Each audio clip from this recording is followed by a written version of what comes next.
that's been posted showing Ukrainian prisoners of war coming home.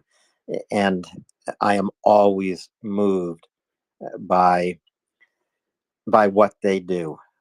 They kneel down, they kiss the land. Of course, they call their families, which have not heard from them, as Tracy was saying. They are given an apple, a Ukrainian apple that they haven't had such a taste in 2 years' time. The looks on their faces of relief and joy and happiness is almost inexpressible to see, Tracy. Also knowing that in their hearts there is a shadow of sadness about all those who are not coming home, all those who have given their lives, all those innocent Ukrainian civilians who've been killed by Russian brutality. Some of these prisoners of war return to Ukraine, but they don't return to the home they left because Russia has destroyed it. It's been turned into rubble at the end of a glide bomb's trajectory.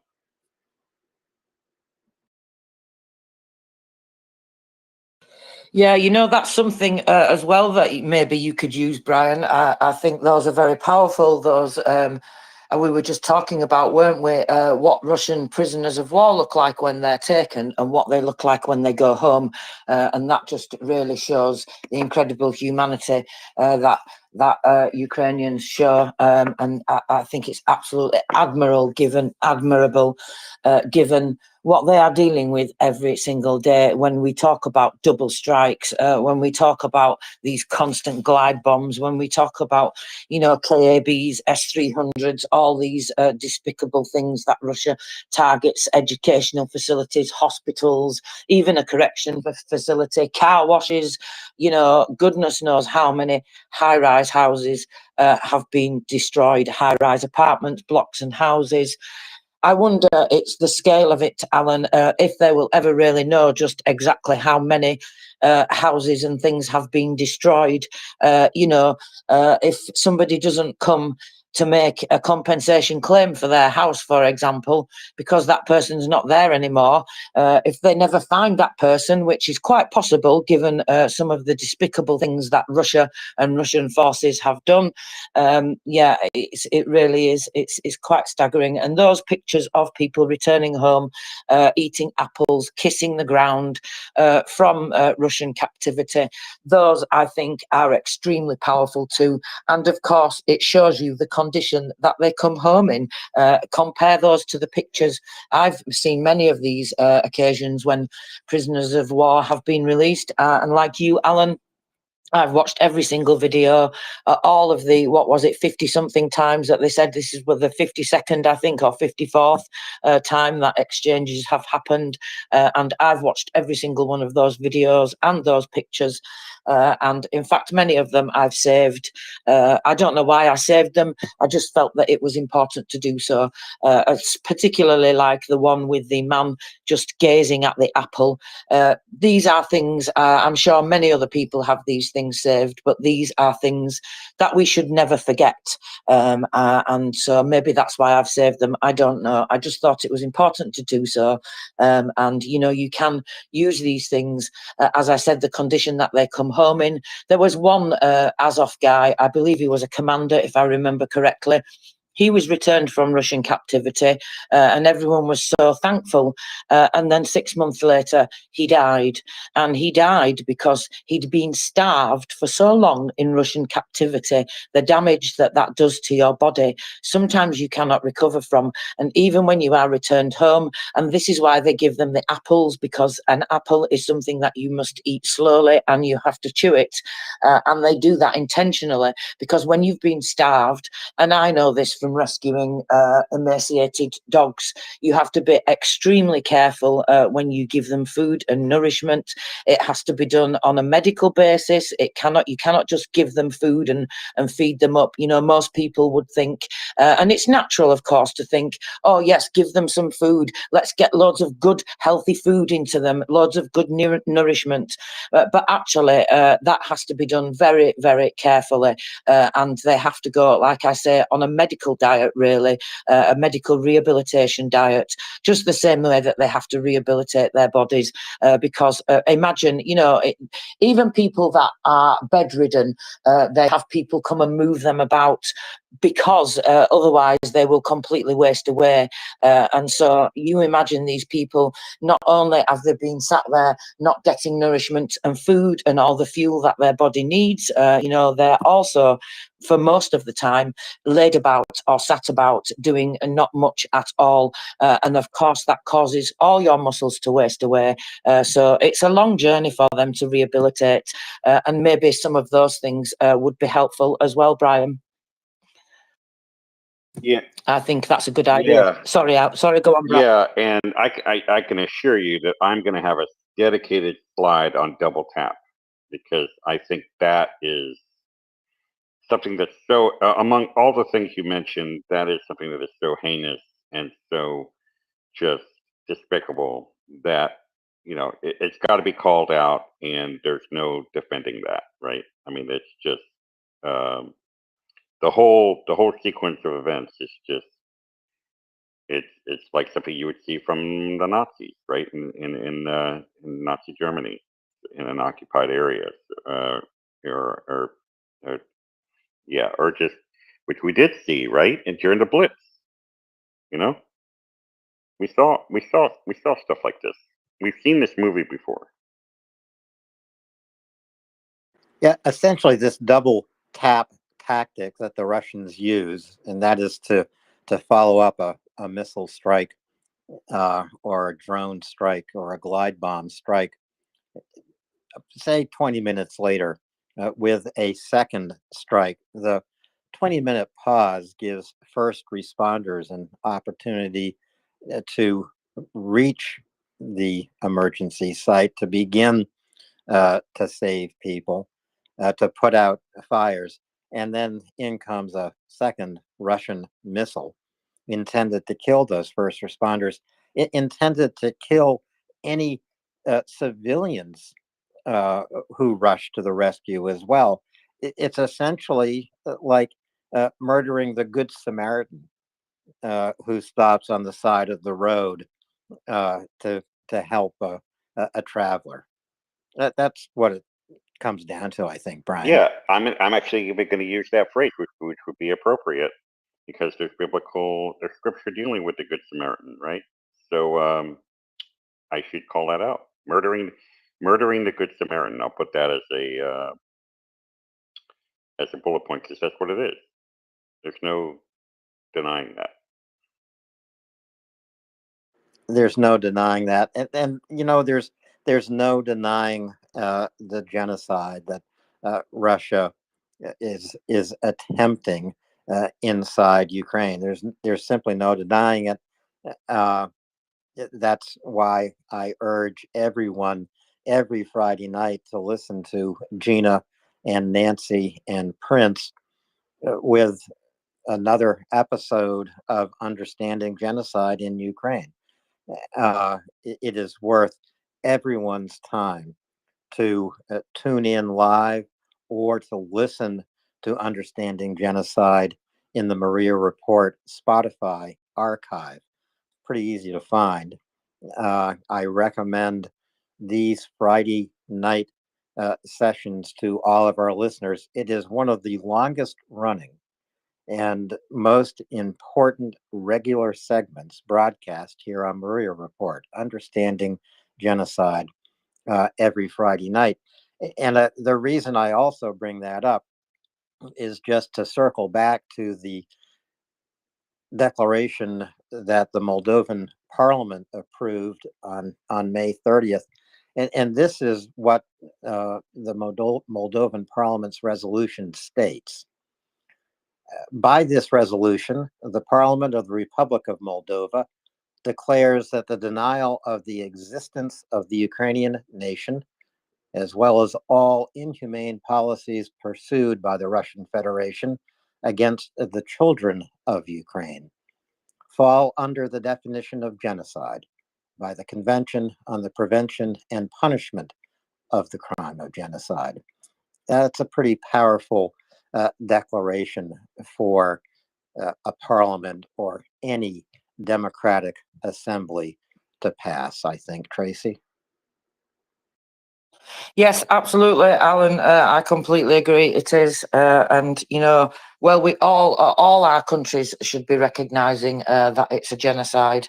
But yeah, it's very important that segment that we have on a Friday night with the lovely ladies, Gina and Nancy and Prince Heather. That's at 10 p.m. Eastern, if you are not aware, on a Friday night, every Friday night, which is, of course, 3 a.m. UK and 5 a.m. Kyiv. So if you are not in the US, get up early, stay up late, maybe after a night out you can hear it, or even better, check out the Spotify episodes because there are several of them. And if you listen to them all one after the other, well, you don't have to listen to them that way, but it does sometimes just help with the follow-on of the reports that Nancy and Prince Heather and Gina are covering. However, they go over things in a very detailed way, so you can listen to any of the episodes individually, and every single one is very, very valuable in terms of information, and just the discussions that happen as well, Alan. The speakers that come up and the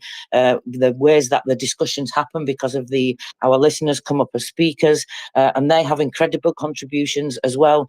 So yes, if you've not heard that, you should go and listen to that, and you should go and listen to the Spotify episodes, which you can find on the MriyaReport Spotify account. In fact, actually, the main account has posted some Spotify episodes just recently. There are a few which I've retweeted from recent guest experiences, so you can listen to them as well. And one little tip that's very useful: if you click on any of the links to the podcasts that the MriyaReport account shares, that will take you directly to the page, to the list of podcasts. It won't play the podcast directly. You click play when you go on there. So you can actually click on any of the links in any of the podcasts, whether it's one that you want to listen to or not. And then you just get the list and you can scroll down and have a look for the one that you want. And you can scroll right back to the beginning, to the first one that was ever made. Some of the ones that have just been released, there is the one with Marika Mikashvili, when she came to speak to us recently on May the 29th about what's happening in Georgia. Then there is the one with Kevin Leach.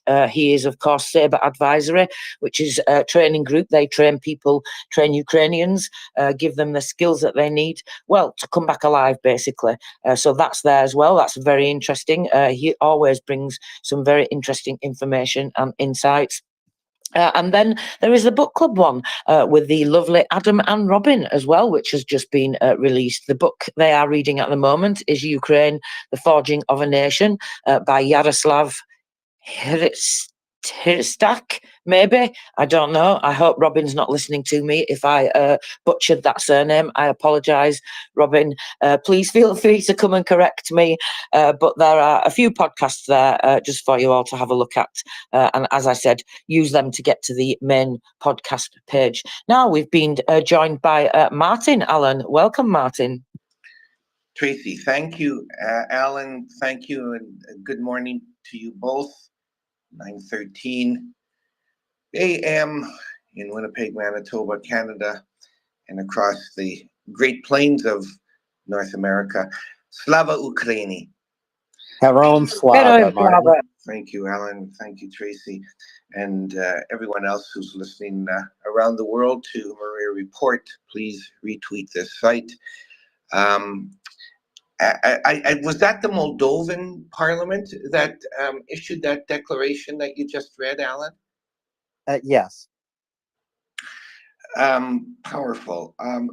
Well, apropos of that, I just received this morning, and if you allow me, I'd like to read it, at least some of it, a statement from the United Nations Human Rights Special Procedures, a news release, and it's entitled Ukraine's Real-Time Investigations of War-Related Unlawful Killings Sets Unique Model and Requires Full Support. UN expert, and Geneva, 31st of May, 2024. So I'd like to read at least part of it because it's so related and is informs the conversation on that matter, and I think would be something that our listeners on the Maria Report would be interested in. So, with your permission and indulgence, I'd like to read some of it. Yeah, go ahead, Martin. Thank you, Alan. A UN expert today commended exceptional efforts by Ukrainian authorities and investigative agencies to establish truth and justice for victims of unlawful killings from the Russian aggression and their families, and hold perpetrators accountable. And I quote, "I was extremely moved by the resilience and courage of victims and their families, including those who shared their testimonies with me about the harrowing, arbitrary killing of their loved ones," said Maurice Tidball-Binns, the UN Special Rapporteur on Extrajudicial, Summary, or Arbitrary Executions, in a statement at the end of an official visit to Ukraine. Quote, "I support their pursuit of justice and recent endeavors by authorities to provide them with the support they need, including psychosocial assistance," end quote.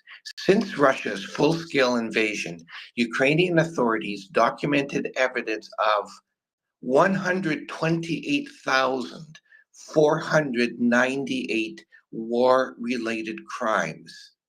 Let me just repeat that, Alan and Tracy. 128,498 war-related crimes, of which 12,353 related to the unlawful killing of civilians and soldiers hors de combat committed by Russian forces. Quote, "This is a unique experience in documenting grave violations of international human rights and humanitarian law, and pursuing justice while operating in emergency mode as the war continues," end quote, the expert said. In addition to Kiev, Tidball-Binns traveled to Chernihiv, Kharkiv, and Dnipro, where he was able to verify the suffering caused by indiscriminate attacks on civilian populations, including the latest shelling of Kharkiv and Dnipro. During his visit, the Special Rapporteur witnessed efforts underway to investigate killings, including the remarkable work in very challenging conditions of medical-legal and forensic experts to identify victims, establish the cause and circumstances of their death, and bring solace to bereaved families. Quote, "These steps are essential to ensure truth, justice, and accountability, and must be fully supported. I hail the Ukrainian government's initiatives to scale up the necessary resources and capabilities, and call on the international community to support such efforts," Tidball-Binns said. The special, and I conclude here, the Special Rapporteur applauded steps taken by Ukrainian authorities to hold perpetrators of unlawful killings accountable. He called on the Russian Federation to fully comply with its obligations under international human rights and humanitarian law, and immediately cease the unlawful killing of Ukrainian civilians and soldiers hors de combat. Russia must also ensure full, reliable, and transparent investigations of crimes committed by its officials and bring those responsible to justice, the expert says. So thank you. I thought that was an absolutely essential document statement by the UN Special Rapporteur to read on the MriyaReport, Alan, and I'm not able to tweet this particular statement. I guess I'd have to go on to their website, but if you could find it, Alan, might I make this suggestion? And that is to post it into the nest. And then this evening, when Gina and Prince Heather have their special topic, or they have their discussion on the issue of crimes against humanity and related, they might be able to refer to this. In fact, I'm going to send this. I have both of their emails, and I'm going to send this statement to them. But I'd just like to make that suggestion that perhaps you might be able to go on to the the United Nations Human Rights Special Procedures website, find this document and put it into the website. So anyways, I'll stop there, and just to say thank you both for allowing me to speak this morning.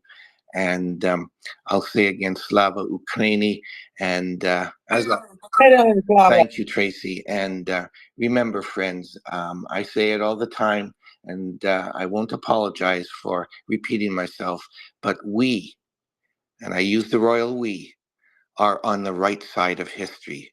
And I will step down now. Thank you. Thank you so much, Martin. Before you go, I would like to tell you and everybody else that we have some absolutely wonderful news. The first generators have been installed. So the first Kharkiv healthcare recipient has reported that all 3 generators have been put into use. The generators that all you amazing people here helped to fundraise for, whether you tweeted, talked about it, donated, all the incredible things that you did to help this campaign, and they are already supporting critical equipment.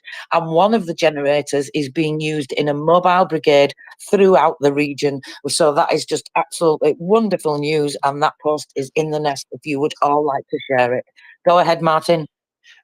Tracy, I would that's brilliant news, and I would just like to add to that. Not that I have to, but just emphasize that it shows again the crucial importance that MriyaReport has in keeping people up to date on what is happening with this illegal, unprovoked war of genocidal aggression being waged against our ally, democratic Ukraine, and how we can support our friends, our allies in Ukraine through such efforts.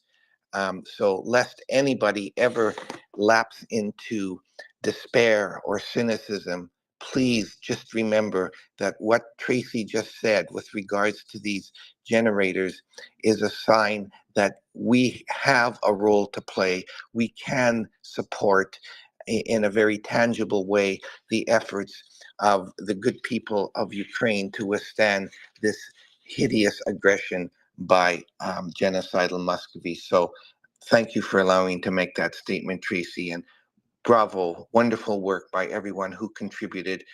And I will just say Slava Ukraini, and now I will step down.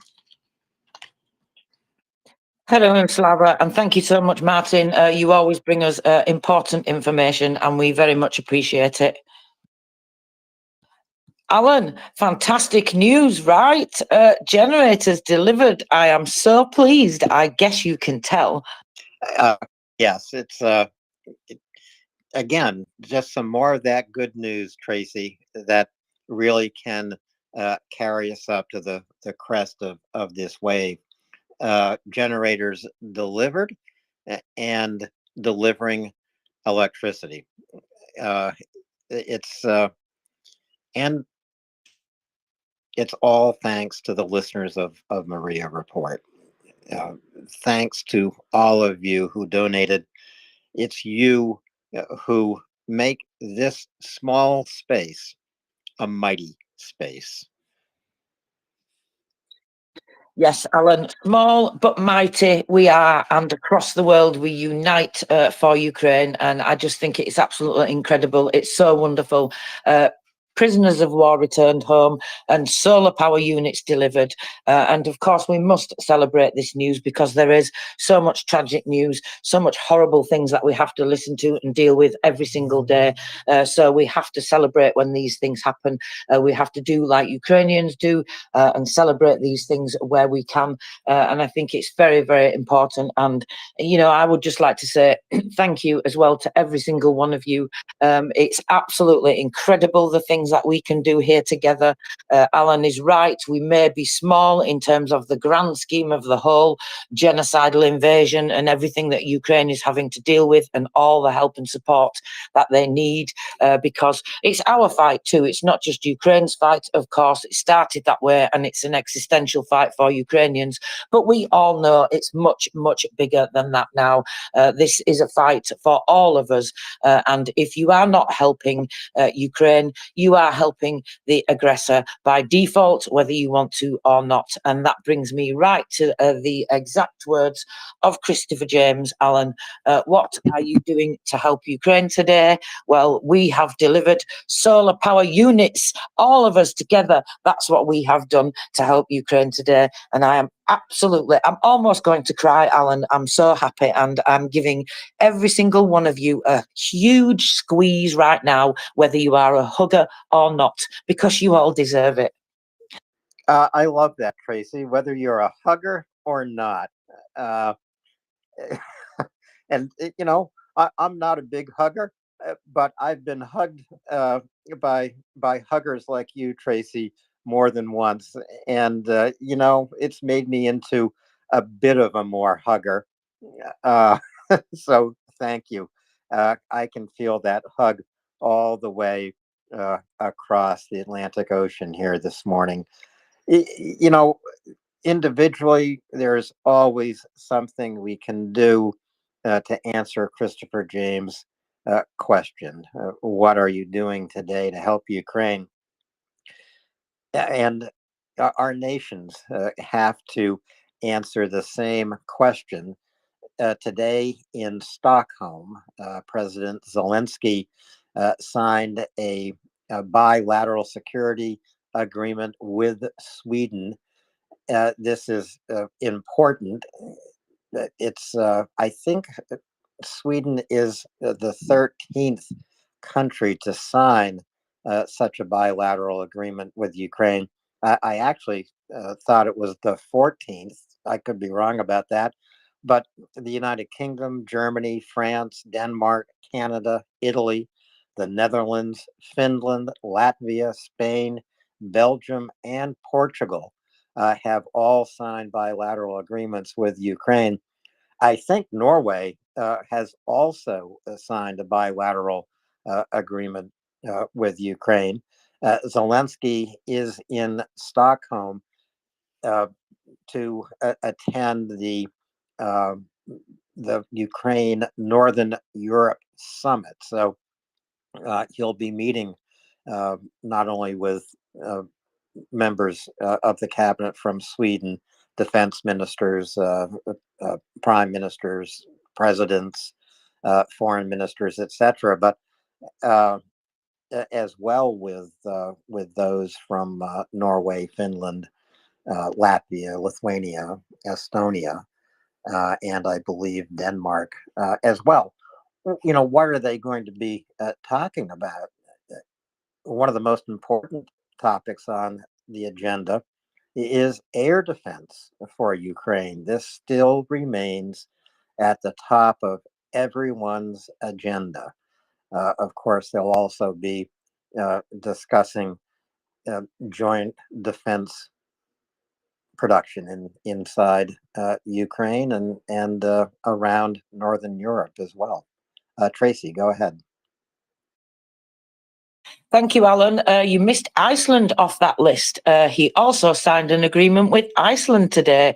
And actually, I'll share some of these videos because you reminded me this is the one I was talking about earlier, Alan, where he signs an agreement. And it's just absolutely fantastic. The video is so wonderful. The smiles on their faces, it's just brilliant. He is, of course, in Stockholm. He met with the Prime Minister of Norway and they signed an agreement on cooperation in the field of security and long-term support.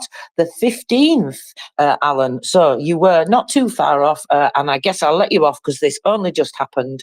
So you and I, of course, were co-hosting at the time. This year, Norway will provide almost 1.2 billion euros in military aid to Ukraine, and together with allies will help us develop capabilities in the field of modern combat aircraft and already records a clear readiness to transfer the F-16 fighter jets. This will make a significant contribution to the development of maritime capabilities in the Black and Azov Seas. They will continue to provide NASAM systems as well as the equipment for them and will train the specialists. They will also work on deepening defence industrial cooperation. So that's just one of the updates there. And then, of course, we've got all the other videos which I will post for everybody to have a look at. And then he met with the President of Finland as well. They're talking about the preparation for the Global Peace Summit and the different countries that are attending there. And then President Zelensky speaking at the press conference. Our diplomacy must be as effective as our weapons. The most important thing now is the peace summit so that it becomes truly global. As of now, we already have almost 100 states and international organizations at the summit. But Russia is blackmailing some of the leaders and trying to block the participation of states. Also, we still do not have confirmation of participation from some of our strategic partners. Today, we discussed how we can together strengthen this peacekeeping and the work of ours. The Peace Summit and I thank you for your willingness to help. And this was said during the press conference as well that I just mentioned. So just a few bits of information coming out from President Zelensky's very important meetings. I think we should go to Dan, Alan, unless you have anything to add there. I was just going to say, Tracy, sometimes the news happens so fast, especially in the wake of President Zelensky's visits, we can't keep up with it. The story I was reading said 13. I thought 14 because of Norway. Lo and behold, it's 15 because of Iceland. Dan, go ahead. Good morning. Can you hear me? Yeah, I just wanted to say thank you to Paul and company and everyone here at MriyaReport that donated those generators. It was really nice hearing that that announcement today, Tracy. I have tears of joy. Thank you so much, everybody. Thank you, Dan, and thank you to all of the donors who stepped forward here at MriyaReport. Doesn't matter if your donation is $5 or $50 or even $500. It matters that you make a contribution that you are able to make. 5, 10, 20. It makes no difference. As I say, we're a small space, but you make us mighty. And when you donate, you can understand that there are others donating at the very same time you are, others who will be donating in the evening or the next day. It's what we are able to accomplish together. That's the whole point, I think, Tracy. Absolutely. Together, Alan, this is how we do these things. And you remind me, of those very early days in the beginning of the full-scale invasion, when I, like many people, was sitting watching those scenes on the television of people trying to escape, all those people at the train stations, thermobaric weapons and all sorts of despicable things just constantly falling down, raining down on Ukraine. That was very difficult to sit and watch that and feel so powerless and not be able to do something to help. And, you know, that's probably a selfish thing because it's not about me. But it's not very good to sit there and feel powerless. It doesn't feel good. It's not good for your mental health. And I think, you know, you must act. If you are a person that cares and you are a person that has morals, then you must act. And we all do that together. And you know what, Alan? We're still doing it together. You know why? Because we still have a match going on. So 4 incredible people, yes, 4, not 1, not 2, not 3, 4 incredible people offered matching donations last night, Alan, didn't they? And I believe that that is still carrying on because we have the match for them. 4 amazing people offered $500, which means $2,000. And so as long as you are all donating, that will be paid as well. So really, you can quadruple your donation now, or is it, I don't know, does it go on to 5, Alan, because you include the dollar that you donate as well? I don't know which way it works exactly. I think it's quadrupled, isn't it? But either way, it makes your dollars more powerful. That's the most important thing. Bringing me back to the point of we do this together. So if you can make a donation, now is the perfect time to get your donation quadrupled. So if you can only afford $1, well, really you're paying more than that, aren't you? So it's absolutely fantastic and very, very generous of those incredible listeners who I have no idea who they are, anonymous donors, but this is the things that people do because they don't care about any recognition, Alan. They're not doing it for ego. They're doing it because they care. And that's what we all do here together every single day. And it's just wonderful. And they're also doing it, Tracy, because they heard Christopher James co-hosting with you here on the Maria Report, asking that question that we have to answer every day. What are you doing today to help Ukraine? So answer that question by going to the first or second tweet up in the nest. Follow the links to the donation page at Maria Report and be just as generous as you possibly can. Your donation will be matched through midnight, June 1st, I believe. I hope I have that right, Tracy. I don't always get such specificities correct, but that's an important one. Your donation will be matched through midnight, June 1st. So keep giving. Keep giving, indeed. Do what you can, whether that's sharing information, retweeting, telling everybody, raising awareness of all the important things that we talk about. And in particular, one of those, of course, is the energy infrastructure and what Russia is doing to that. So President Zelensky is releasing more videos now. I love these videos, Alan, seeing him meeting these people and the incredible smiles on their faces when you can clearly see that some of the people that he's meeting are more than just, I don't know, partners. Some of them are clearly very good friends. I think you can see that from the way that they hug, shake hands, all those wonderful things. So now let's have a look. Since the beginning of the full-scale invasion, Sweden has been helping Ukraine heavily and comprehensively. The third Ukraine Northern Europe summit is also taking place in the Swedish capital, the results of which will strengthen our country. During the meeting with the Prime Minister of Sweden, they discussed the development of bilateral cooperations, primarily, of course, the defence sphere and the country's path to the EU and NATO integration. Sweden's active position in preparing for the first Global Peace Summit is important to us. Thank you for the strong security agreement and for all the support of our state and our people, said President Zelensky. So, you know, he's a man that knows how to get things done, isn't he, Alan? And I really respect that in people. Yeah, President Zelensky is a busy guy here in at the end of May and going into June.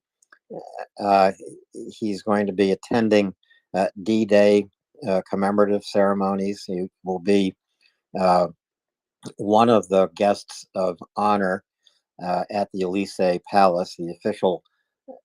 Is that the Elysee Palace? Well, in any event, he will be a guest of honor of Emmanuel Macron's, as Joe Biden will be. Yeah, and so I think that, again, this is President Zelensky seeking and using every single opportunity he has to work with Ukraine's allies. These bilateral security agreements, now 15 of them, that Zelensky is signing as he travels around Europe, are extraordinarily important for Ukraine's defense, but also for Ukraine's capacity to partner in defense manufacturing, in defense production.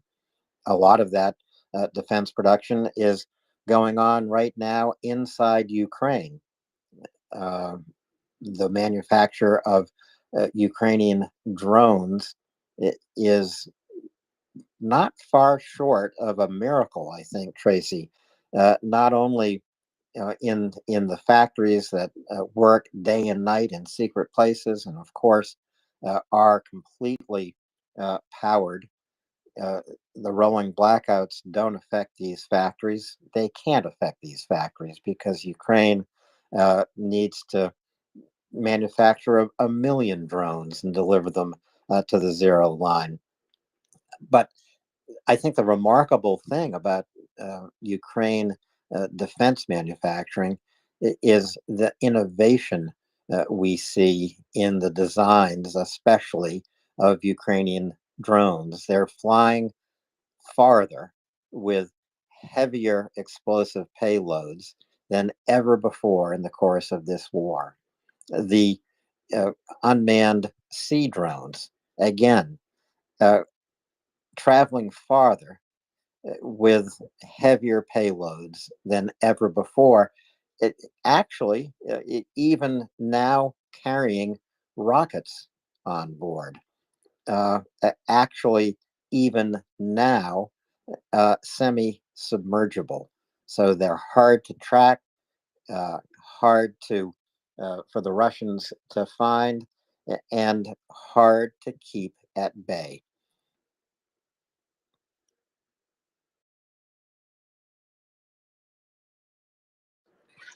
Sorry, Alan, I was a screen away. I apologise. Yeah, you're absolutely right. They are, and well, they need all the weapons that they can get, don't they? And no restrictions. I was just looking at some information I sent you in the background, Alan. Maybe you have a look at that first before we speak about it. I'm not sure. So maybe you can check that out for me. And I'm just looking at some other updates at the moment. From the regions and see what's happening there. So we do have some really great news in terms of sport, some really fantastic sporting achievements. The veteran community is growing. New ambassadors and partners are joining. The districts of the region, this is Dnipropetrovsk in particular I'm talking about, are taking up the initiative. And today, stories of soldiers who survived traumatic experiences are being talked about in Nikopol. They are ready to support people like themselves, and they say that it's like saving your brothers from the battlefield. Among the speakers on the stage was the hero of Ukraine, Dmytro Kutsenko.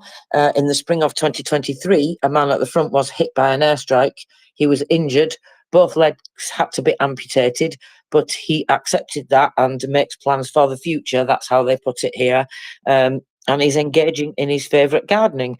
So there's all sorts of things going on around the regions and the communities in terms of good news and things that are happening. A small group home was opened in one of the communities in Kirovsha, I think. Kirovrizha, maybe. It's the 7th in the region, and that's been built with the support of the state. 10 orphan boys and girls lived here. They've been deprived of parental care, and teachers live with them all the time. So that's good news. They've got somewhere new to live now, and it looks, well, they look very happy in the pictures. There's all sorts of things outside in terms of adventure park and all sorts of things like that. The classrooms look absolutely fantastic. So, Ukraine is doing everything it can to protect its people and to look after its people. And actually, I think it's important as well to emphasize, Alan, that there are many IDPs in the Kharkiv region as well. It's not just the people that live there in the region normally. They have taken, I believe it's up to something over 20,000, I think. I need to double check that information though, so don't quote me on that number until I go and find the actual post. But the military administration did report not too long ago about the huge number of IDPs that they help in the Kharkiv region. And of course, these people have moved from other frontline regions to there, and then of course, Russia has just continued to attack, as we know. But yeah, I think they do an incredible job, Alan. So I think I always like to try and mention these little bits of good news as well, and just tell people all the incredible things that Ukraine is doing to support the people. Today in Zaporizhia, some awards have been presented to servicemen of the Sich Tactical Group. This unit has been protecting the hottest areas of Zaporizhia region for 2 years, and behind each award, of course, is the heroic work of the defence of Ukraine.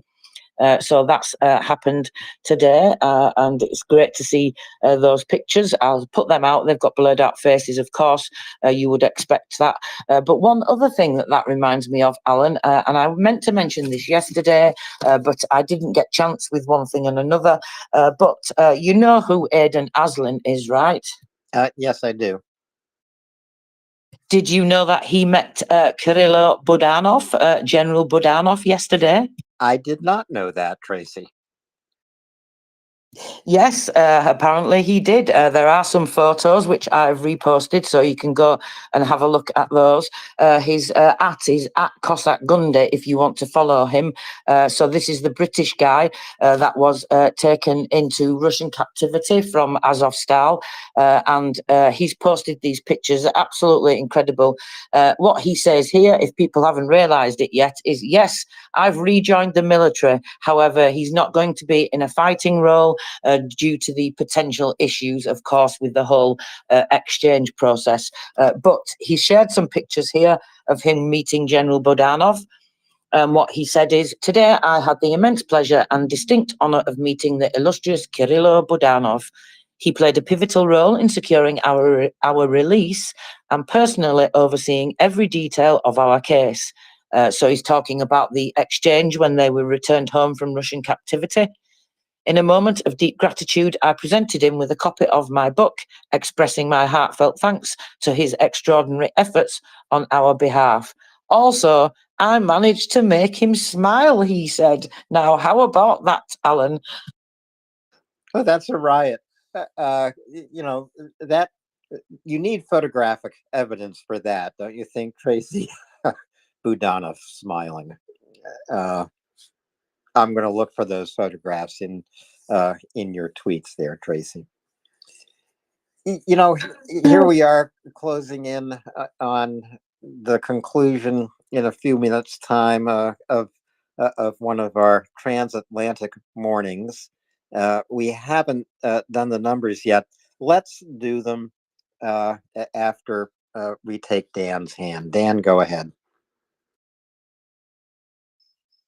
I'm just going to say, Tracy, if I ever was standing in front of Budana, my knees would definitely turn to rubber bands. I'd be on. I would probably faint. I think I might be like that if I was to meet, General Maluk from the head of the SBU. It used to be Budanov, but I don't know. I kind of have a thing for the SBU now, right? Maybe I'll just be greedy and have both, Alan. How about that? Sounds good to me, Tracy. My God, what would any of us give to meet Budanov or Zelensky or Zaluzhny or Siersky? We'd give a lot. But I think I would give most of all, Tracy, to meet Scruff, the reconnaissance drone operator on the front lines in Ukraine who visits us from time to time. Uh, his voice is unmistakable. His sense of humor is absolutely floors you, and he often, talks to us from He's cool. the middle of his night. So that's who I want to meet, Tracy. I want to meet Scruff. Well, if we're going there, Alan, then I would, of course, have to choose Alexander from SBU Alpha. Brian, go ahead.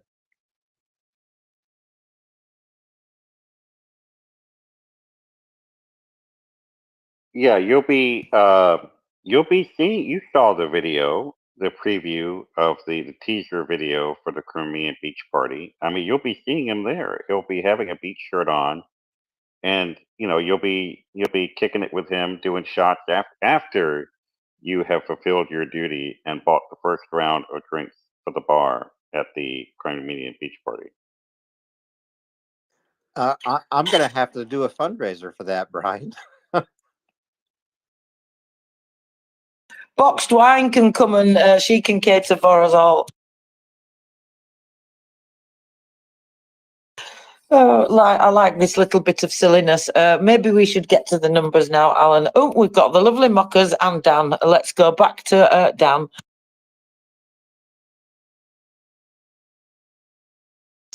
Okay, Yeah, Dan? I'm here.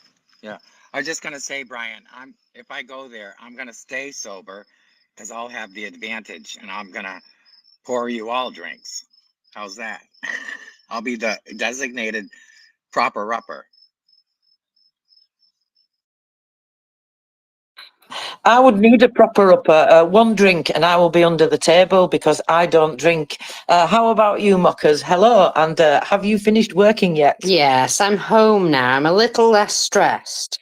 Yeah, I've chucked a wobbler in the office today, so that's going to be fun.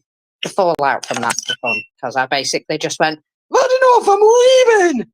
And off I went and left. Yeah, I know. It was the time to go home. I was allowed to go home at the time, but I was supposed to put in another 2 hours today, and I just went, yeah, heck that. So anyway, what was I going to say? Oh yeah, if I was going to meet anybody at all, just because I think this would be hilarious, I would like to meet Patron and also Budanov's frog, because apparently there's a frog going around Russia telling women to murder their husbands.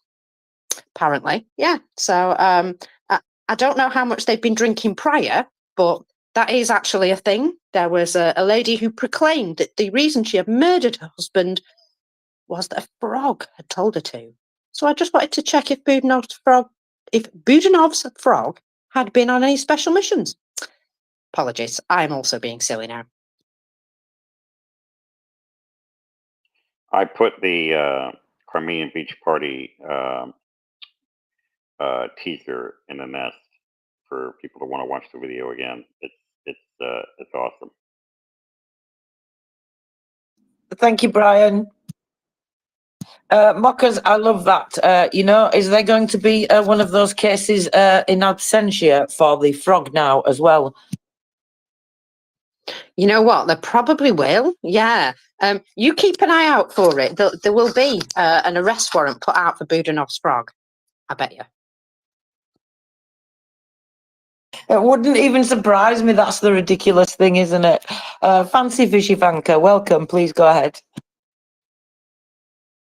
Hello. Today is kind of like some day of lots of interesting things happening, some good news, right? I wanted to know if there's already evidence of Ukrainians pushing back Russians after finally getting permission to strike in Russia proper. And isn't it unbelievable that it took 2.5 years of Russians slaughtering Ukrainians that the West finally said, you may use our weapons on those units in Russia that are slaughtering you. I think it's unbelievable on what low level of getting happy we are, right? So it would be something like that is obvious that Ukraine should be able to do it. Russia It first appears now occupied that the it southern was. Ukrainian city of Melitopol in early March 2020. What's happening? What's happening here? Someone has a hot mic there. We'll take care of it. I think it was unintentional, Fancy. Go ahead. You have to unmute, Fancy. I'm sorry. So yeah, so someone was apparently listening to news. What I wanted to say is like we are really on an extremely low level of being happy and satisfied at the moment because now Ukraine is allowed to strike Russia bordering Kharkiv. I think in 2.5 years we already should have allowed them to strike any Russian unit that is killing people in Ukraine. But obvious to me, obviously not obvious to Scholz, Biden, and whoever else calls the shots in the West. Do we see some evidence already that Ukraine is now making good use of ATACMS and HIMARS and cluster ammunition on those orcs in Kharkiv bordering regions? Well, I've not looked at that anything to do with that yet, but maybe Mockers has an answer for you. I have heard from two separate sources that Ukrainians have started firing over the border towards concentrations of troops and equipment that are gathering there. So that's what I've heard from two sources. I've not seen any major upsets about it, but I have seen a couple of things blowing up in Belgorod just recently, which might not be just drones blowing them up, if you know what I mean. One of them was an extremely accurate hit. And if that was not a Gimler's, you know, what do they call them? The Excalibur round, I'll be very surprised because a pinpoint hit, you know, if somebody had put a penny on the ground and said, hit that, it was that kind of hit, right in the middle of the building. And I just thought, that looks like an accurate artillery weapon to me rather than a drone. So, yeah, I am pretty sure they have started doing so. But again, only military targets, concentrations of troops and things like that, which is exactly what you would expect. There was something else I was going to say. Oh, yes. Fancy Pants, are you saying that we are very easily pleased? Yes, that's what I'm saying, honestly, because you know we have been trained to extremely let's say low expectation level now, right? Um, and that is just due to what happened over 2.5 years, you know. So wow, Ukraine can strike back on Russians in Russia. What the, like 2.5 years they should have been doing this. It's surprising me, you know, that we are talk that it surprises me that this is even a discussion in the West, you know. But apparently one thing that makes me extremely happy is that now that all the excuses have kind of like eroded away, now we are finally to a level where we really talk about policy, right?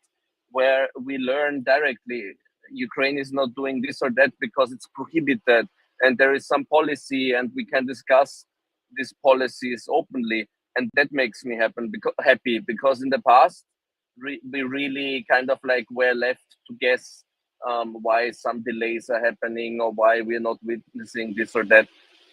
It seems the conversation certainly is moving into a direction steered partially by everyone here, guys. It's moving,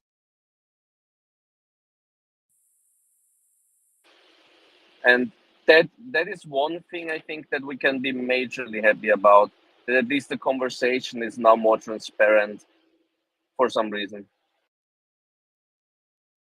Yeah, absolutely agree with you. Go ahead, Mockers. I was just going to say, Fancy Pants, I'm going to make you even happier because I almost hurt my face grinning at this yesterday. Apparently, HIMARS operators said they had so much ammo, they didn't know what to do with themselves. I mean, they say we've got more ammo than we've ever seen. It's incredible. Wow, there's just piles of it. And you know what? That made me so happy. I kind of feel as though we need to get to the point where Ukrainians say to us, oh my God, slow down a minute. Slow down. We've got nowhere to put that yet. And when they start doing that, then I'll know that they've got enough stuff. But yeah, they were specifically super pleased and happy to put out a message that they had so much ammo for their HIMARS, they didn't know what to fire first. And I was just like, well, you can imagine what kind of grin that put on my face. I just felt so much better because this was coming from the people on the ground, not their managers, not their bosses, the guys on the ground. Captain HIMARS himself was saying, blimey, that's a lot of ammunition. And so, yeah, if they were impressed with how much ammunition they've received, then they've probably received quite a bit. Well, that sounds perfect to me. Go ahead, Fancy. Yeah, absolutely. That's really good news. And it's that Ukraine can make good use of it now in Kharkiv. And I think workers, unfortunately for you, probably you'll be doing overtime again, telling us about Bavovnas, which is, I think, the most pleasant overtime someone can do. But one thing that's still like, I want to say this still, and then I'll shut up. One thing that still bothers me is for quite some while, I'm also in parallel listening to lots of podcasts in the German speaking world and also in the English world, such as the Telegraph podcast. And something that I still noticed there is, for instance, the Telegraph yesterday, I heard a podcast talking about um, one still needs to listen to Russia when they do this nuclear saber rattling, because someday they might want to use nuclear. And in the West, we need to be super careful with escalating because Russia might make it serious sometime. So that same narrative still going around in German speaking journalism, where I hear, and especially it's unfortunately the pro Ukrainian journalism, where journalists say, yeah, it's necessary to supply Ukraine with weapons, but to strike inside Russia, we need to be super careful. And I think that's something that I see as a task to break down next in terms of information operation, because obviously Ukraine should be allowed to strike anywhere in Russia, not just bordering Kharkiv, because there is so many other places where they're launching and staging attacks in Ukraine from. And I would have thought Ukraine would be allowed to do it like since the start, but apparently not. And I think this is what we need to break down. That in our infosphere, pro-Ukrainian journalists stop regurgitating the Russian narratives about nuclear escalation and, oh God, Russia is going to escalate if Ukraine is allowed to hit somewhere in Russia. I mean, can we just stop in the West to repeat Kremlin narratives? If we could do that, really, then I'll buy you all beers on the Crimean beach party, really.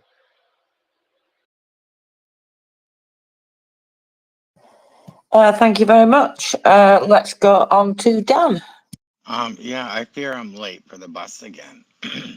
I saw the thing where Germany was allowed to give, or told they could give weapons to Ukraine, the supposed restricted ones, quotation marks.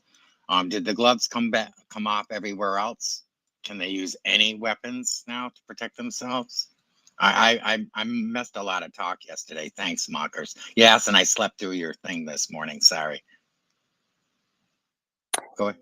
Go ahead, Mocker. Short and medium range, and no problem. I think there's still some negotiations over longer range, but to be fair, they've got storm shadows to do that with, so that's fine. Other than that, I think ATACMS, they might actually fall into this, what they call a medium range. There's there's long range, and then there is long range, and obviously those are more like cruise missiles and things like that. So those are things that Ukraine are developing their own. So they will deal with the long range stuff with their own weapons, I imagine. And other things can be used over the border there. Again, there's still this, we can't give them terribly long range weapons, so they're still obviously not able to hit as far as they would like. But you know what? They've got drones to do that. So if they're able to just smash that stuff over the border with the shorter range stuff, they've got no real massive problems with hitting things in Russia now. Now, what they said was they were able to protect themselves in the area near Kharkiv. But obviously, I would suggest that they just they uproot a sign that says Kharkiv and they just keep replanting it along the entire border until they've got rid of them all. Yeah? Sounds like a really good idea. Marcus, did you see that picture with Bodanov and what looks like a cake, and he's holding a knife, and it's you've got to have a look at it. Have you seen it? Does the entire cake say near Kharkiv? Yes. Yes, absolutely, it does. Well, just quickly, I'll just jump in and say anywhere is near Kharkiv, really. I mean, my house is near Kharkiv. If it's all relative, isn't it? Depends what you consider near. I mean, near for me is quite a long distance, actually, as it happens. I see what you did there. It's another way of saying we live in a small world, don't we? And Mockers, you have cleared up something for me. You have enabled me to get out of this alphabet and number soup with which I have to identify missiles. Now I'm just going to say, well, that's a long range missile you're talking about. And that's a long range missile. This actually is the level of my military expertise. And so I'm just going to rely on it now. You should use that at bullet point. That's the first place I'm going to use it, Brian, when Chuck gets back. Back to Mockers. Yeah, I was just going to quickly add, you see, I'm obviously not a big military type, and I will read out these things if they're in front of me. But as far as I'm concerned, a missile is a missile. It's either a very long range one or it's not. That's basically it. Yeah. So simplify everything, layman's terms for everything, mainly because it's the only way I understand it. That's where I'm going too. And I have to leave just now. I'm going to be back. God only knows when, but I'll be back. I'll be gone. I'll be back. I'll be gone. It's that kind of day for me, unfortunately. But I'm going to make every effort today, finally, to be here when Guillaume Patak joins us at 3 p.m. Eastern time. That's 2200 hours Kyiv time. Guillaume Patak is a war correspondent on the front lines in Ukraine. He's visiting us once again here at MriyaReport to bring us his expertise as a reporter. It's a conversation you really don't want to miss. So mark your calendars for today, Friday, May 31st, 3 o'clock Eastern time. That's 2200 Kyiv time. God, I hope I have that right. 1500 hours Eastern time, 2200 hours Kyiv time. Join us when Guillaume Patak is with us. Tracy, thank you again for a great transatlantic morning. I have drunk enough coffee this morning to fill the pond between us, Tracy. Goodbye, everyone. Thanks again for everyone's generosity. Keep giving. Just take a look at that first in the nest and keep giving. Slava Ukraini, everyone. Slava Ukraini. Heroim Slava, Alan. Heroim Slava indeed. And thank you so much for a wonderful day. It's been very enjoyable. We've been lucky enough to have some good news for us today, which doesn't come that often. And so, of course, we are celebrating that because we have to hear about the horrible, tragic news every single day because, well, Russia being Russia, of course. Now, the lovely Terry Fella will be coming up to join me very shortly. And we have Chris Windley here also. We will be pivoting over to our cyber segment, which is coming up very shortly. Whilst we do those switcheroos and we get ourselves organised, I will go ahead and read the numbers for you all. We do have an Air Force report for this morning, unfortunately. Because, well, Russia being Russia, and whilst Russia is continuing to be Russia, we shall all keep doing what we are doing here, and that is everything that we can to help Ukraine. So, 4 Shaheds and 1 cruise missile were destroyed by the Air Force last night. Russia attacked Kharkiv with 5 S-300s and S-400s anti-aircraft guided missiles from the Belgorod region. Russian Federation to Kyiv with an Iskander cruise missile. And let me see, they aren't, like I said, the 4 UAVs as well. And who was involved in the taking down of these missiles? The anti-aircraft missile units, calculations of mobile fire groups, and they were destroyed within the Kyiv, Zaporizhia, Dnipropetrovsk regions. So the missile was destroyed in Kyiv, but unfortunately there were some fires that were caused. There was fire damage to various different places, service station, car wash, cars, etc. Thankfully, no casualties were reported at that time. And then, of course, Kharkiv, unfortunately, that despicable double tap there, and that was with S-300s, 400s. 6 people were killed and 25 people were injured. Ole Senegabov is reporting that there are probably still people under the rubble, unfortunately, and there hasn't been another update since the last one. So we are still there. Let me see, 8 in hospital, 2 in a serious condition. 2 of those are children, 12 and 11 years old. They are in an average condition. So those are your Air Force numbers for today.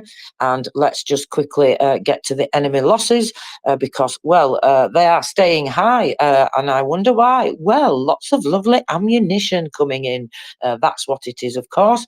And we've just heard that confirmed by our lovely Mockers, our boomologist, resident boomologist, which actually, if Mockers is still hanging around, we might talk about that in a moment because I saw some satellite videos of the damage to the Luhansk airfield.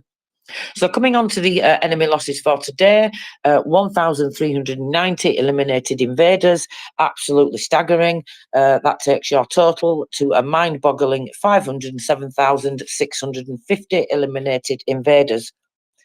18 tanks today, 22 APCs, 39 artillery systems, lovely, all those lives saved. 55 UAVs, 7 cruise missiles, 56 vehicles and fuel tanks, and 11 special equipment. Wow, Mockers, we're doing incredibly well on the special equipment. It was yesterday, it was 20. It was a record, by the way. No.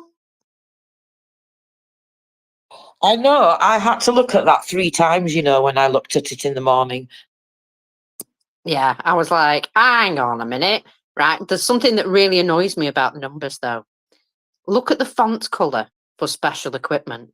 It's slightly lighter than the font colour for all the others, and it's driving me insane. It's since they did this new format, isn't it? And I never noticed that, but actually you are right. Why is it paler than all the rest? That's intriguing. It's only been, you know, since they made a correction. Recently, they made a correction on the numbers for special equipment, and it's been since then. Somebody different came in and did it, basically. Didn't know what colour they were using. And I tell you what, on a daily basis now, it bothers me. I'm so, like, it makes my eye twitch and everything. Yeah, I'm really bothered by it. I'm so sorry. You like me, Muckers? I'm so weird like that. You know, when I used to have ornaments years ago, which I don't now because they're just dust collectors, but I used to have them years ago, and they always have to be symmetrical. If they're not symmetrical, I absolutely cannot stand it. So have to be two on the outside and one in the middle. Has to be nice and symmetrical. So you asked me And they have about. to be Oh, the sorry. You asked me about Luhansk. Oh yes, sir, because I've seen some satellite videos, satellite footage of the damage there this morning. Yes. Well, what makes me laugh, right, is the original image is just like, the airfield. And then the next image is just this massive black stain where it's all been on fire. And obviously, I found that quite amusing. But yes, there is indeed a number of systems that appear to have been pictured very much broken. So these are a Nebo M or a Nebo M, Nebo, don't know, radar in Luhansk, and several components of the system were also taken out. So the Nebo M is like the main radar, but then there are other trucks with other radars that sort of attach to it, a bit like any air defense system. They have all like a link up, what have you. So this is actually a really nice return on investment. So they've got rid of something really quite large, a big radar system and several components of it. And also they took out, I think, let me see, they've destroyed and sunk, I think, 3 small boats yesterday, one of them being a patrol boat. And they also wrecked 2 ships that were, well, they were more like civilian transport vessels, weren't they? Which they were using for, what's it called? Moving around vehicles, military vehicles. And I think another small patrol boat or 2 small boats were damaged as well. So I think it was like 6 or 7 that ended up actually being damaged, and 3 or 4 of them definitely beyond repair. So I think one of them actually sunk. It became a coral reef. So yeah, excellent work. And you know what that tells me? That tells me Ukraine knows where everything is at all times. Very impressive at just how accurate the debris is once it's been shot down. I have noticed that.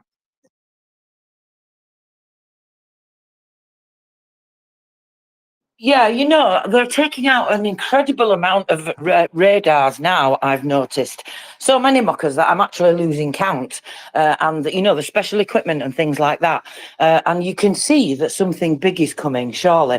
Even me, who doesn't have any military experience at all, and has had to do a great deal of learning in that regard, even I can see that they're absolutely planning for something. Taking out all those oil depots to ruin Russia's logistics, of course, and not be able to provide any fuel for those military equipment that they do have left, even if it is Chinese golf carts, and the other things as well, taking out all the radars, taking out air defense, all sorts of different types of things. And so maybe I will get my summer offensive after all, Mockers. Everybody laughed at me when I said that. And I was kind of half joking myself, to be honest, because it was when we didn't even know if the aid bill was going to pass in the US. But what do you think? I think I may get my summer counter-offensive, even though it might be a small one. I think there might actually be some pushback from the Ukrainians at the moment.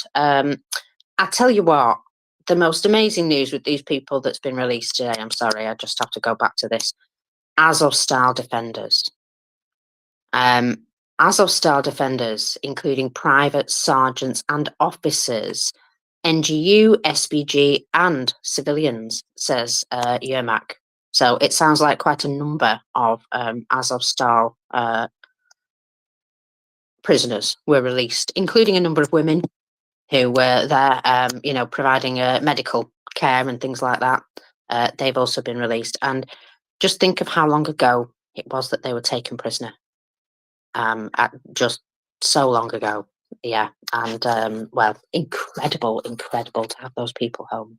I'm quite sure there's a lot more as of Star Defenders that we'd like to get home, but some of them have come home, and that was something that they were really refusing to do before. So it seems as though they've made a kind of breakthrough, and well, thank goodness for that.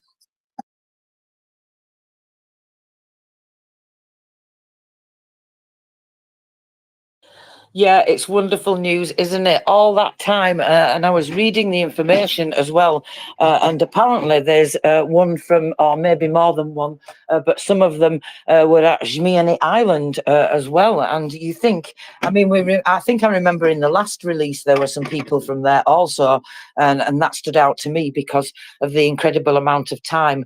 And as I was saying to Alan earlier as well, Mockers, on many occasions, these people's relatives don't even know whether they are still alive. Very often they don't find out until they are contacted by, I guess it's the coordination headquarters for the prisoners of war. And I mean, just imagine that, all that time. And as you say, civilian women, all sorts of people released. But there are, of course, more Azovstal defenders are still there. Quite a few hundred, I believe, Mockers, still in Russian captivity. Up to 900 Azovstal defenders, and I think there was 407 women at last count, although some of them have been released today. So yeah, a lot. Well, it's definitely good news, and also they repatriated the bodies of some of the defenders as well. I was reading that out earlier. I think 75, if I just remember, I'll find the post, because of course... I'm sorry. Go on. 212 repatriated soldiers. Oh, I'm getting the numbers mixed up, aren't I? Thank you, Mockers. I appreciate that clarification. Yeah, I'm getting the numbers the wrong way around. So much good news coming out today. Yeah, but it is, of course, it's not going to be. I mean, you know, the thing is as well that they talk about it in the release and the way that they say it, and it's not very nice. But I am going to read it out again because I think it's important. Yes, 212 fallen defenders were returned. Unfortunately, what they say is that the transfer of the bodies of the fallen soldiers is carried out in accordance with the norms of the Geneva Convention, which of course is good. But the heartbreaking part is that they also say the armed forces of Ukraine will transport repatriated bodies and remains to the designated state institutions. I think that says it all, really. But we celebrate the good news because for those families, that's going to mean everything, isn't it? And they at least can give them a dignified burial. Terry Fella, hello, welcome. Good afternoon, Tracy, and good morning and good evening. Go ahead, Muckers. Oh, can you not hear me, Tracy? Looks like you can't. Can anybody else hear me? I can hear you, Terry. I can hear you. Don't worry, Terry. I think one of you two ladies probably needs a recycle. What was I saying? Oh, yeah. Bringing bodies home. Look, this isn't the most fun thing to talk about at all. But to those people who've not known where their sons, their husbands, their fathers were, this is closure. So it's awful, but it's a good thing at the same time because they're getting that closure to their situation. At least they know that their loved one is not under torture somewhere, because you know that's the thing going through their head, that you know, oh my God, are they in pain, are they hurting, are they feel abandoned and alone somewhere? Well, at least you know they're none of those things. So, it is very important to return those as well, I would say. Very, very important for the families.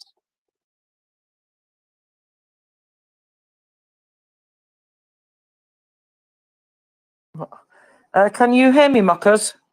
I can hear you fine, yeah.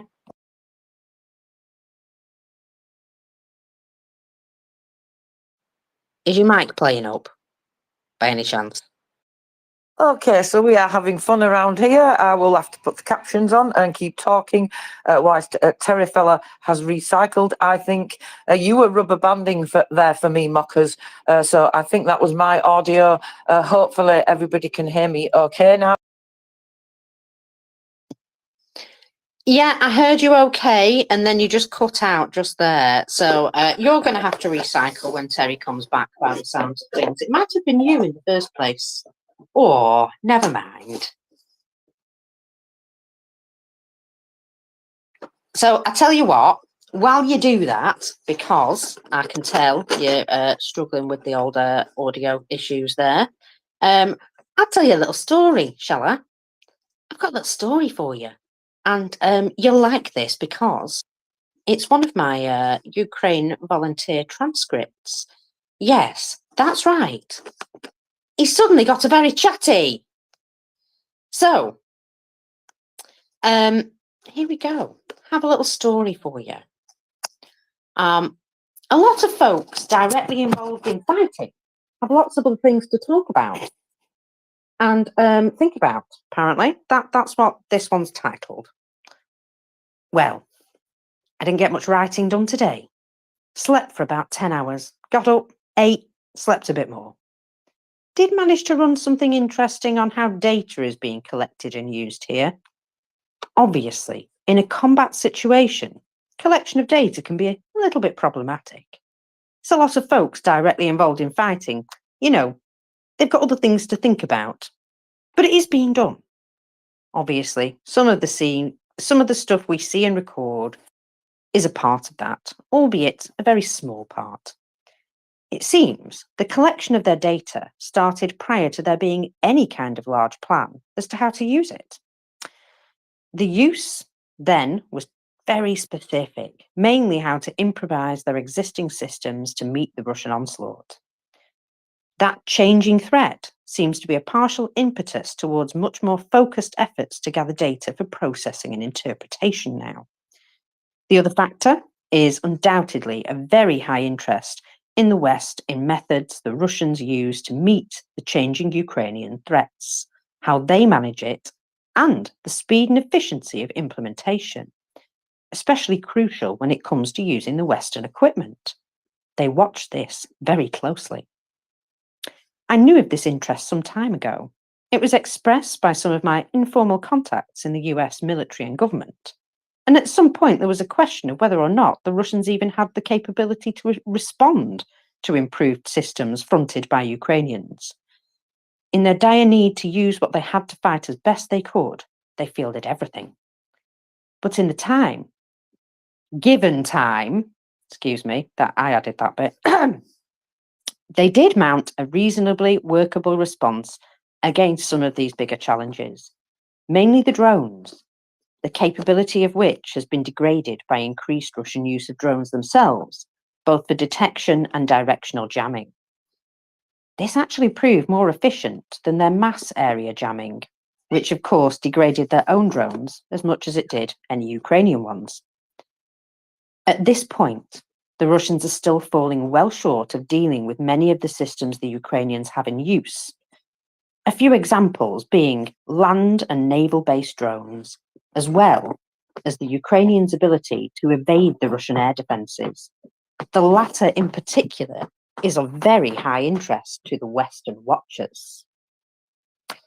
The methods being used to collect this data are very wide-ranging. It involves pretty much every single dot we can collect, from situation reports to drone footage to oral interviews and satellite data, some of which is provided by the West. A typical big data approach.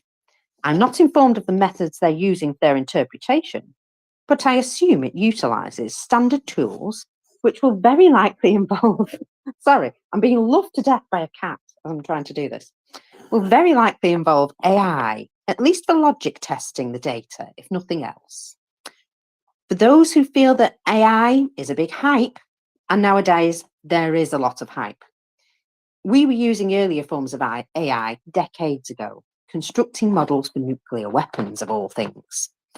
One of the most important uses being predicting workability, of air lensing designs based on optical quantum efficiency submodels. Sounds complicated. Anyway, be that as it may, it goes without saying this kind of operation involves substantial computing power and programming expertise.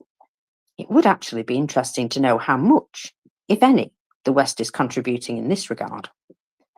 Assuming they can collate all their data and analyse it, and continue to add to it as things on the battlefield change, then the challenge will be to make the correct assumptions from this data, and thus statistical predictions that will allow them to be much more proactive. And then the really hard part is putting it to use in the field. And of course, the timing, because that's always important. An interesting endeavour for sure, one I wish I had much more specific information on. We were mainly being advised as to the data needs, but I did manage to cajole a bit more information out of the folks giving the briefings. It was clear their own knowledge was also somewhat limited as well. There's a bit of a need-to-know situation going on. One specific thing that came out as an aside with a few military engineers was the modification of cheap optical devices, off-the-shelf cameras basically, to allow both monochrome and IR detection. Now, this is something I know quite a bit about. I have a lot of interest in it. So we had a very detailed discussion. But to summarise, it involves removing the IR filter over the camera sensor, as well as the UV one, and in many cases, removing a Bayer filter, or the Bayer filter, on the surface of the sensor itself, which involves actual physical scraping or chemical stripping or laser removal. It's a little bit more complicated since you will lose the micro lenses. Thus, you hurt the light gathering efficiency of the pixels. But at wavelengths involving IR, those lenses are extremely inefficient anyway. So with a good lens and a quality sensor, you can make up for all of that. The real problem is the way you treat the images in software, which involves producing raw files from the camera, massaging them in post-processing. The processing engine in the camera assumes colour, so treats the monochrome IR image as colour. And to add to that, raw images are huge, so it's a challenge to provide them in good time. Anyway, I could go on about this all night, but we'll assume interest is limited in the down and dirty details, so basically that's what I've done today. Tomorrow, I'll think about my daily diary thing and probably get that down. We saw more action than is usual this last time out. And there you go. I'm going to leave you now with that note, because the next thing that's in there is a story about that action. And I'm going to save that for tomorrow because that's a Saturday job for me. And so I hope you enjoyed that bit, and you'll have to come back and listen to the rest tomorrow. Sorry, I'm a tease. Welcome back, Terry fella. Hi, Mockers. At least there's somebody here. I have just requested Tracy come up as speaker, and I can see her going, ha! Oh, shouldn't do that. Open mouth, that is. No point showing you, is there? But yeah, so things seem a little bit awry here. I will try and request her again. Just give me a mo. She's still not coming up as speaker. I think there's odd things going on. Elon is doing his best to interrupt us, isn't he, Marcus? Oh, I wouldn't worry. We've had all sorts of strange things happen. Yeah, for some reason, sometimes Tracy gets a bit of a wonky connection, and so she might have to. Heck, people keep phoning me. Go away. So yeah, she might have to go and reset all the internet and everything, because that's usually the case. Oh, sorry, Yes, I'm looking at a big silver pole. You know my new shower curtain? Did I show you my new shower curtain? I'm sorry, folks, but you've got to live my life with me if I'm here I all thought the you were time. talking about a different sort of pole just then, Marcus.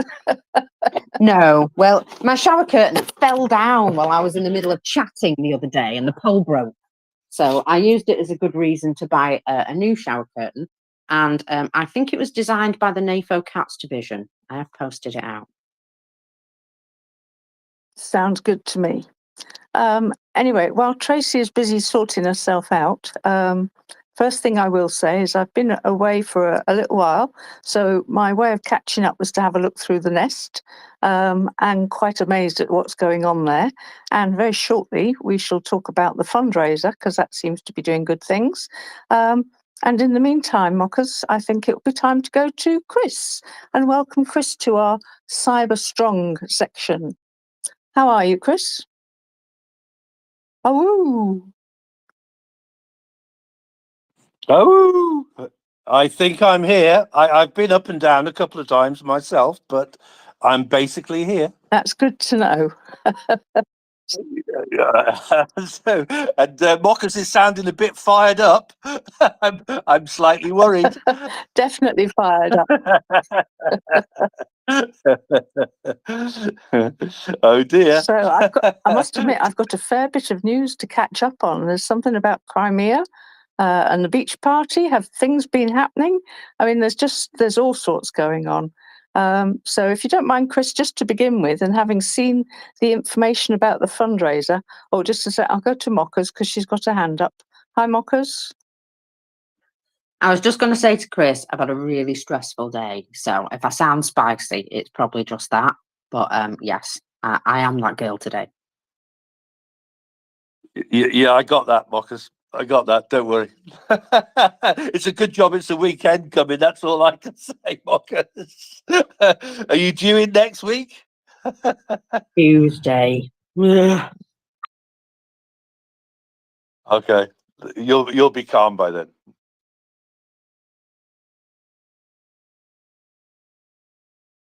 That will be great. And it does look as if we might have a Tracy with us very, very soon. Anyway, Mockers, let me go and do the fundraiser. Our fundraiser is, of course, first in the nest. You'll find it by seeing that there is a tweet called Donor Match, and this is what I'm amazed at. Update wow. Starting now, 4 generous donors will match all donations up to $500 each. So that sounds as if you donate $10, there'll be $50 in there. I think that's how it will work anyway. So please, if you can, do donate now, because we are so close to our total. And they say, can we match 2,000 by midnight? So our fundraiser at the moment, as many of you might know, is to raise money for solar power generators and power units. And the amazing thing about these, they're all going to be going to Kharkiv, and specifically to hospitals that most need them in Kharkiv.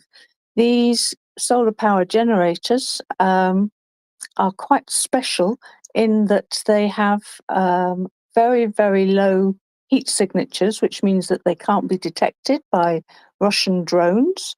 It also means that they can keep running 24 hours a day if need be. Because they are solar, they can actually store the power. So as far as I believe, and it also means that they've been tested in the field being shot at. When they have been shot at, they have kept going, maybe with a slight reduction in efficiency, but the main thing is that they keep going without interruption. So that means in a hospital, if there is shrapnel hitting them for any reason, they can still keep going, and an operation of some sort could still go on. Medication in a fridge can still be kept cold. In ICU, all the equipment there can still keep going. So it has so many uses. And these are literally going to be lifesavers. I know we've always had in the nest previously the tweet about the baby being born by cesarean section. And it was so wonderful to see that it was one of the generators that we raised money for that was being used during that operation. So please, if you can, donate whatever you can. It could be a few dollars, could be a few $100s. We don't mind. But the fact that we have got 4 generous donors today coming up to match all the donations for the next, does it say how long? Well, hopefully by June the 1st, which incidentally is going to be tomorrow. My God. Yeah, so if you can't afford to donate at the moment, then just retweeting, we would be really grateful for that as well. Retweet and like, maybe put a little message in, and let's do our best to see if we can get this fundraiser completed as soon as possible. So with that, I will come back and have a look, and it seems we have Tracy as speaker. Hi, Tracy. But we don't yet have you up. And that sounded very weak, I'm afraid. Are you still with us? Can you hear me now? Oh, that's a little bit better. Yes, yes. And Mockers has a hand up again. Oh, just very quickly, Tracy, I'll sort out the man in the cloud. Don't worry about that. I'll speak to you soon. Thank you, Mockers. Much appreciated, as always. What on earth would we do without Mockers around here, Terry fella? I know, she's remarkable. I'm always amazed that having got up so early in the morning that she's still around at this time of day, but thankful that she is. So she's gone to sort out the man in the cloud, a man that does, hopefully. Anyway, I think at that, let's snip back to Chris again and see if Chris has any updates or info for us about the Cyber Strong section. Hi again, Chris. Well, I was just going to say, Terry, Mocker's in feisty mood. Yeah. Don't get in the way of that, folks. Whatever the question, the answer's yes. Exactly. Can tell you're married then, Chris. Can definitely tell you're married. Yeah. Yes, if only I took my own advice there, Terry, I would be fine, wouldn't I? Yeah. Very good. Yes. I was going to say actually, but Mockers did make me laugh when she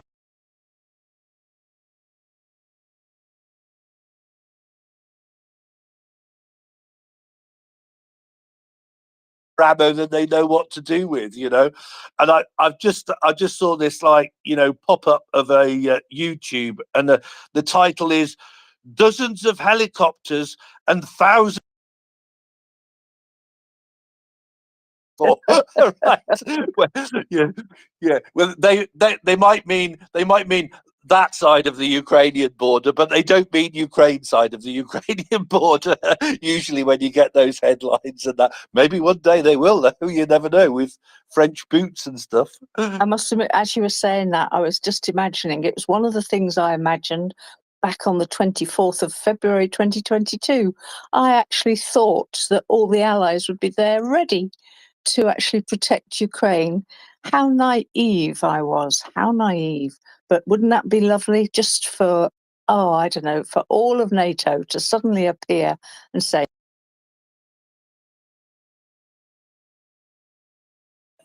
Yeah, that would be amazing, wouldn't it? Yeah, we'll see what happens. Hopefully, fingers crossed. We can all have wishful thinking. Now, we are going to be going into the Cyber Strong Ukraine segment, which we have every Friday. And the lovely Chris Windley, of course, joins us, brings us guests, interesting information, insights. Of course, he is our subject matter expert for this segment. So, but we do like to introduce, of course, propaganda and that type of thing, Terry fella, as you know, and that's something that you look at as well. Christopher, James and I, when we started this segment, we did want to include that because it's very often intertwined, isn't it? The propaganda, of course, because Russia uses those cyber networks and digital capabilities for that. So very often we have the two things running together. But what are we going to be talking about today, Chris? Well, yes, I've got some little things. Actually, it's funny you should say that, Tracy, in that, because one of the things that I've got, I don't know whether I'll dive into this straight away, but one of the things that I've got is I was thinking about the elections coming up, right? And obviously the elections in the US and in the UK. And then I was I was thinking back to the 2016 elections and the Cambridge Analytica scandal. Shall we call it scandal, Tracy? Yes. And and so I was just like googling around, right? And then I found this like very it looks like I am going into this, by the way. Yeah, I found this like rather interesting article which I've posted up, and it says elections 2024, will AI wars replace data wars? Right now, so, and I thought, oh yeah, this is really interesting, because well, today earlier on, I go on to a few Zoom meetings, and I was on a sort of AI is cool webinar, and of course, AI is just absolutely exploding. I don't know how much you folks are aware of this, are you? What's your take on it at the minute, ladies? Yeah, I've noticed that as well, Chris. It seems to be massively exploding now and branching out into all these different fields as well. I thought it was just my perception, so it's interesting that you say that. No, really. So there was the person that put this. I did put a little video up, by the way, of this. One of the things that I posted, and that. So that the person that runs this is, what should we say, well into AI. Shall we put it like that, Tracy? Have we lost Terry? Oh no, she's still there. Yeah, Tracy and Terry. So well into AI, and it was just like a bit of a endless stream of like new AI applications, like what am I going to say? Oh, like you can basically just like talk into your phone, and it's going to create you, an AI story after you've spoken, and then you're going to say, "Oh, please, could you just like jazz this little story up with, an AI image for me, right?"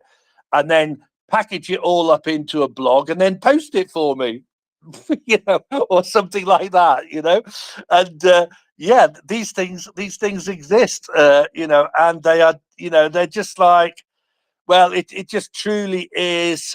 It's so hard to keep up with. I mean, Tracy, it really is so hard to keep up with. I don't know, maybe we've got some like people that are really into it on the space, in which case we might get some hands on it.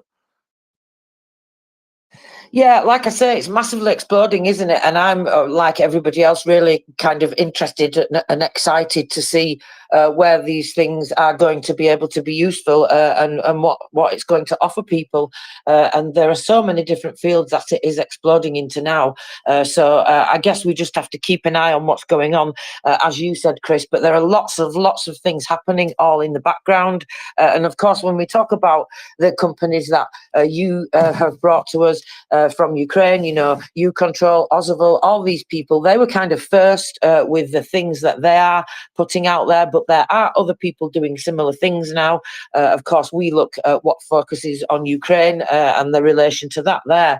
But yeah, it's massively exploding, and I think we all have to get used to it, really, don't we? It reminds me of the days when the internet first came out, Chris, and everybody was in that, like, some people were scared and fearful of it, and some people were really excited about it. But I hope we've learned from those days, in that we are looking at things in a better way now, and we are looking at the possible potential and the challenges as well that these things may throw up, because I would like to think that we have learned from those first early days when the internet was coming out and digital capabilities.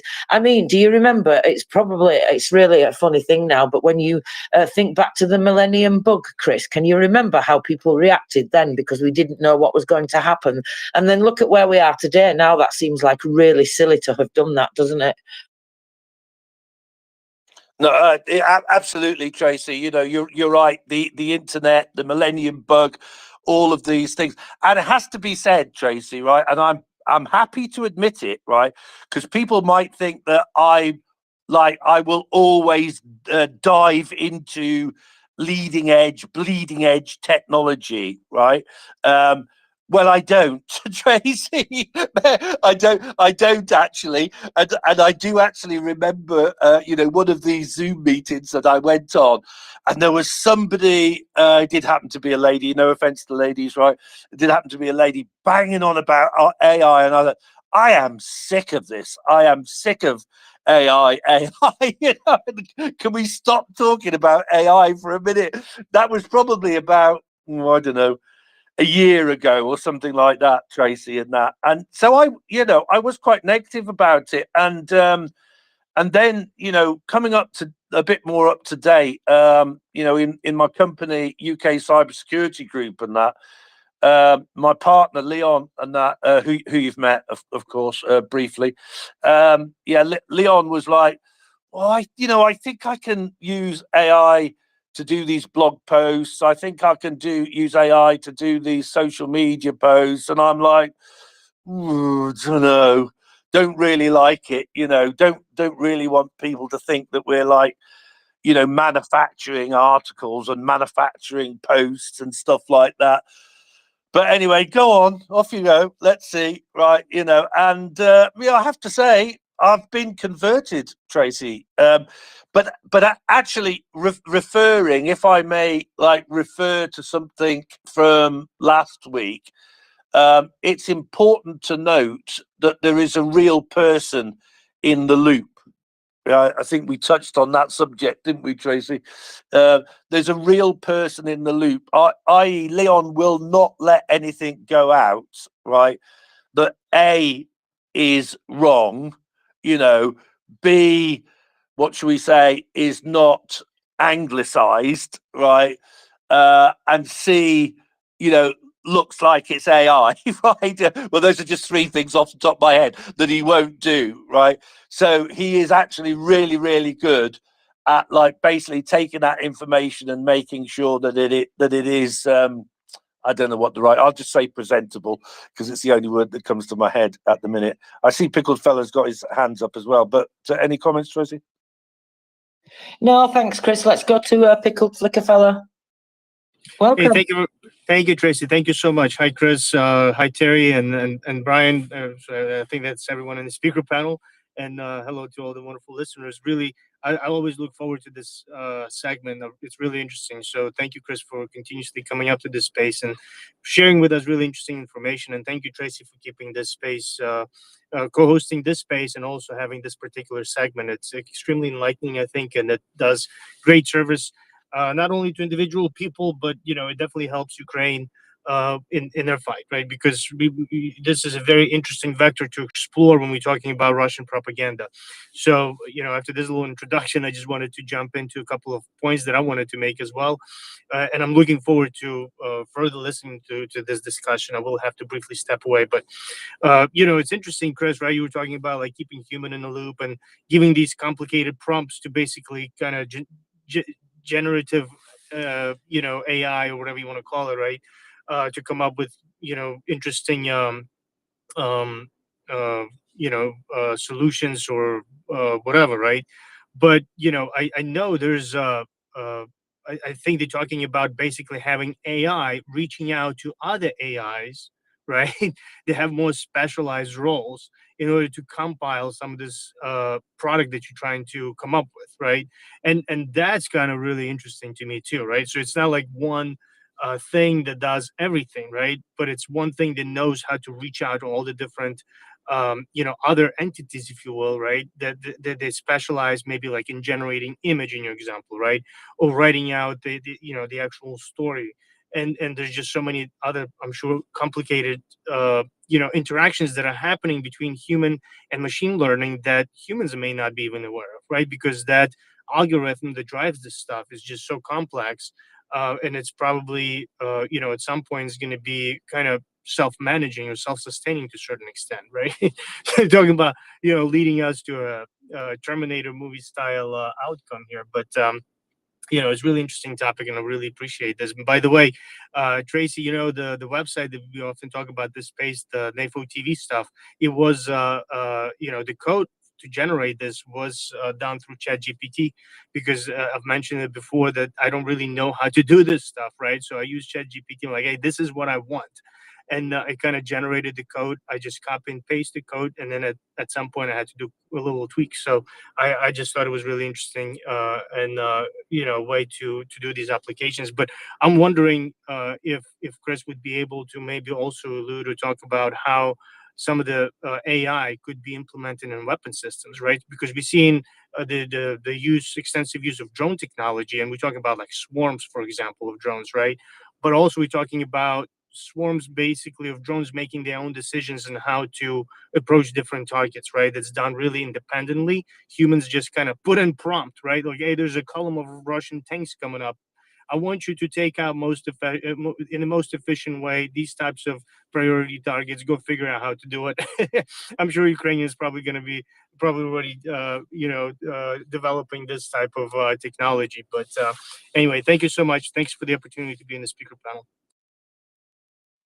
Well, I'll just jump in there, Tracy, if I may. Right, Pickled Flicker fella, you have to be a permanent addition here, right? Because you're always feeding me with exactly the lines that I want.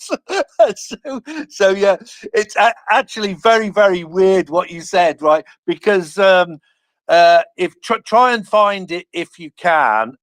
So the Zoom call that I was on this morning for the first time, I have to say, although this like Zoom networking session has been going on for some time, it's basically called AI the Cool Stuff, and it's by a Zoom networking group called Peppercorn Networking, and the guy that basically runs that network just happens to be really into AI.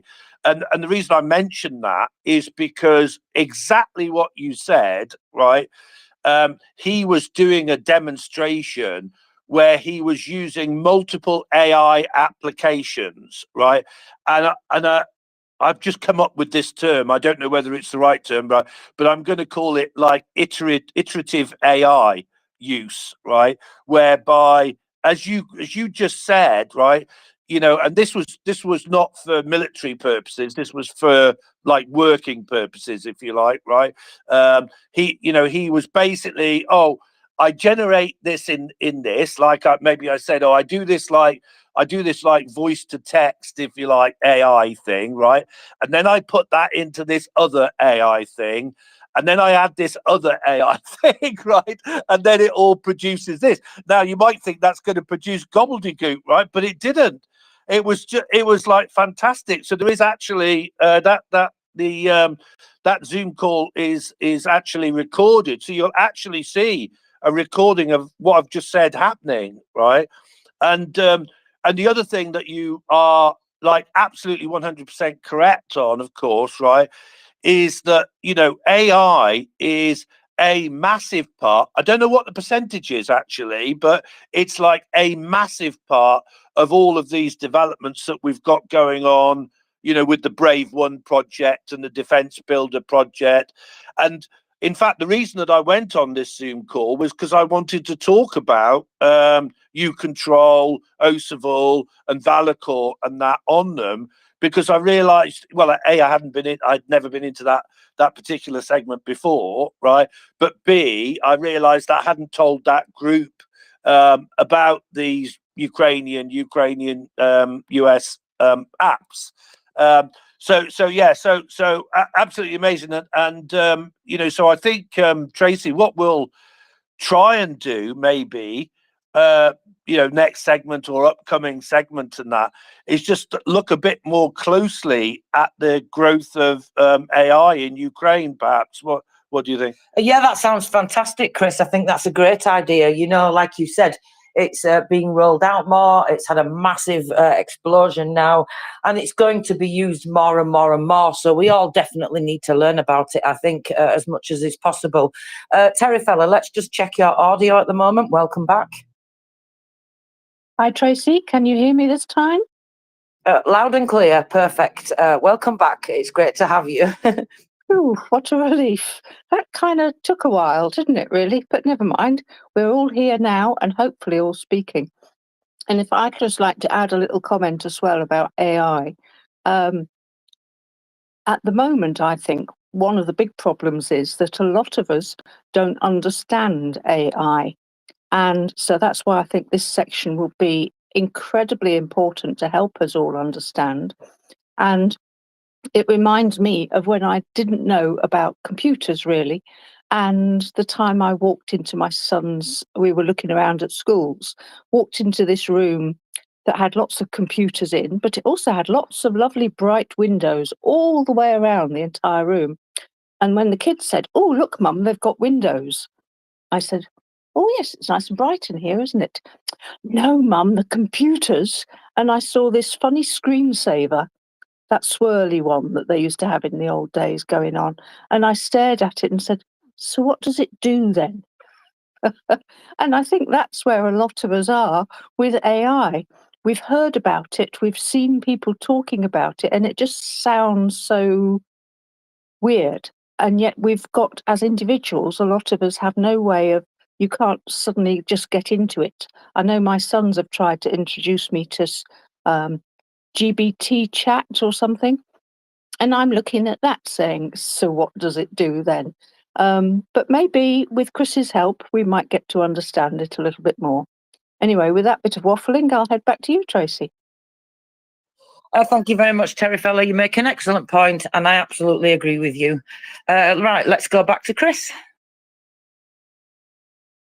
Yeah, I think we lost Brian, unfortunately, there because he had his hand up for a while. Hopefully he will come back. And yes, Chat GPT. Yes, right. I was like, what is it? And I couldn't get it in my head. Yeah, Chat GPT.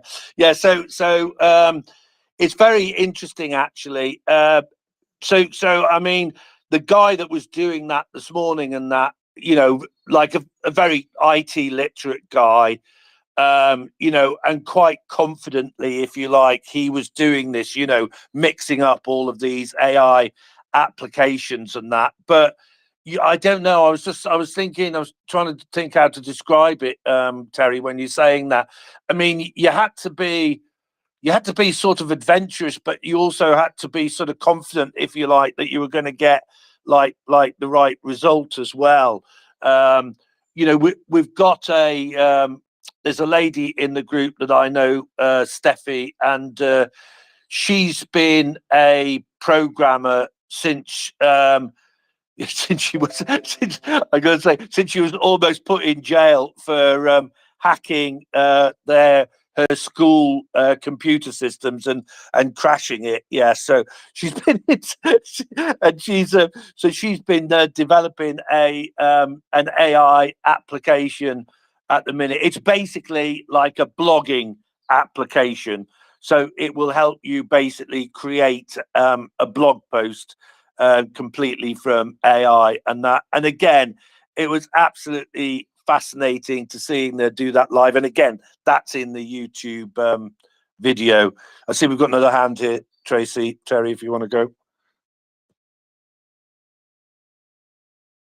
Go ahead, News. You can use. Welcome. Hello. I remember the Y2K issue, and I think the reason it didn't become a bigger deal is because we did spend a lot preparing for it, and as the programmers went along, they got better and faster and found quicker ways to solve it. The other thing is that with the AI, I'm kind of interested in how we can defend ourselves against its malicious aspects if it's used by the Russians or the Chinese. And one thing would be like if you had the AI figure out how to judge the markets and judge individual stocks and buy and sell um, based on the history and adapt in ways that humans might not be capable of. Do you know if anybody's doing stuff like that? Chris, do you want to answer that? Well, I was just going to say that was the subject of this article that I said earlier. So this article, Elections 2024, will AI wars replace data wars? Right. And so, here we are, in the run up now to both the US and the UK and other, I forget who now, Tracy, but I know there's a number of other, isn't there, elections about that are going to happen in 2024. Apparently it's like the year of like the most elections ever or something like that, isn't it? Yeah, Right. if you look at that article that you're talking about, Chris, and did you say that you'd posted that as well for everybody to have a look at? Yeah, yes, I did. But by all means, do post it again to make it easy for people to get to, Tracy. Yeah, I'll probably pop it in the nest because it is quite interesting and exactly as you said. Yeah. We'd said so 50 countries across the world in 2024, 2 billion people across 50 countries are heading to the polls. Among these 50 countries are 3 of the world's biggest democracies, of course, India, USA and UK. So Tracy, actually, if it's okay with you, I might read this out, right? I was umming and ahhing about trying to pick bits out of it and that, or read it out. Shall I read it out? Go ahead, Chris. Okay, so let's just go through it because it's only, like I said, A4 page, isn't it? So it won't take us long. There are a number of interesting aspects to it. So, as you say, in 2024, 2 billion people across 50 countries will be heading to the polls. Among these 50 are 3 of the world's biggest democracies. India was the other one, the United States and the United Kingdom. So obviously this is pretty. What's the date of this? I can't see it. I don't know if you can see it. Can't see off the top of my head. But obviously they knew about the UK election. This makes it the biggest election year in history. It is also the first big election year since AI tools have made their way from the safety of labs and into the hands of the public. Digital political campaigning is about to get even more interesting. And then, of course, you've got the picture there, no doubt AI generated, of people standing in queues for the polling station alongside AI generated bots or something. Yeah. So a decade of data wars. It's hard to remember a time when social media didn't have on-platform advertising.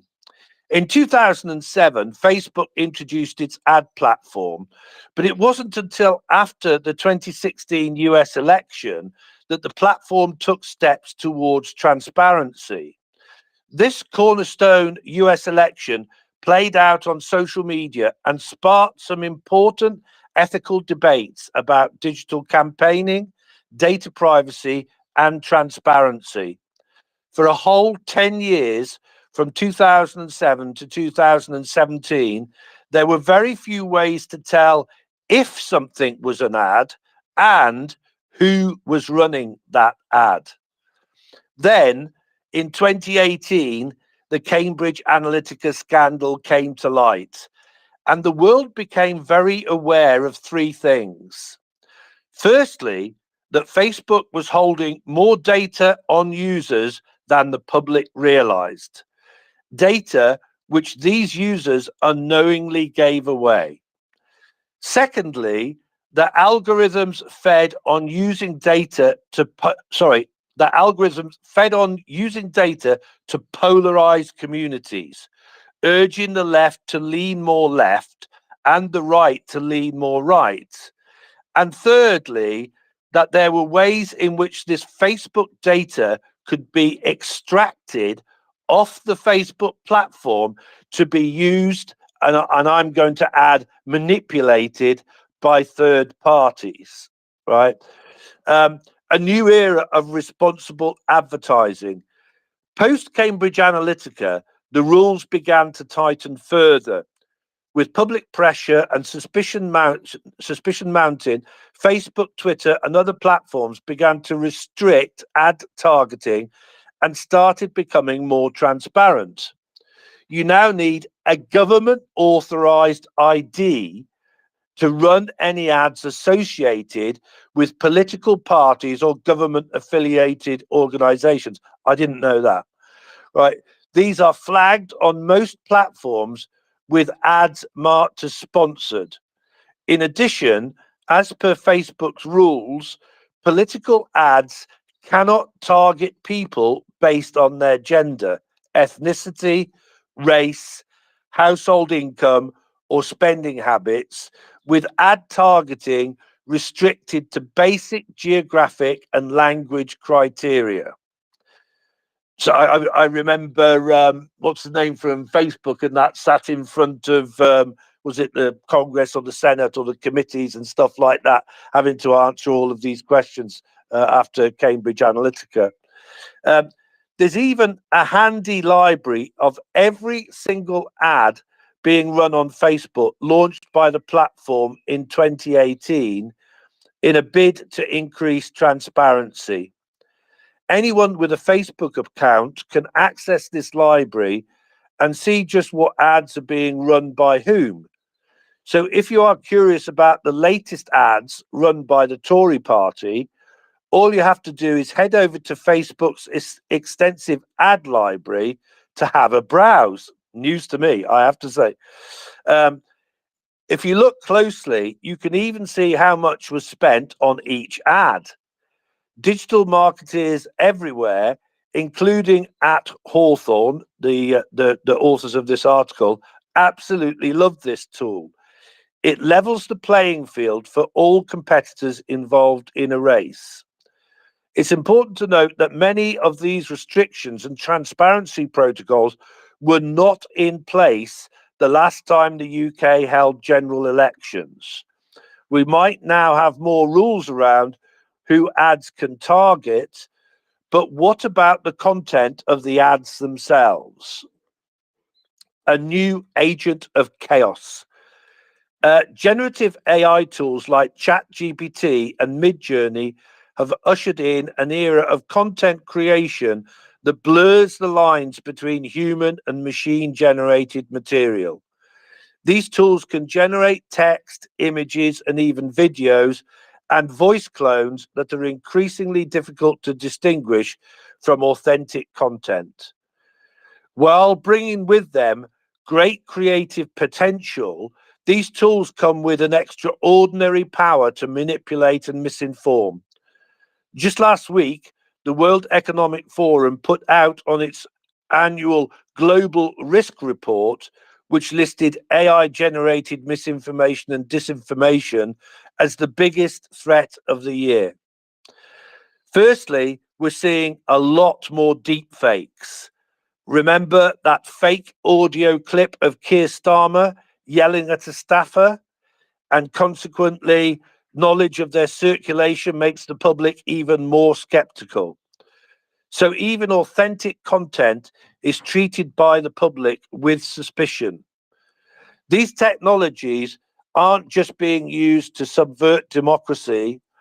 In a case that hit their headlines last year, Pakistani political party Pakistan Tehreek-e-Insaf, my best pronunciation, used AI to clone the voice of former party leader Imran Khan. While Khan was locked up in prison, unable to campaign for PTI, his AI-generated voice rallied the troops anyway, encouraging them to head out and vote for PTI, reaching 4.5 million people on social media. Many knew it wasn't him speaking. The tech isn't that good just yet, but his voice managed to deliver a message and found a clever loophole around a government-issued gag order. Governments and international bodies have begun to address the threat that AI-driven disinformation and misinformation can pose, but things are moving slowly, particularly in respect to in regards to the pace of AI. The European Union has reached a deal on AI regulation, albeit with implementation scheduled for 2025. The UK government has been cautious about stifling AI innovation, but has acknowledged the need for regulation of AI. And as of now, there are no rules in place about flagging or restricting machine-generated content. President Biden unveiled proposals in October 2023, including mandatory watermarking of AI-generated content. Clearly, regulation hasn't quite caught with the new agent of chaos, but tech companies have been quicker to act this time around. Both Google and Facebook unveiled new platform rules that will require political ads to carry a label when they have been generated using an AI tool. Just a wee bit more. Who really wins? In 2019, it was estimated that just under £9 million was spent by political parties in the UK on Google and Facebook, with just over 6 million on Facebook alone. Despite ad targeting being more regulated this time around, we can expect spending to be even higher. Last time, national party spending was capped at £30,000 per constituency during the short campaign, i.e., if a party was contesting a seat in all 230 constituencies, they had £6.9 million to spend. This has now been increased to 54,010 pence or £10. For context, total campaign spending could go from 19 million to 34 million, a 78% increase. If the same percentage was spent on digital advertising, Facebook and Google could come away with a cool 15 million from the UK alone, making them the real election winners, along with the many AI tools that might be used to produce this year's ads. Well, thanks for reading that out, Chris. I think it's really interesting. I had no idea about being able to look on Facebook for those ads either. And I think, that is one good way, those watermarks and things that you talk about. Maybe these are things that we have to look at moving forward. And of course, legislation, etc., has to be in place. And that's different all around the world, isn't it? We've seen that coming back to what you said with the Cambridge Analytica and the new methods that the EU put in place. And then, of course, we've had new data protection laws as well that we've had to update recently.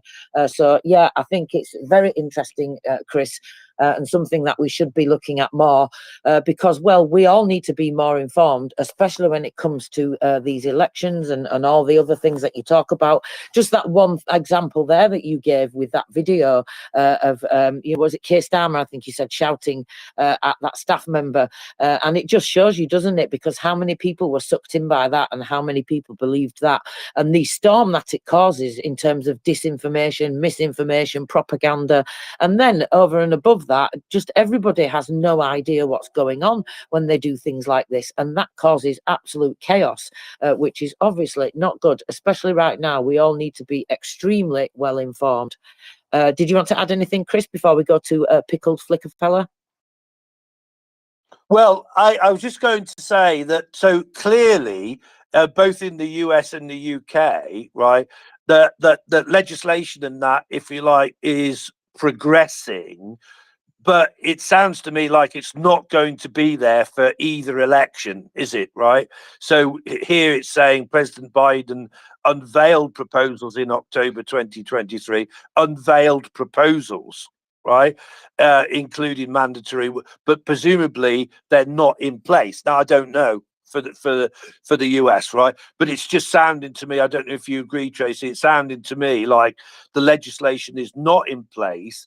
And what I was trying to say was that the pace of AI is outstripping the legislation, isn't it? Yeah. Yeah, which is exactly what happened with cyber security, internet security, when everybody went online. Because when we first all went online and the internet first came out, many of us didn't really fully understand about having internet security. So it reminds me of that, Chris. And this is why I think it's important that we all talk about these things, because if we have to take responsibility for helping our politicians move this legislation along, should we say, then it seems to me that that is one of our jobs nowadays, in many respects. Pickled Flicker Fella, what do you think?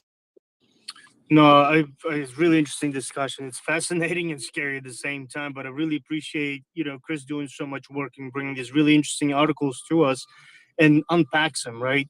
And I also agree with the notion that, legislation is just not going to be able to keep pace probably for a long time with how this type of technology is going to be implemented in the future, right? And will continue to evolve because, it that informational space it doesn't really care for political borders, I think, right? So you need to have an extremely effective enforcing mechanism as well, right? Because that type of ether, right? It can exist in many different forms, I think.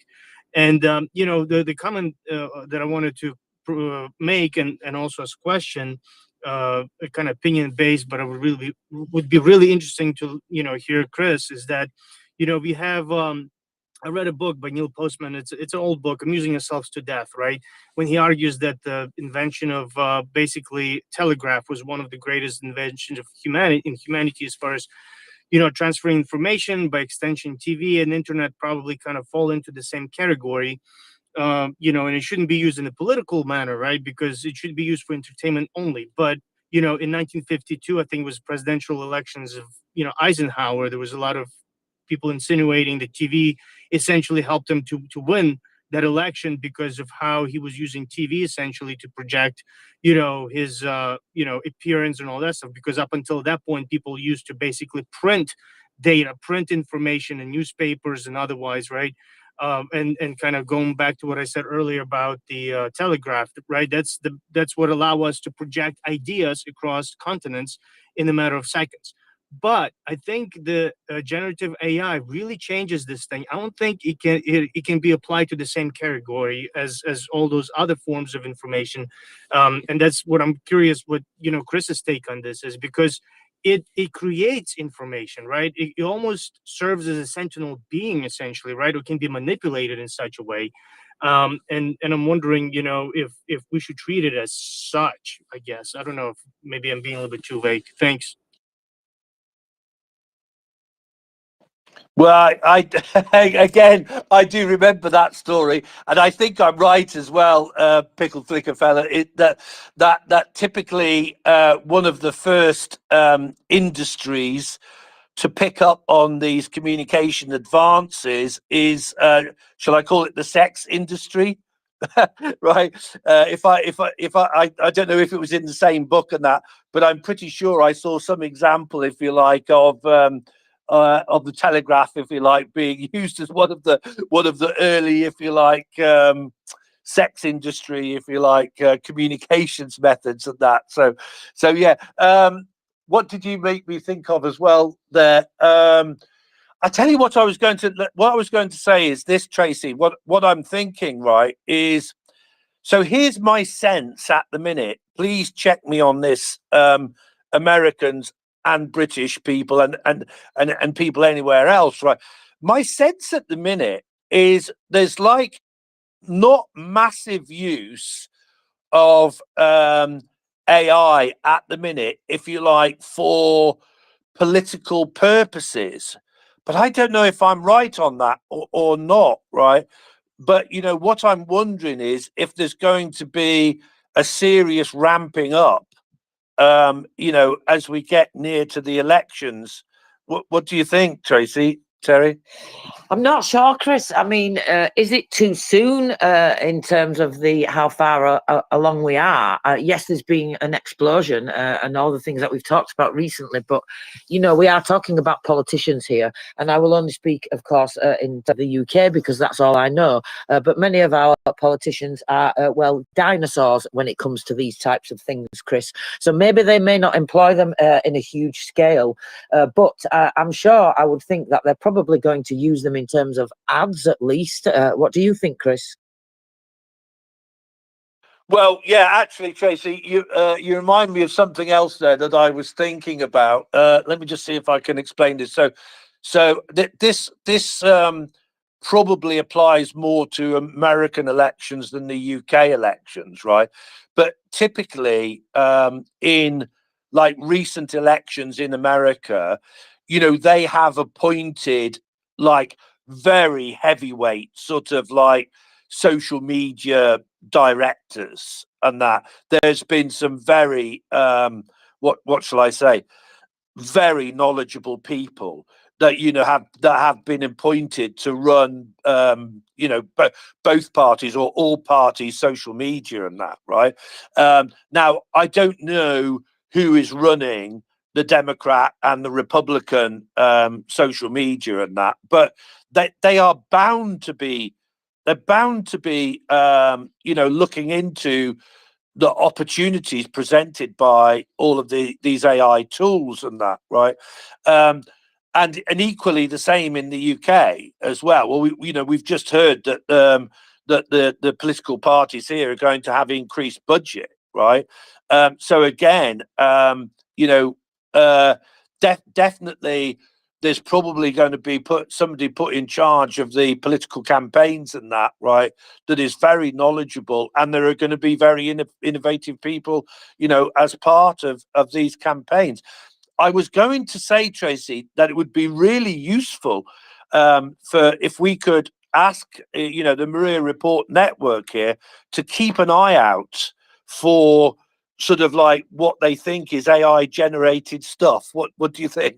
Yeah, I think that would be an interesting experiment, Chris. And I think you're right. Maybe they're going to be doing it more, employing the AI more in the US, just because I think they're more advanced than we are in the UK in terms of all things like that.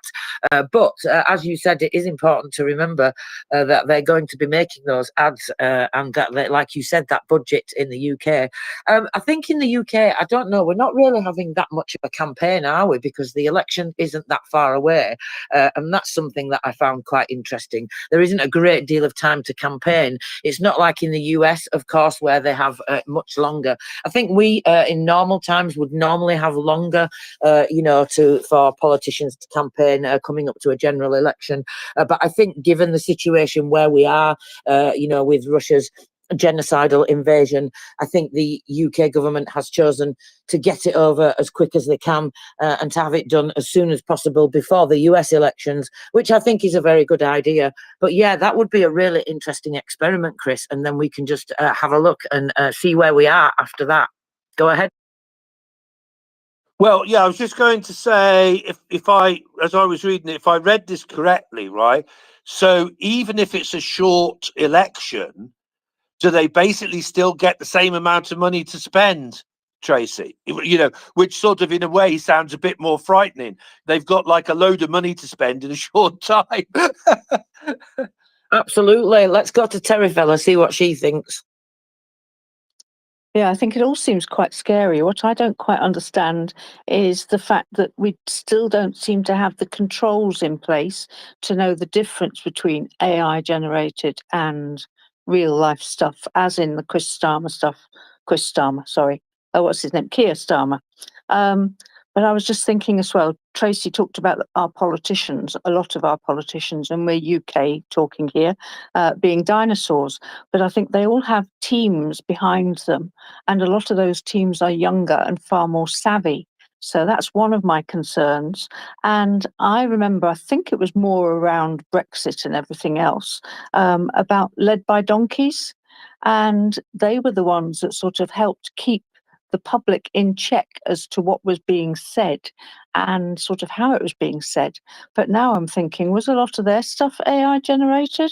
I don't know, but I think, as Chris was saying about the fact that using the Maria Report team collectively, including all of the listeners, to keep an eye on all of this, because if there aren't really any controls in place, it is going to be down to individuals to spot it and bring up alerts. So the more activists we have in place to warn people about this AI stuff, the better, I think.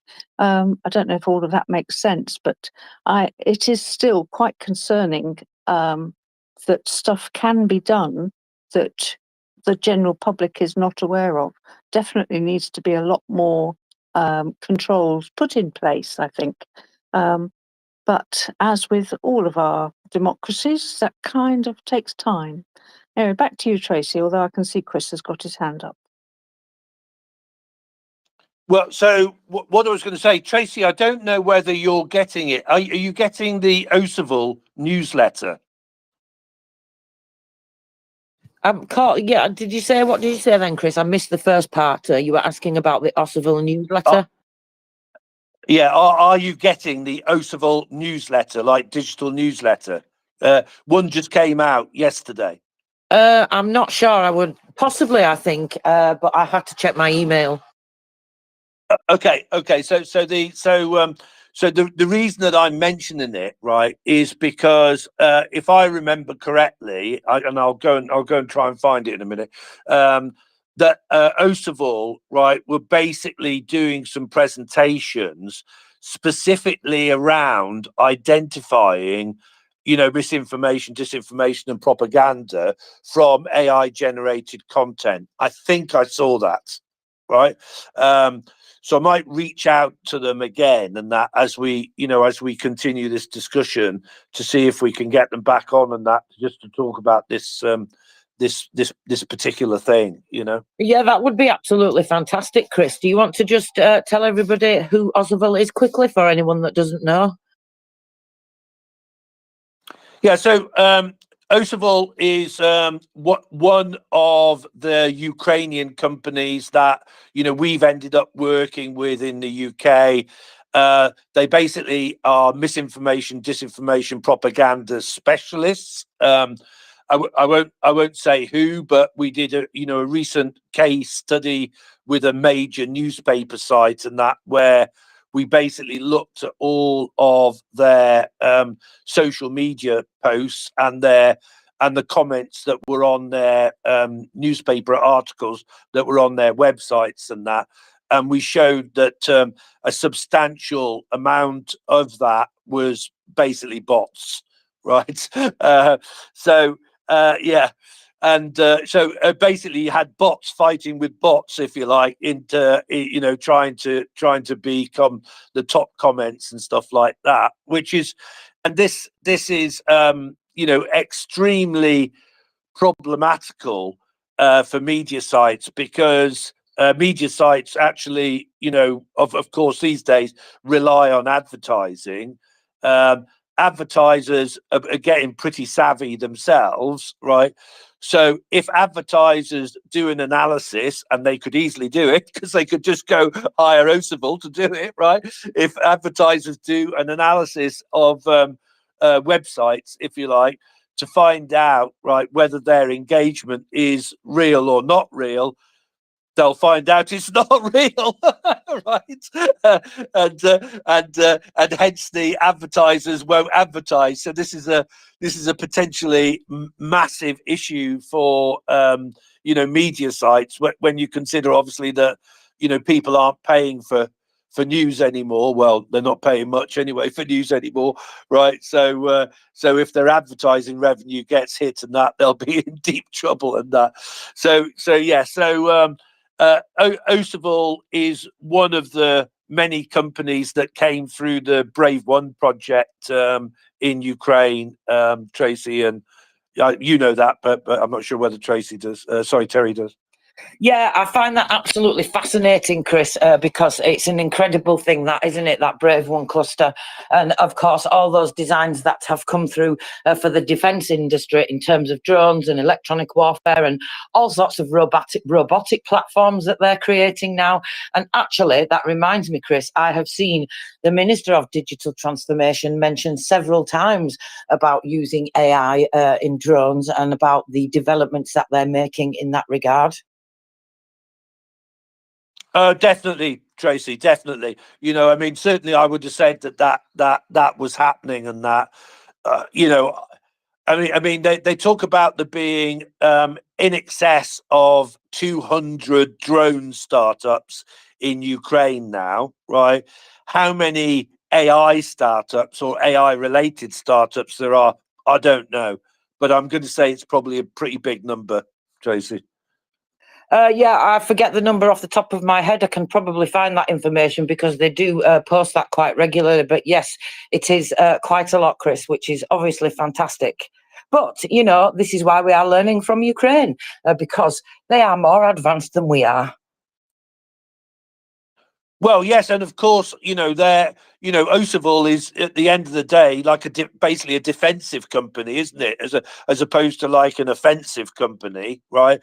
They're basically there to help protect. I mean, that, you know, so I mean, let's put it like this. I hope that the political parties and that are actually talking to people like Osavol. I mean, there's a few companies around similar to Osavol around the world and that. But I hope they're talking to them, you know, about how they basically check to see, you know, what is real and what's not real. And I was just going to mention actually, Tracy, you know, we spoke about Brave One there. One of the little things that I had on my list, right, which I can't give massive updates on, but I've spoken about the new incubator accelerator project in Ukraine, which is called the Defense Builder project. And again, I have I've actually, you know, done some tweets and that. So if you check some of my recent tweets and that, you'll see both that I've tagged Defense Builders Twitter and I've put their website on. And one of the things that I was like really struggling to find more information. I know why that there isn't more information is because they've basically just like closed the entry list recently. When was it? The 15th, was it? Basically the end of last month, is that right? Or was it the 15th of this month? I don't know. I'm sorry, I've just gone out of my head. But anyway, recently they closed the list for all of the applications for people to go into that incubator. So they'll be like really, really busy with that, right? But one of the things I did notice was the community that was surrounding Defense Builder, right? Now I could see this on LinkedIn. So basically, when I was looking at the Defense Builder LinkedIn page, right, I could see all of these other pages that were related to the Defense Builder page. So probably were connected in some way or another, right? And so you had organizations there like a specific defense investment company called Defense Invest, right? You also had a thing called the European Defence Fund, which has 1.2 billion euros basically to invest in defence research and development and innovation, right? And the European Defence Agency, which is basically a EU defence cooperation agency in that. So, you know, there's this like ecosystem, as they call it, right, that Defence Builder and Brave One are in, that basically emanates from Ukraine, Tracy, which I thought was interesting. So I don't know a huge amount about it, but just that I thought was quite interesting. Yeah, the things that they're doing are absolutely incredible. I mean, every day you see notices from the Minister of Digital Transformation and the the ministry in general, and it's absolutely incredible what they're doing. So the Minister of Digital Transformation, he's been meeting the Minister of Digital Affairs of Switzerland, GovTech Centre in Ukraine, supporting revolutionary digital reforms and launching the Dream. So we've been cooperating with international partners since the founding of the ministry, he said, and they're looking at that going on. There's more information that he's released, a big statement about all the things that are happening there. There's more cooperation going on in terms of with Estonia. I saw that recently. They're doing more in terms of the IT coalition. And the other thing as well is they do things like this, Chris, right? So we invite you to an open lecture on project management. Do you work with digital projects and want to learn how to effectively manage a team? So they've got all those types of things running alongside everything that you were just talking about to really give people the skills and get them up to date and get them experienced. And I think this is what we need to be looking at doing. Again, learning from Ukraine and learning how they are being proactive about these things. And I don't think they're going to be the wrong way around, as it seems that we are. In other words, what I'm saying is that legislation is not meeting what's happening in terms of AI development. I don't think that's going to be the case in Ukraine. Do you, Chris?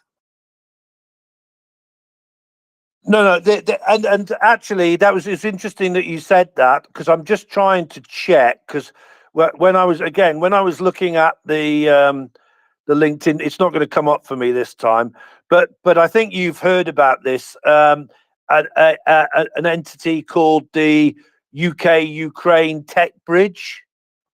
Absolutely. Have you heard of that? Yeah, exactly right. So I think I might, I mean, we'll upset everybody else if we say this, but I think we can say this, Tracy, right? That again, that the UK is certainly one of the main bar stewards, if you like, in terms of this cooperation that you're talking about, Tracy, and it is very much a two-way street, actually. Actually, in the I think, Terry, I think, you and I think we're talking about this last time, and that, that they had basically been taking, I can't remember what it's called now. I probably could look back. They were taking this categorization of where startups were in their progression. And that categorization basically came from the UK, right? So it definitely is a two-way street. And we definitely are, which I think was your point, Tracy. We definitely are listening to Ukraine and keeping track, if you like, on all of these developments that are going on there. Which it's the only logical thing to do, Tracy. Well, absolutely. It comes back to what I say repeatedly. If we don't learn from Ukraine, then we are the weak link in that chain because, they are part of Europe. They're coming into the EU. They're coming into NATO. I don't think it will be very long before those things happen. And even aside from that anyway, they are aligning with all the EU laws. They are choosing to do that. And they are aligning with all the NATO laws. They're even codifying everything that they're developing through the Brave One cluster to NATO standards, which I found really interesting. Chris, the Ministry of Defence mentioned that, and I think it's important that people understand that even though Ukraine is making massive advancements in terms of things that they're designing, they are looking at making sure that they are also codified to NATO standards. I mean, of course, it makes sense moving forward in where they want to go in their journey, but I just think it's incredible that they're doing all of that now, and we absolutely have to learn from them. I'm glad to say that it goes both ways, though, because, of course, we do have advice and things that we can offer, but maybe we're just not as experienced in this regard. And so I am really pleased to see, of course, we've got GCHQ, haven't we? And the UK is doing various things to try and help. They released some information last week, I think, was it, Chris, that I sent you that information from the UK government in terms of the tools that they're going to release for people to help protect themselves in relation to all these cyber attacks going on, all these DDoS attacks, ransomware attacks, all this type of thing. And then, of course, over and above that, we've got all the spying and espionage going on as well. Chris? I just smiling to myself here, Tracy. Right. Okay. So just if you could visualize this, I've got like basically 3 pages of information that I was like basically just like making notes about for this session, right? And I was thinking, I wonder how I'm going to get to all of this and that, or will I get to all of this and that? And somehow we've neatly gone from one subject to another there. So, and you've just brought up one of the other ones, and that I was going to say that I did a bit of a, I did a bit of a an update on the Ministry of Defence hack, which obviously we've talked about, which is not actually a hack of the Ministry of Defence, but is a hack of a contractor in the UK working for the Ministry of Defence and that. So I've done a bit of a in amongst my tweets. I've done a bit of an update about that. Right now, I'm not really embarrassed to tell you this, right? But I was a bit shocked about it, right? So I appear to have been one of the people of the 273,000 veterans and serving military people that had my details stolen, right? And the reason I haven't actually done, I could do a dark web search on this, and I haven't done that because I'm pretty sure, right? Because I've had about 3 or 4 very strange emails, which obviously I won't open, right, to the email address that I would have used for my MOD pension, right? Yeah. So I was just like sort of well. I don't know if I can say amused. I don't think it'll actually affect me too much in that, right? But it was a bit shocking to think, yeah, actually, Chris, you were probably on that list of the 273,000 addresses, you know, that were hacked in this hack, right? So I've done a bit of an update on that. But to your point, you know, generally speaking, at the minute, I'm glad to say there does seem to be, you know, quite a bit of effort being put into actually securing a lot of what I call the down the supply chain. I mean, companies, Tracy. So you know, partners of and suppliers to Ministry of Defence, government, police, etc. In fact, hot off the press, again, something that I tweeted out. I don't know whether you saw it, Tracy, but literally as we were starting the cyber segment here, there was breaking news that Santander Bank had been hacked. I don't know whether you've seen that, Tracy, but if you Google that. To be honest, Chris, did you see that? The amount of notifications that are coming out just in the UK press, I've noticed recently over the last couple of weeks. And of course, because I'm searching for these things in part, that's why it throws them up to you, the algorithm and all that. But, yes. You know, yes. I'm absolutely staggered by the amount. I mean, pretty much every politician in the UK has been hacked. You know, all of this is going on at schools. We've got, you know, let me see, the Internet Archive for non-profit, that's facing DDoS attacks. I mean, it's just absolutely staggering, the amount of people's data that's been released. We've got that one example in the health service in the UK, where actually that happened in November last year, and it's only now we're being told that all that data, everybody's personal, private health data has been released all over the dark web. I was a victim when I was with TalkTalk years ago for internet, and they got hacked, and my data got all released as part of that. So I do understand what it feels like, and it is a little bit shocking and scary. But then I think we also have to remember, we're always talking about here people like ourselves, and you talk about that chain going down, and then those individual people are very often how they're getting into these big networks, because those individual people are not protecting themselves properly, are doing silly things like leaving passwords on sticky notes on screens, walking away from computers, leaving them logged in just because everyone else is in your office. Well, that's all well and good. Somebody might not commit a crime in their own name, but if they can do it in your name, they may consider doing so. You will be surprised how many people will commit a crime of opportunity, should we say. So I do think, even though it seems very, very basic. We do have to keep plugging away at people protecting themselves. And actually, since that, with TalkTalk, when all my data was released on the dark web, I have been really keen on things since then. And I use all those complicated ways of making passwords, and obviously two-factor authentication, VPNs, all of those things. And it's a little frustrating. And I'm like most people, I didn't really want to pay for a VPN. I wanted to have a free one. But you know what? In life, you get what you pay for, Chris, right? And I've ended up choosing to pay a few pounds a week for mine because of the extra features that it gives me. And I really do feel a lot safer. It even tells me if somebody's trying to do that sort of imaging over your screen, you know, where they try to look over your screen, or they, you know, keystrokes, any of those things it will alert me to. And that's why, because my data was released all over the dark web too. Go ahead, Chris. Yes, well, don't get me started here, Tracy. But no, I think the you know, you've mentioned GCHQ and NCSC a couple of times, right? And you know, when I first went into the GCHQ NCSC Cyber Accelerator, you know, where my specialization, if you like, was cyber securing SMEs, home and remote workers, right? And that was because, you know, GCHQ and NCSC and the government, right, could see this massive problem coming up even before the pandemic, Tracy, right? And that was, and by the way, just in case anybody anybody thinks I'm against it, right? You know, I've worked from home for 27 years, Tracy, right?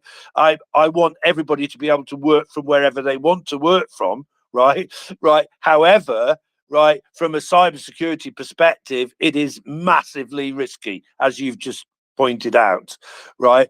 You know, if you think about, and of course, this was pre-pandemic. Then of course in the pandemic, right, when suddenly everybody, well, not quite everybody, but you know, I don't know, 80% or whatever it was of the people were like, you know, working from home or something like that all of a sudden during the pandemic. And funny story, during the pandemic, Tracy, I don't know if you remember this, right, but MPs were awarded something like £10,000 to set up their remote offices at home, because obviously they couldn't come in either, right, in theory. And you know, so me in my naivety, Tracy, right, I thought, oh, I'll reach out to these MPs and I'll say, well, you know, that £10,000 that the government's just given you to set up your IT systems at home, how about you spend some of that, making sure you're cyber secure, right? Yeah. How many takers do you think I got, Tracy? None. None. Exactly none. Exactly none. Yeah. So this is your, you know, you absolutely nailed it. You know, obviously, I mean, pretty well every country that we've got on here is pretty much the same. You know, 99% of the businesses are basically SMEs and that, right? And of those SMEs, like a very high percentage are these days are working from home. I'm sure everybody will agree, right? And that is exactly where the issue is. And you, it is very hard, Tracy. And trust me on this, I've spent now, like, well, getting on for 10 years, right, thinking up ways of persuading people to do something to cyber secure themselves. But, you know, persuading SMEs and people working from home that they need to cyber secure themselves is a challenge, I'll tell you. Yeah, I can bet, and it shouldn't be, should it really? Because, you know, it's incredibly important, especially now with the rise of AI, as we're talking about. And also, I'm interested as well, as we'd spoken about with Ozaville previously, about just the way that AI can help us, and that can help us, you know, root out all this nefarious stuff that's going on as well. So I think, you know, using the technology for good and bad is one of the ways that we have to go. And yeah, we just definitely need to get so many people more up to date with what's going on, and myself included. You know, I don't have a great deal of knowledge about AI. You know more about it than I do, Chris, and I think that's it. You know, we have to talk about these things, otherwise we're all just going to keep going into it blind. And whilst Ukraine is putting out amazing tools, having amazing companies putting those tools out and those products, and of course the Ukrainian government doing incredible things as well, then we would be absolutely silly not to look at that, I think. Right, Chris? Yeah, definitely, Tracy. Tracy, I've just got one or two things here before the Malamutes start Malamooting. Where are they? Oh, there she is. It's okay. She's hiding over there. That I was just going to say to you, and that so one is in regards to disinformation. One of the things I tweeted out, right, was an article about an American. Did we mention this earlier? I got this feeling maybe we mentioned it, but anyway, about an American guy, former Marine and former Florida sheriff, assistant sheriff, or something like that, What a right? Florida man. Who? Pardon? You don't know the joke unless you know the joke, Florida man. Oh yeah, no, yeah, okay. I think I do, yeah. But yes, Florida man, right? So basically defected to Russia, Tracy, for reasons best known to himself, right? From Russia, established 150 websites in the USA, right? That all had like local news names, you know, like I don't know, DC News, right? Or Washington Update, or blah blah. You know, you get the gist of it, right? And then basically proceeded to post out on these US local news websites anti-Ukraine stuff, Tracy. Right? Shocking, So isn't if it? you Well, shocking, but not shocking at the same time. Precisely, precisely, right? Yeah. So I tweeted that that link out to that if people are interested in that, right? And then another little couple of things here that I thought were just generally interesting, right? An American lady who she was basically working for a company. She'd been working for that company for ages, right?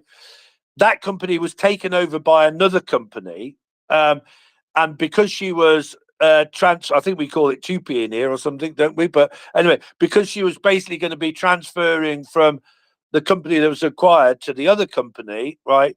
They did a check on her, right? And they basically said to her, "Well, you can't be employed here because you've got 3 felony charges." She said, "What?" Anyway, long story cut short, it turned out that her identity had been basically stolen, right, by somebody who had then gone on to have 3 felonies, right, to be caught for 3 felonies, right, and the background check said that was her. So I thought, yep, okay, that was interesting.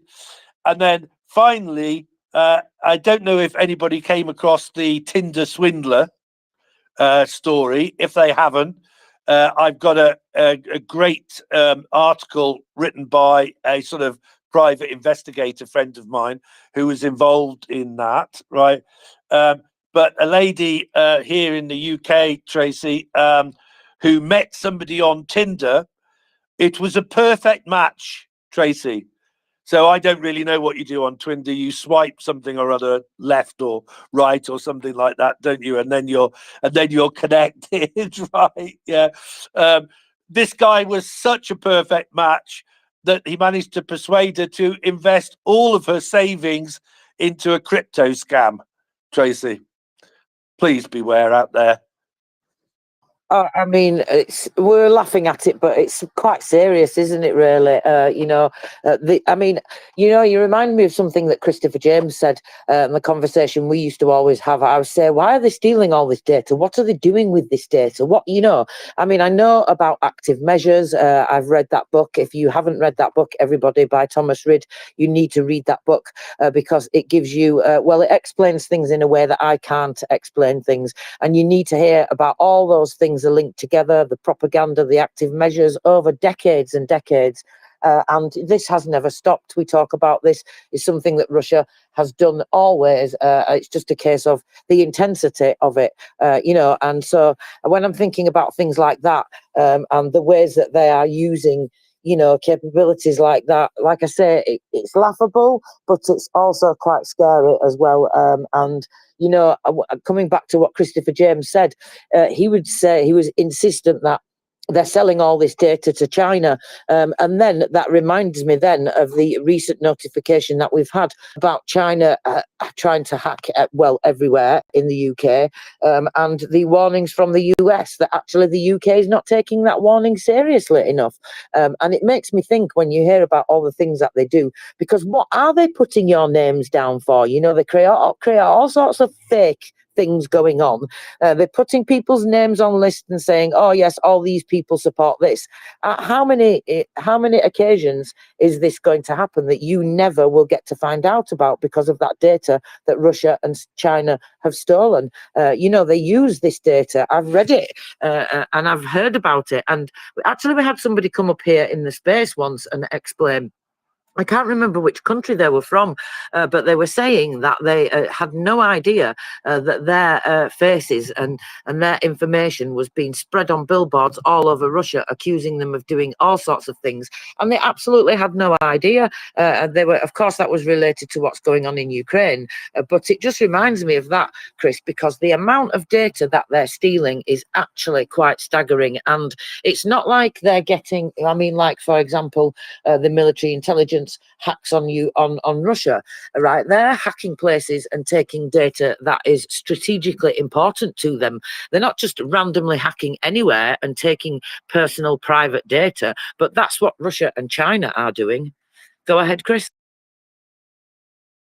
Yeah, no, it's very interesting, actually, Tracy. It's a bit of a random thing, right?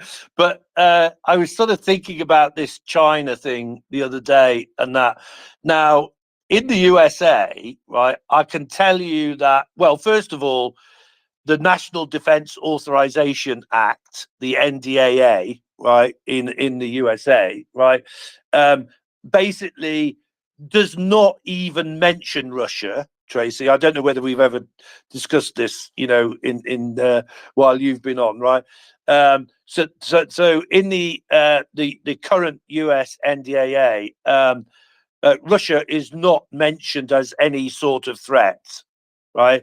But China is like the number one threat.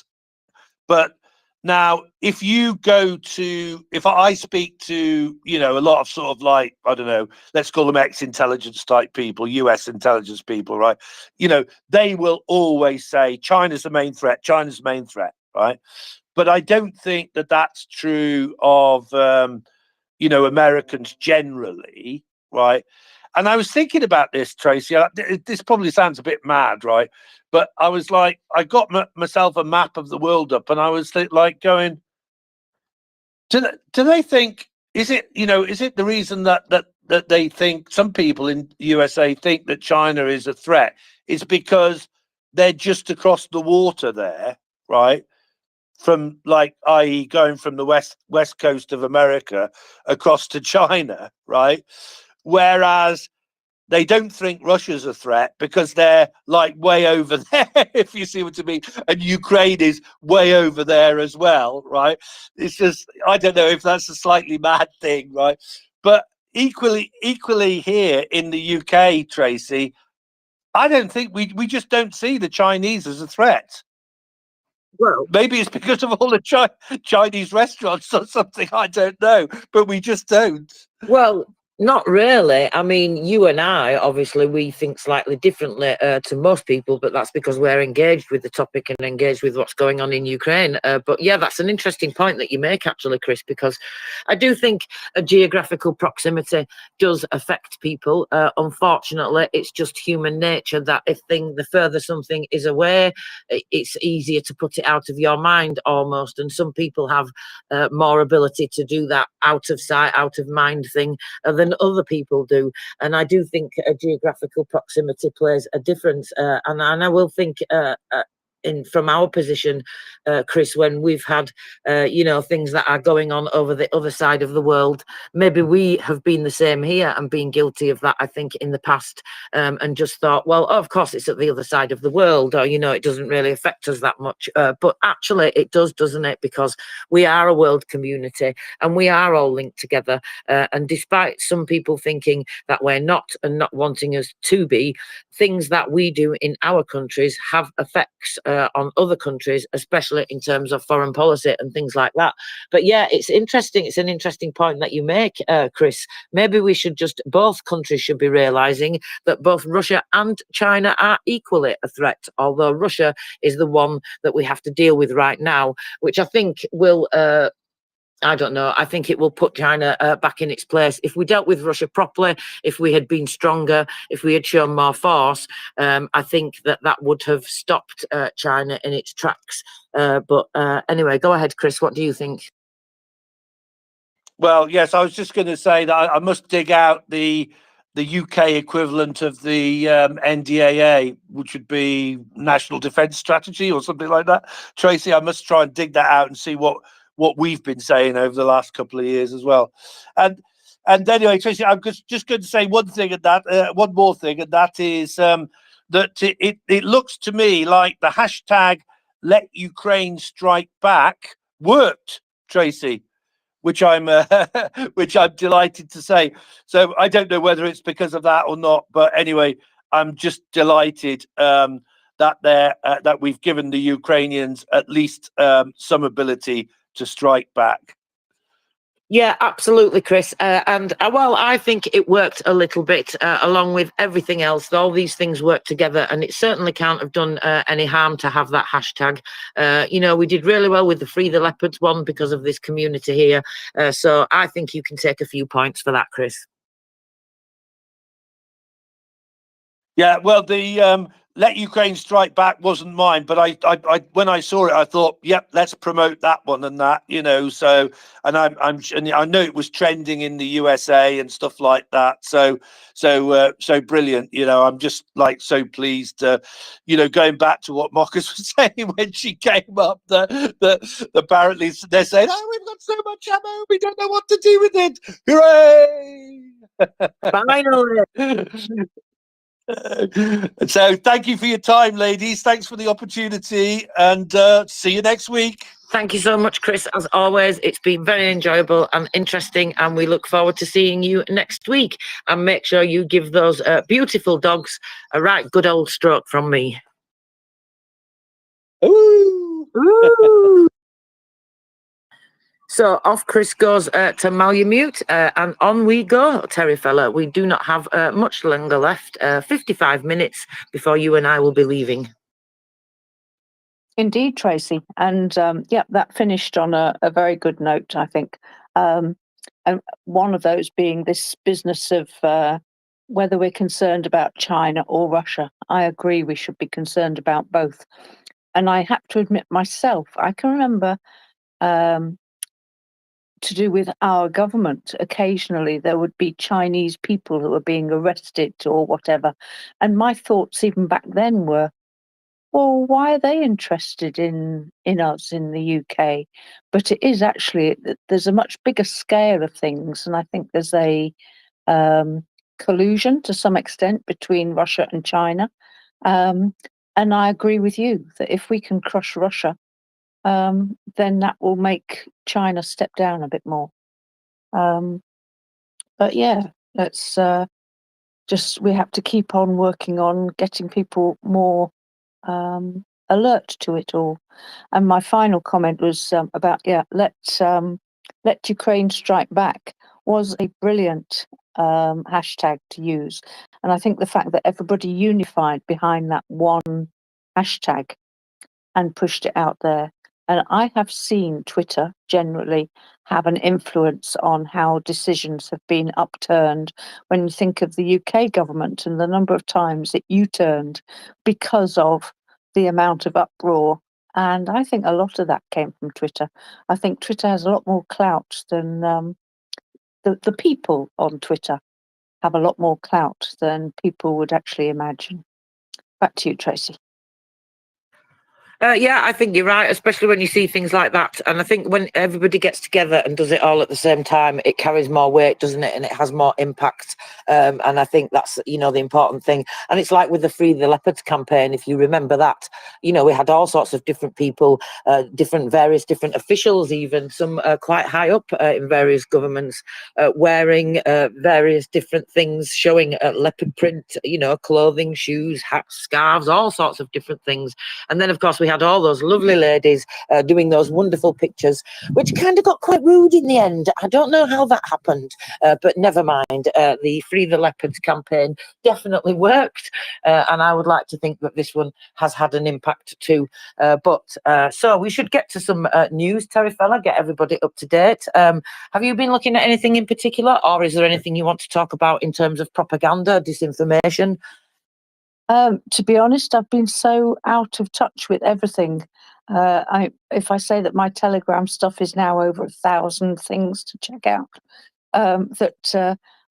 there's particularly today. I think I need to forget about the last few days, but I did briefly hear about that we've got too much ammo. We don't know what to do with it.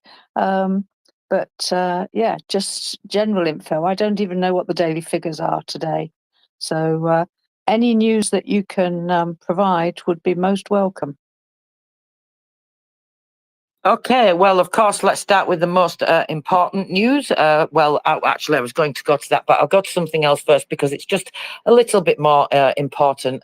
And what am I talking about? I am talking about the release of Ukrainian prisoners of war returned home from Russia, from Russian captivity, which, of course, is absolutely fantastic news. That's happened today. The Coordination Headquarters for the Treatment of Prisoners of War posted that information this morning. So that was absolutely fantastic news. Now we have 75 defenders and some civilians that were released from enemy captivity, but also they have managed to be able to repatriate 212 of the fallen defenders of Ukraine. So that's happened as well today. These defenders that were fallen came from the Donetsk, Zaporizhia, Luhansk and Kharkiv directions, as well as from temporarily occupied territories of Ukraine, so other parts of Ukraine. Of course, we know what Russia does with that they take into captivity and that they force to the front in many occasions. And of course, they are intensifying that. We heard, in Ukraine now, but it's something that really has been going on the whole time. I think, although we do get notifications and things do come out, it's just really telling us what's already happening, what we already know. And I'm not saying that to minimize it at all, because it's obviously really serious. And this is why I'm so pleased that notification has come today about all those restrictions being lifted. So now, where are we in terms of the amount of countries that we have had that have come out and said this? Well, let me see. I shall have to look at my list if I can find it. So we had quite a few. We had France, UK, Lithuania, Latvia, Sweden, Estonia, Poland, Finland, Czech Republic, Canada, Denmark, Norway, and I think there were more added to that list afterwards. Germany came out and said, which I was quite surprised at Germany saying that today. I was quite shocked, actually. I didn't expect them to cave so quickly, but I'm really pleased, of course, that they did. But, being how stubborn that Scholzing around has been, it seems he's back to his normal Scholzing around, we thought. Well, what happened today? Well, he just Scholzed it all away, didn't he? And said there are no restrictions. So, of course, that's absolutely fantastic news. And Ukraine really needs those weapons as well. Now, what's been going on in terms of other things? Well, the armed forces partially destroyed the Kavkaz port oil depot near the Kerch. Satellite photos have now been published. In the latest pictures, in addition to the damage to the oil depot, it can also be seen that large vessels have been removed from the port's water area. Now, this goes back to a couple of different notifications that came out. In terms of the cargo turnover, the port of Kavkaz is the 5th in the Russian Federation and is the 2nd in the Black Sea Azov Basin after Novorossiysk. So, interesting that they hit that place there because it tells me, I mean, maybe this is just my mind, but what I'm thinking is when we hit you in Novorossiysk, you're not going to have anywhere else to go because we're hitting that port first. What do you think about that, Terry fella? I think that is brilliant. You know, the Ukrainians, I think they really are able to think ahead and plan ahead, and they know exactly what's best is they know what they are up to, even if Russia can't quite suss it all out, and maybe we can't suss it out either. But I think it was, maybe you mentioned it early on in the section when you were talking to mockers about the fact that they must be coming up to doing something big because there's so much happening behind the scenes. I think it's brilliant. Yeah, absolutely. I'm convinced of that. So let's see what happens. We just have to watch and wait, don't we? So the general staff have reported that the enemy has become more active near Lipsy and is attacking with aircraft in the direction of Kramatorsk. So I've been looking at Chaziv Yar because that's something, obviously, they've been really massively attacking Kharkiv, but that offensive there by the Russians was stopped by the armed forces of Ukraine, and they didn't manage to reach the third line of the defences in terms of the trenches and things like that, because there was problems with some of that as well. In fact, I read into a bigger report about that from Ole Senegibov, the head of the military administration there. He was talking to one of the Ukrainian publications, I forget which one it was now, and he was just explaining the difficulties that had happened there, Terry fella, and why it had taken them longer than they expected to be able to get those fortifications ready. The right type of wood wasn't provided in the first place. They were given the wrong type of wood. So that was one of the issues. So the wood was, basically, it would have been dangerous to use it. Can you take over for a moment, Terry fella? Yeah, I can do. Yeah, so hearing about all of those defences, I must admit I saw some of the defence lines being built, and they were incredible. The extent to which they went, they weren't just sort of quickly dug holes. They were really, really well enforced. But I can imagine the logistics behind it all was probably quite horrific. In terms of having to time things, getting the right things, and everything else. What I'm not sure about was whether Tracy was talking about Chaziv Yar or the defence fortifications going up around Kharkiv. But either way, I know in the Chaziv Yar area, everything happened far more quickly. But to find out that they didn't manage to break the third line of defence, I still think is absolutely incredible. It's why they have several lines of defence, because obviously they have to anticipate the occupiers pushing themselves forwards. And I still think that what's happening is really quite incredible, really. As I say, I really don't have an awful lot of news myself because I've been a bit out of touch with what's been going on. But I have been very, very aware of some of the tragedies that have been going on recently. I'm so relieved to hear about some of those prisoners of war being released today. They're always on my mind, and I'm sure they're probably on all of our minds quite regularly, even if we don't actually mention them. Just like we're always thinking about the people stuck behind the front line on occupied territories. And Tracy, I can see you're back again. Thank you, Terry Fella. I apologise for that. Apologise, everybody. But yes, I think you're right in what you're saying, exactly with those fortifications. I've seen some videos coming out recently of, I'm pretty sure it was Kiev, fortifications that they're doing there. And I've seen a few videos where President Zelensky has gone round and inspected some of them as well. So that's definitely good. It's all coming along. But yeah, coming back to talking about in Kharkiv, so he was explaining that the wrong type of wood was provided, which would have been dangerous. It would have basically splintered so much in a way that it would have caused a lot more risk to everybody that's around. It wouldn't have worked for what they wanted it for. Then there were some issues with funding. I have to go back and look at the exact details, but he was explaining that basically the funding had to come from, I don't know, one government department. It was just bureaucracy, really. That was what he was explaining. And the funding had to then come from a different department or something. So then that made a stall on things, a slight stall on things. So there were a number of couple of what you would call, I guess, minor things that really should have been looked at. But, you know, we have to always remember the incredible amount of work that they're doing, right, alongside fighting this genocidal invasion. You know, they're revamping everything. We always talk about this, or I do anyway, all the systems that they're revamping from the old Soviet systems. In fact, actually, I was reading something from the Minister of Digital Transformation about that earlier.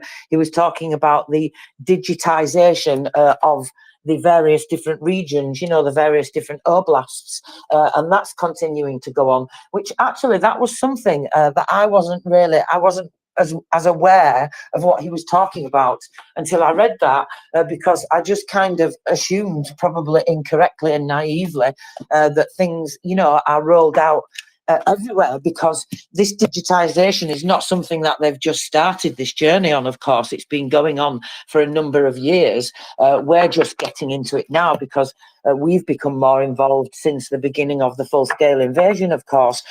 So that's why we look at things, but it has been going on a long time. But yeah, he was talking about the ongoing digitization of the regions and things like that, and opening these DIA centres. Have you seen them, Terry Fella? I think there's definitely 2 of them now, possibly more, and these are actual centres that you can go into to get help or support with the DIA app and any of the many services that are now available on there for Ukrainians.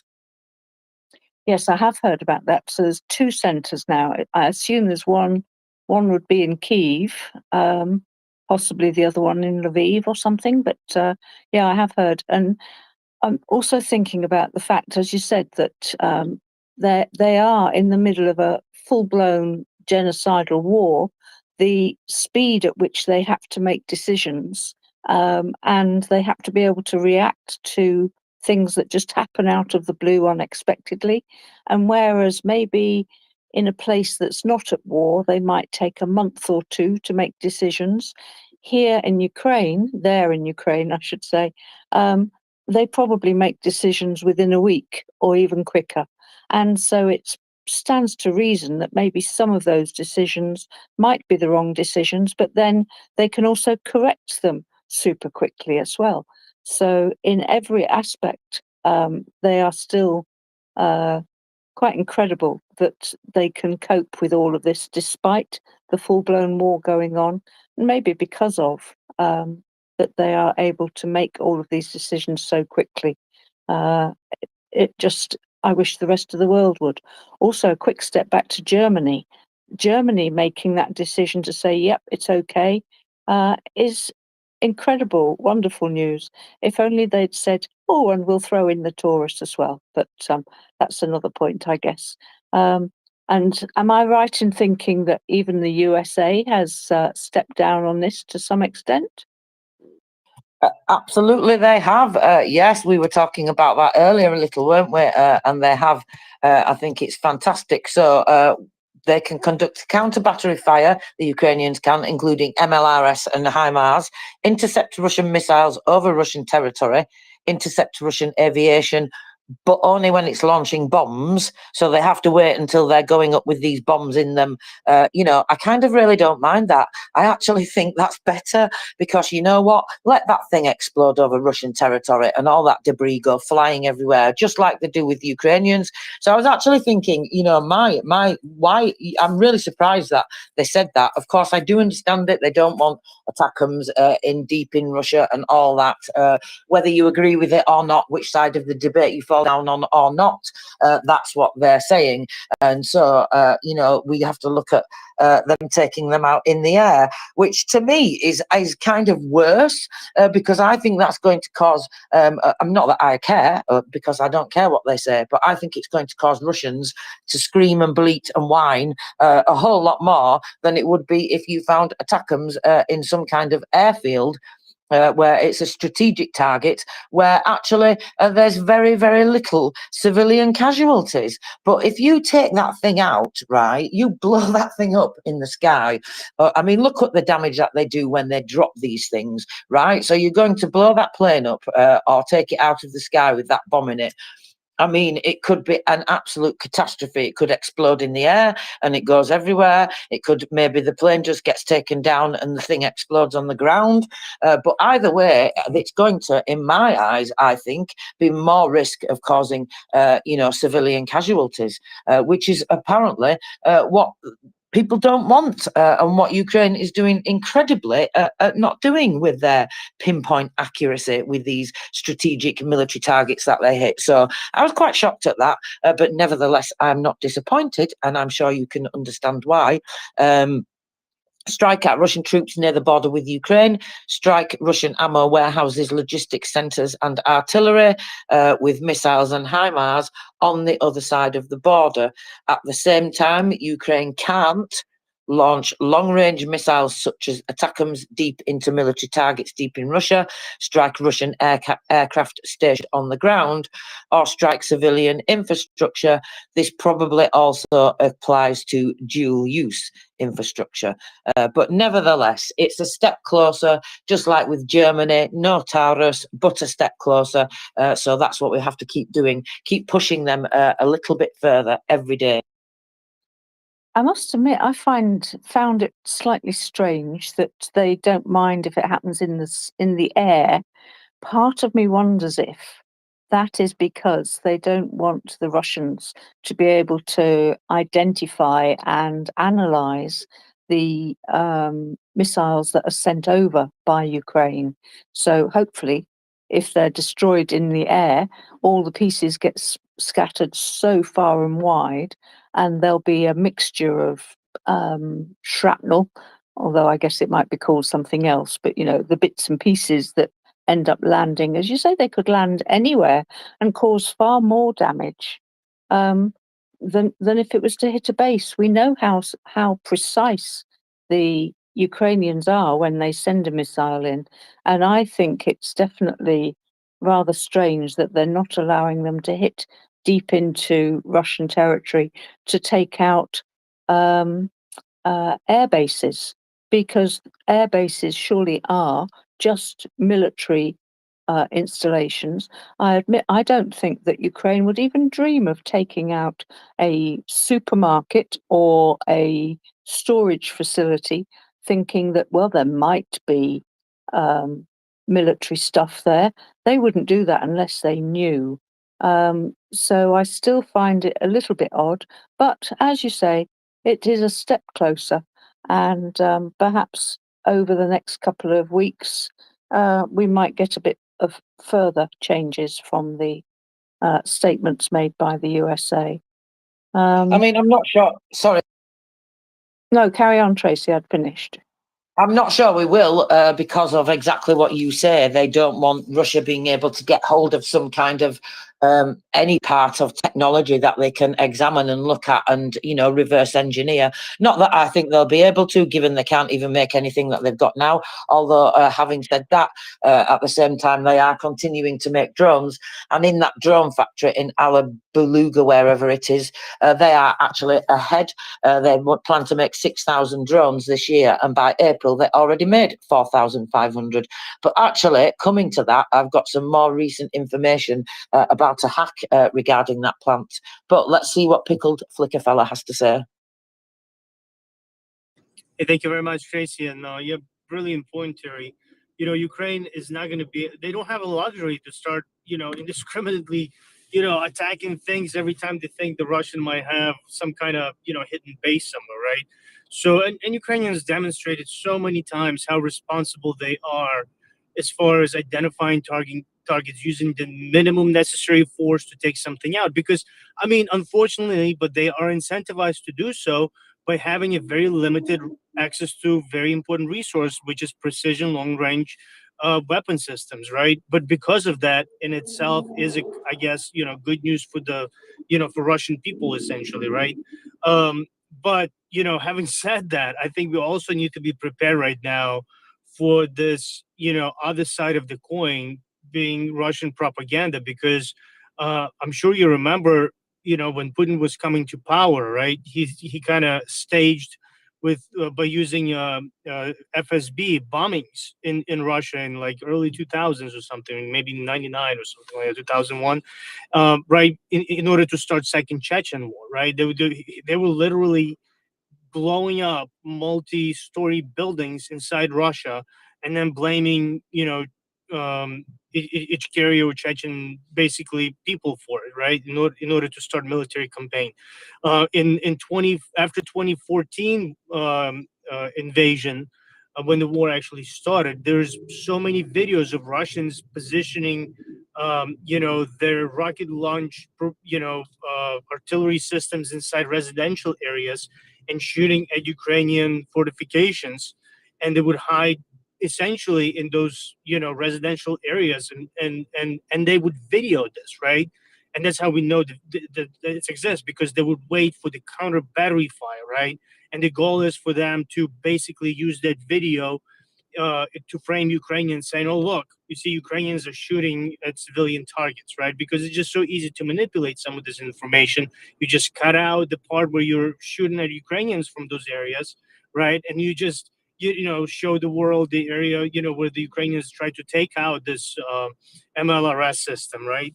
But another video that that's out there is like there's two Russian MLRS, which is multi-rocket systems, right? They're literally sitting next to each other and they pointing in the opposite directions, meaning the Russians would come into the gray area, gray zone, and they would launch at Ukrainian positions, and then they would also launch in their own controlled territory on civilian targets, right? In order to provoke Ukrainians to do any type of counter battery fire. But to make sure that there is already, there will be damage done, they would also shoot at civilians, and then they would just basically try to kind of splice those two events together, which is incredible, right? So we should always be very mindful about this. And I know everyone in this space is, but I would definitely hope that all the people who support Ukraine right now, keep that in perspective, and I wouldn't be surprised if we'll be able to see all of a sudden some of the Russian cities being bombed by the Russians, right? But Kremlin, as always, would try to frame Ukrainians in this too. But I think it's definitely we're moving in the right direction, allowing Ukraine to use those weapon systems. I was on the space earlier, right? And I'm still a little bit disappointed with, how we try to really, at least in the United States, right, try to micromanage this thing. Just give weapons to Ukraine. They know how to employ them to achieve maximum effect, for their strategic goals or operational picture. They know what they're doing. It's not, they're not little kids or whatever. And I understand there's a lot of other conversations and many different layers that's happening, but I really like something that Will Thiel always says in this space, right? If it's a policy, it really needs to be written down. We need to be able to see it. And if there's a classified version of it, sure, have a classified version of it too, but also show us, what unclassified version of it is, right? Because, that really would help us and our leadership to be accountable, right? In the historical sense of things, because history is going to judge every single decision, everyone's voice, essentially, right? But I really appreciate this space, and thank you for the wonderful work that you guys do. You're always inspiring, and I learned so much from you guys. Thank you. Thank you so much, Pickled. That's really much appreciated. I don't know if we'll have time now, but actually, if you do have time and can stick around, maybe we talk about that latest video on NAFO Club TV that you have, that you and I were DMing about, because I think even if we don't get a chance to talk about it in detail, we should at least tell people about it. Terry Fellow? Yeah, I just wanted to mention as well, and I'm sure Pickle Flicker Fellow has probably got it on his website, the one about the MRLS that was parked on a road and stopped the traffic going both ways while it did all of its firing, basically being right in the middle of a whole load of civilians and making it very clear that you attack back and you're going to be killing loads of civilians. I think that was sent by obviously somebody in a car that was watching. So whether it was a partisan person that got it over to Ukraine, but that was important. The other thing is about the micromanaging that Pickled Flicker Fella talked about. If it's meant to be that Ukraine is fighting this war and fighting it alone, not being managed by the West, then it should be that Ukraine is able to hit whatever it wants. And the more micromanaging that the West does, the more it becomes clear, as far as the Russians are concerned, that Ukraine is a proxy war, which of course we all know it isn't. But the more that other countries butt in and say, oh, you can do this or you can't do the other, the more it becomes apparent, as far as Russia is concerned, that Ukraine is doing whatever the West wants it to do, which shouldn't be the case at all. Anyway, I'll hand back to you, Tracy, so you can decide who goes next. That's a really good point, actually, Terry Fella, in that, looking at how Russians are then going to be able to use that propaganda and turn that into some disinformation. And I actually have not considered it from that angle, so that's really interesting that you say that.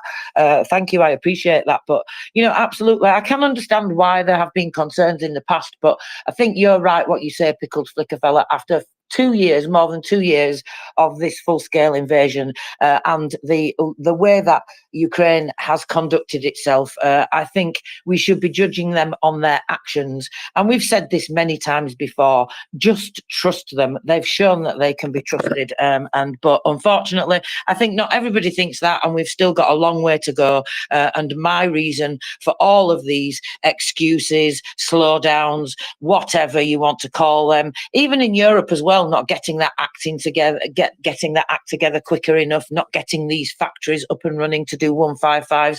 We all bear some responsibility for that, some more than others. But if we look at it as a partnership, then we all bear equal responsibility, I think. Pickled Flicker Fella?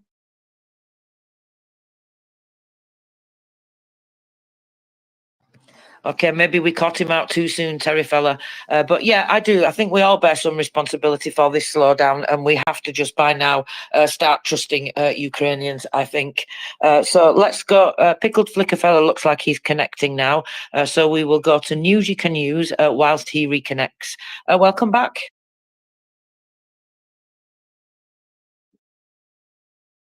Hi.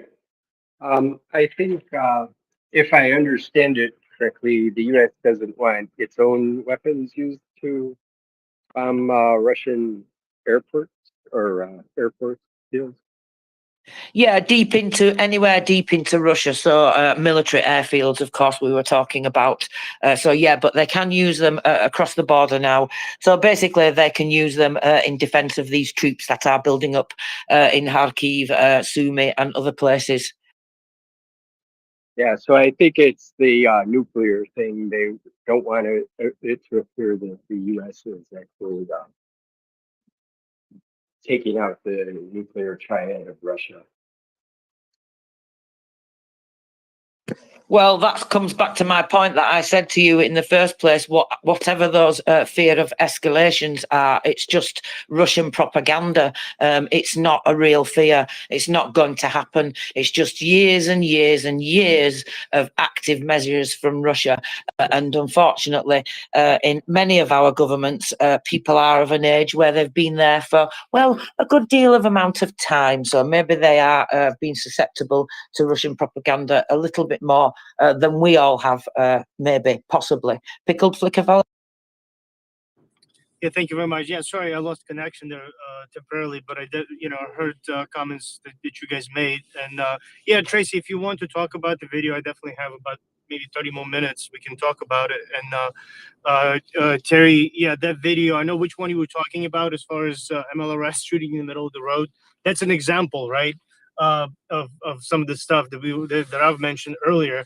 I don't have that one added to NAFU TV because it's kind of short video, I guess, and I think a lot of people saw it.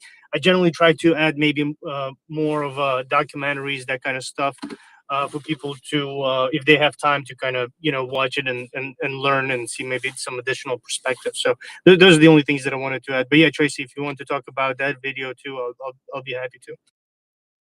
That would be great. Thank you so much, Pickled. Joanna, welcome. Please go ahead. It's good to see you. Hi, Tracy. Hi, Terry. So, yes, about these concerns, about striking inside Russia and where exactly striking inside Russia. So, I'm happy there is a step forward. It's a little step, but there is a step forward, and this will help Ukraine to manage the situation in Kharkiv Oblast because they badly needed this, lifting of the ban and in order to be able to target the Russians from there, from where they are attacking that region in Kharkiv. So I do hope that they will be able to take advantage of this and they will receive more weapons and this pressure that the Russians are putting there will stop.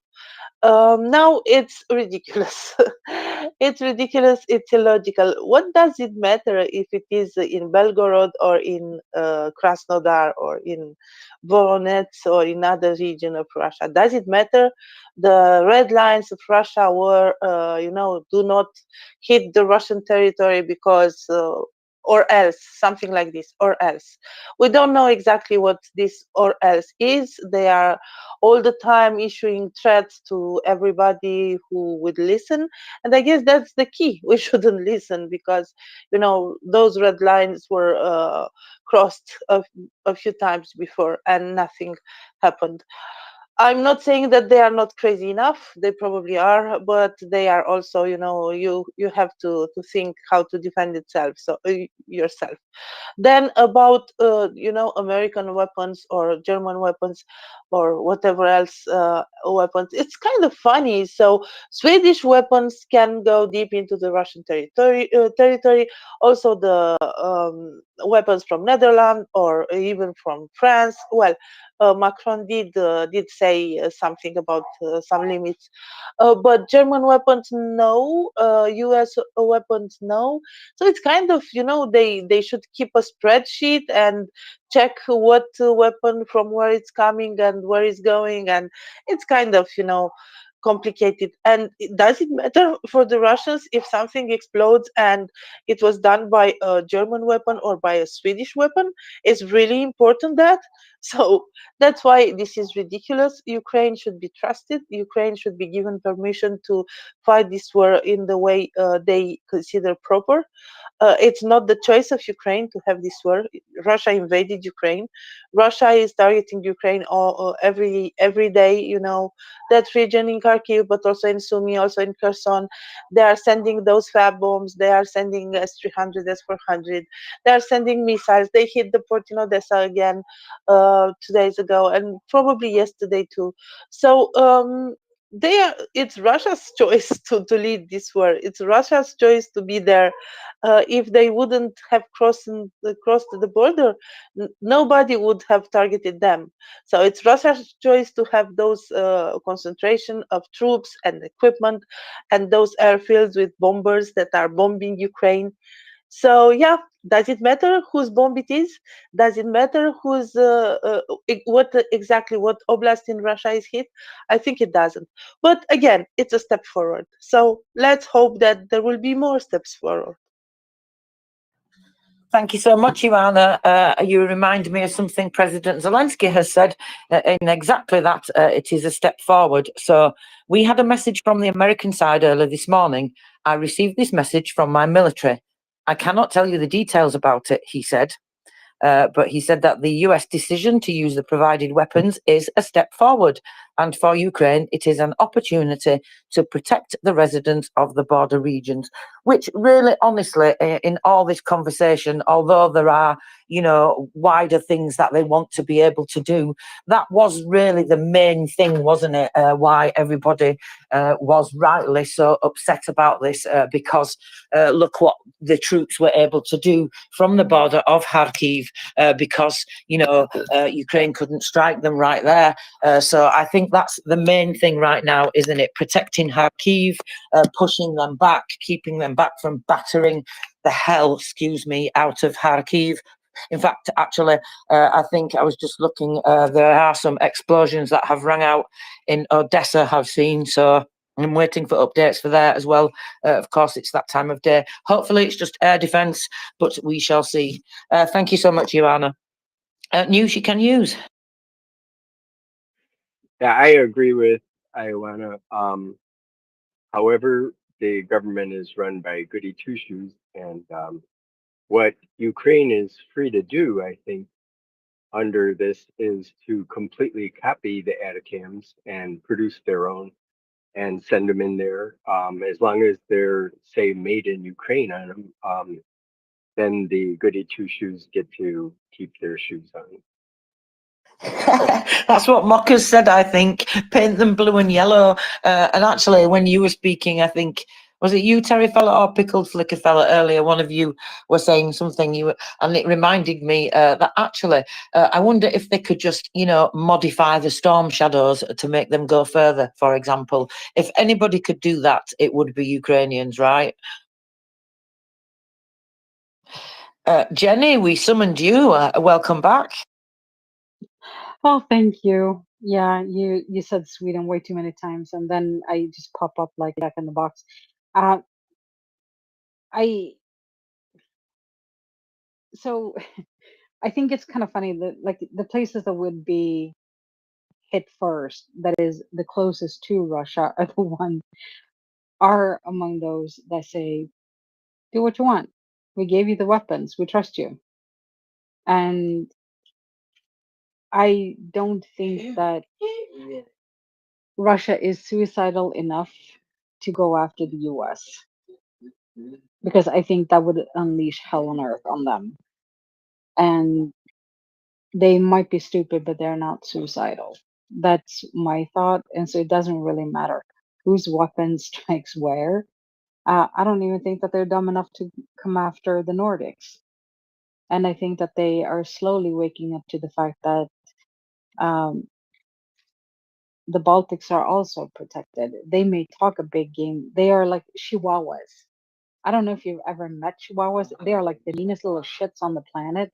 They yap so damn much, but like they can't really bite you because their jaws are way too weak. And they are like tiny little chihuahuas sitting over there going just yapping away. So that's the only analogy that I can think of, is that they're tiny chihuahuas. I would be more concerned if they were quiet. As long as they're yapping away, they're too busy doing anything else. I should stop waffling, because at this point I'm just going to be demeaning them and like comparing them to tiny little overgrown rats. Just saying. Thank you. Well, when they sit there in Belgorod and watch people fire missiles from cars, it's not surprising, is it? I know what you mean, though, about the Chihuahua thing, because I've always had Rottweilers for many years, and I would walk down the street, and especially in summer, and we're a very dog-friendly town here, And everywhere you go, and every Chihuahua we pass, without fail, would absolutely lurch at it. You know, the owner's having to yank it back, and they're not really doing anything about it. They're just like, you know, those people that tell off the naughty kids but don't actually really do anything. They just keep repeating the threat or the warning, you know, oh, Johnny darling, don't do that, you know, and that's all you ever get. You don't remove the child or put them in the bedroom or any naughty step or anything like that. You know, these people are the same with the Chihuahuas, and my Rottweilers would just walk past without even turning their head, like whatever, you know, just keep going. And I used to find it highly amusing, because if you were allowed to allow a big dog to do that, you know, you would be in trouble. And of course, a big dog is much more dangerous, maybe. But having said that, if those little dogs get the wrong place on the bottom of your leg, well, you don't have very long to live before you're going to bleed to death. Anyway, we're getting kind of off the subject now, Jenny. Yeah, I know. I just wanted to say that, like, so I know that I talk a lot about like smacking, like kicking people or kneeing people in the balls and everything, but so I hate small dogs, and my dog weighs five, almost 5 kilos, which is around 11 pounds. And I told myself the second I took over him, there is just no way I will let him act in a way I would not have let I had an American Akita that weighed around 100 pounds, which is, you know, like 16 times the size of this little scrawny rat that I have now. And Russia is behaving in a way that I would never let my kids get away with. And if my kids had tried, I would have metaphorically slap them back into next week, you know, like make them sleep for a week, and then, you know, we'll discuss what the hell you did wrong. And I did that. My kids always got timeouts. I made the punishment fit the crime, but they were like in timeout. At one point, actually, my kids were arguing so much, I dragged them out we had a trampoline, and they looked like an MMA cage. And I just said, have at it. No throw punches and no crotch punches. And that's kind of where I'm at with Russia.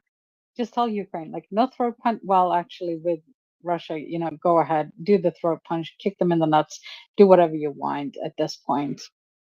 So, you know, problem solved. Because apparently Russia does not like want to comply with the rest of the world and behave like the rest of the world. Anyway, sorry. Yes, just like a small dog, Jenny. Being small, like that indicted child snatcher in the Kremlin, does not give you doesn't give you the permission to be able to go and attack the whole world. But yes, this is what they would do if they could get away with it. Right, let's stop waffling about dogs and get back to the subject. And then I have a small public service announcement in a moment. But first, we will go to the hands. Go ahead, you are.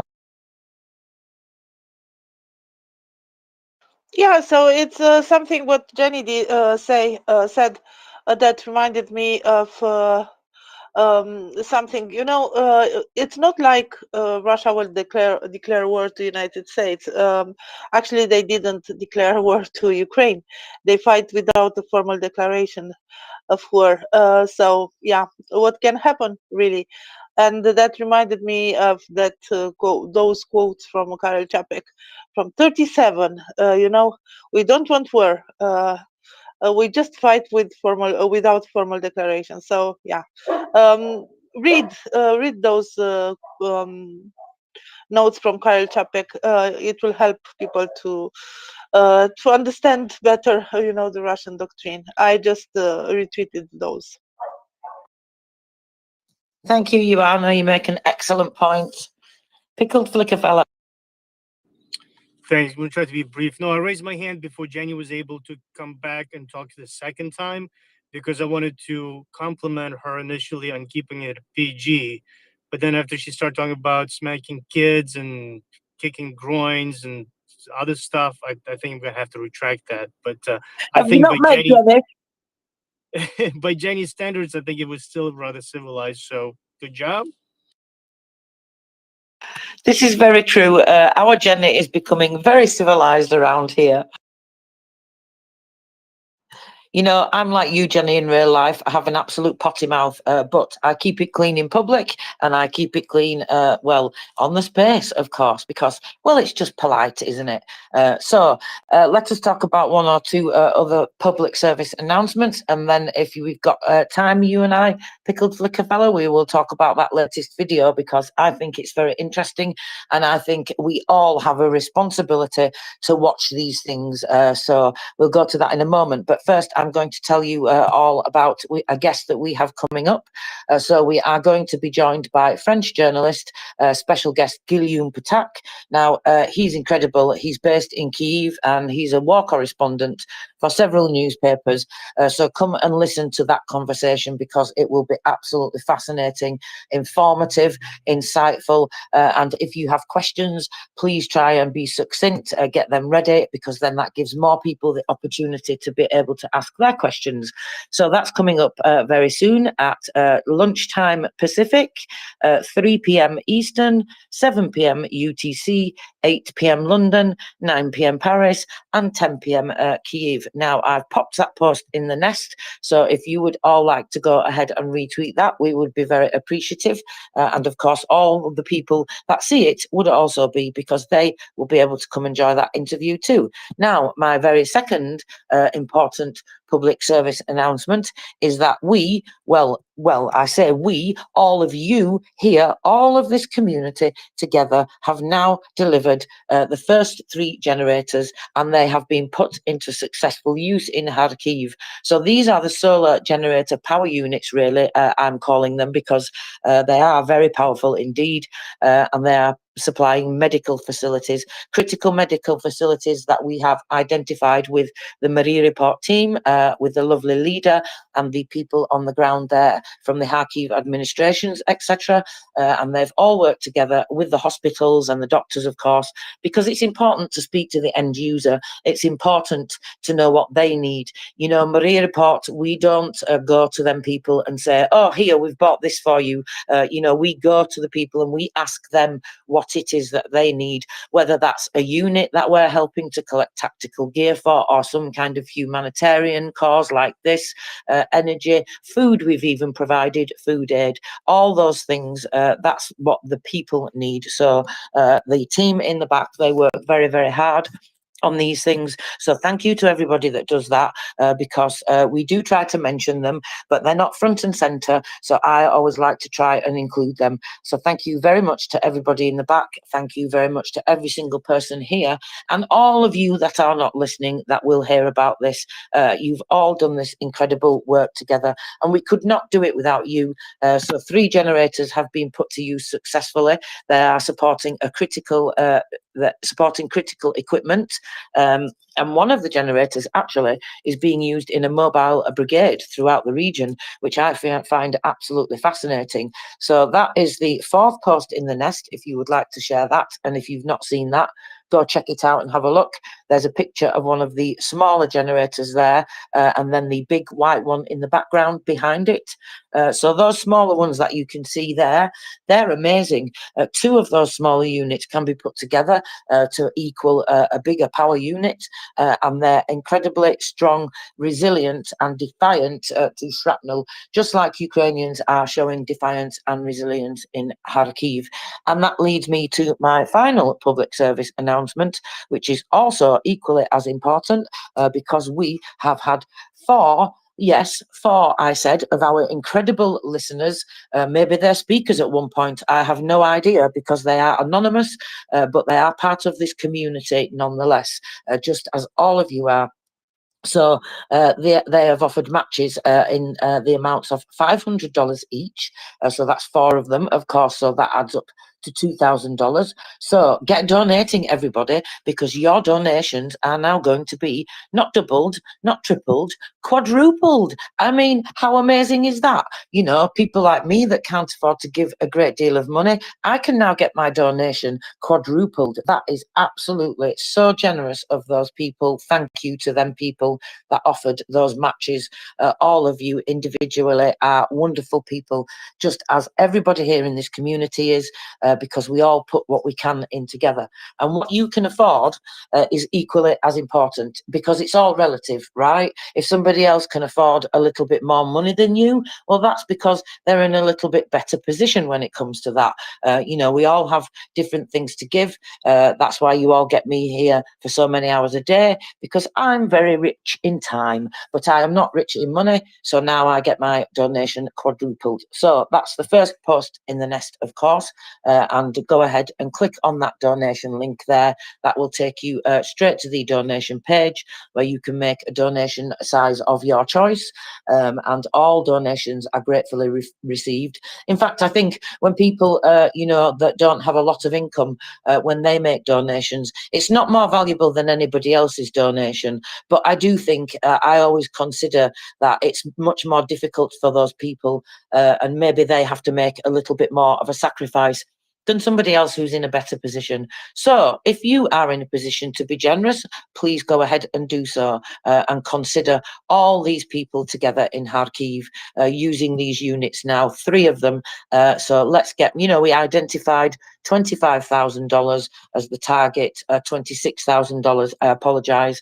But because of these wonderful people that are offering these matching donations, then we may be able to get them another generator, Terry Fella. It might only be a small one. I don't know, because I don't know the way it's worked out, and I don't know the cost of them, and I don't need to know those things. But we will get them as many generators as we possibly can. And so I think covering the $26,000 now has meant that we actually can provide them with what they need and what they asked for, which is just absolutely wonderful. And I don't know if you were here earlier, Terry Fella, but I reached out and gave everyone a massive collective hug, a great big squeeze, and I'm giving it to you all again.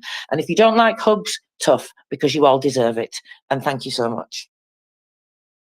Exactly, I'd fully agree with you there. And this is almost a once in a lifetime opportunity to have 4 generous donors willing to match all at the same time. Really does mean that even the smallest of donations by any of our listeners will actually be quadrupled. I mean, to me, that is just amazing. It's making me immediately. I've finished co-hosting today. I will be going off and doing my own donation. I can't afford to do much. I'm a bit like Tracy. I'm richer in time than I am in money, and I think that's probably the same for a lot of us. But yeah, that is just an opportunity not to be missed, I would say. Yes, it doesn't matter what you can afford. We have a small but mighty community here that does it all together, and now it will be quadrupled. And Pickled Flickerfella, I'm so sorry. I waffled on for so long with my public service announcements. We've run out of time. Would you like to tell people what we're talking about, though, in the video, and then we can maybe go into more detail about it next time? At least people will understand what we were saying then. Yeah, not a problem, Tracy. And I can spare another 15 minutes if you want to talk about it. Unfortunately, I'm not as prepared as I was last time. I had on my to-do list to watch the video one more time and take copious notes.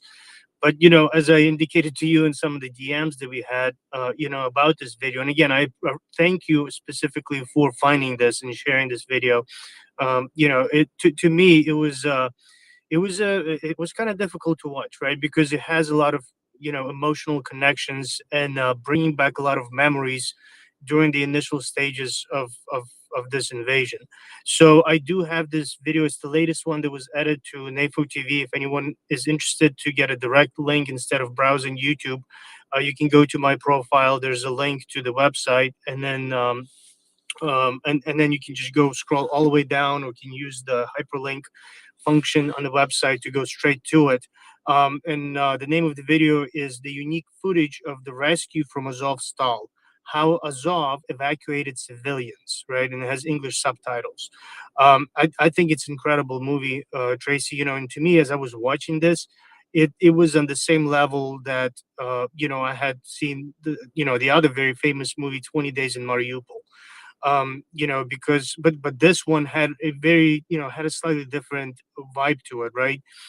Because it was a lot of raw footage that was put together in just the right kind of sequence, right? Because I'm sure a lot of those videos were probably collected at various times during this particular phase of the full-scale invasion.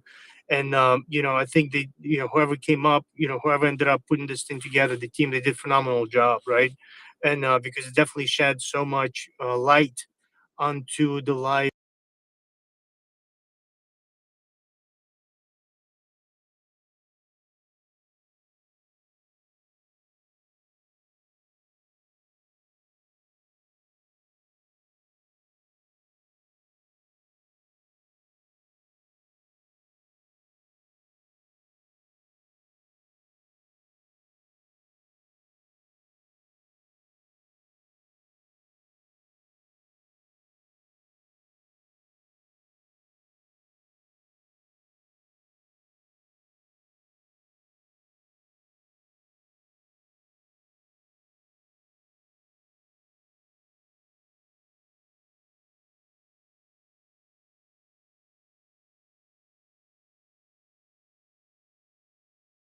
to come up, check it out.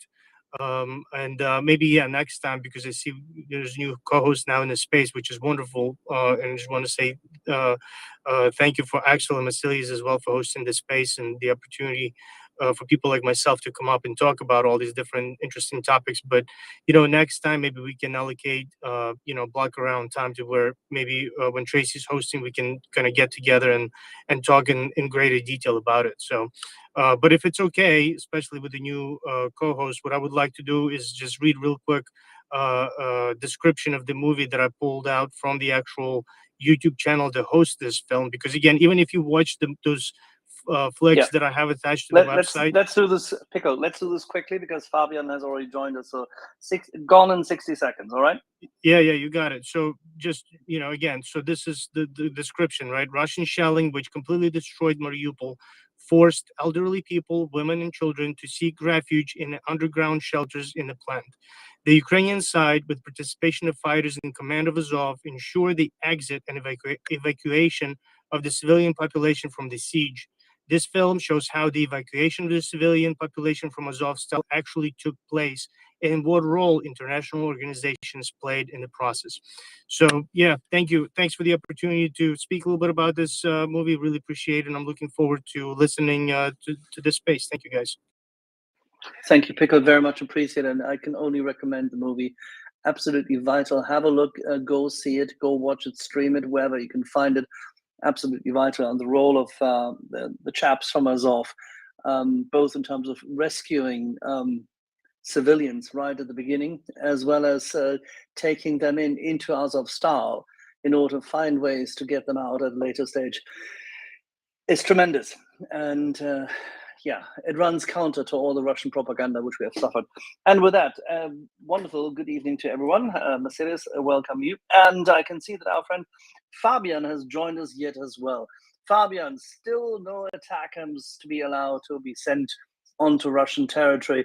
Procrastination, dithering, fear, loathing, I don't know what, but we're not going to get fully unbidened and unscholzed in that regard, are we?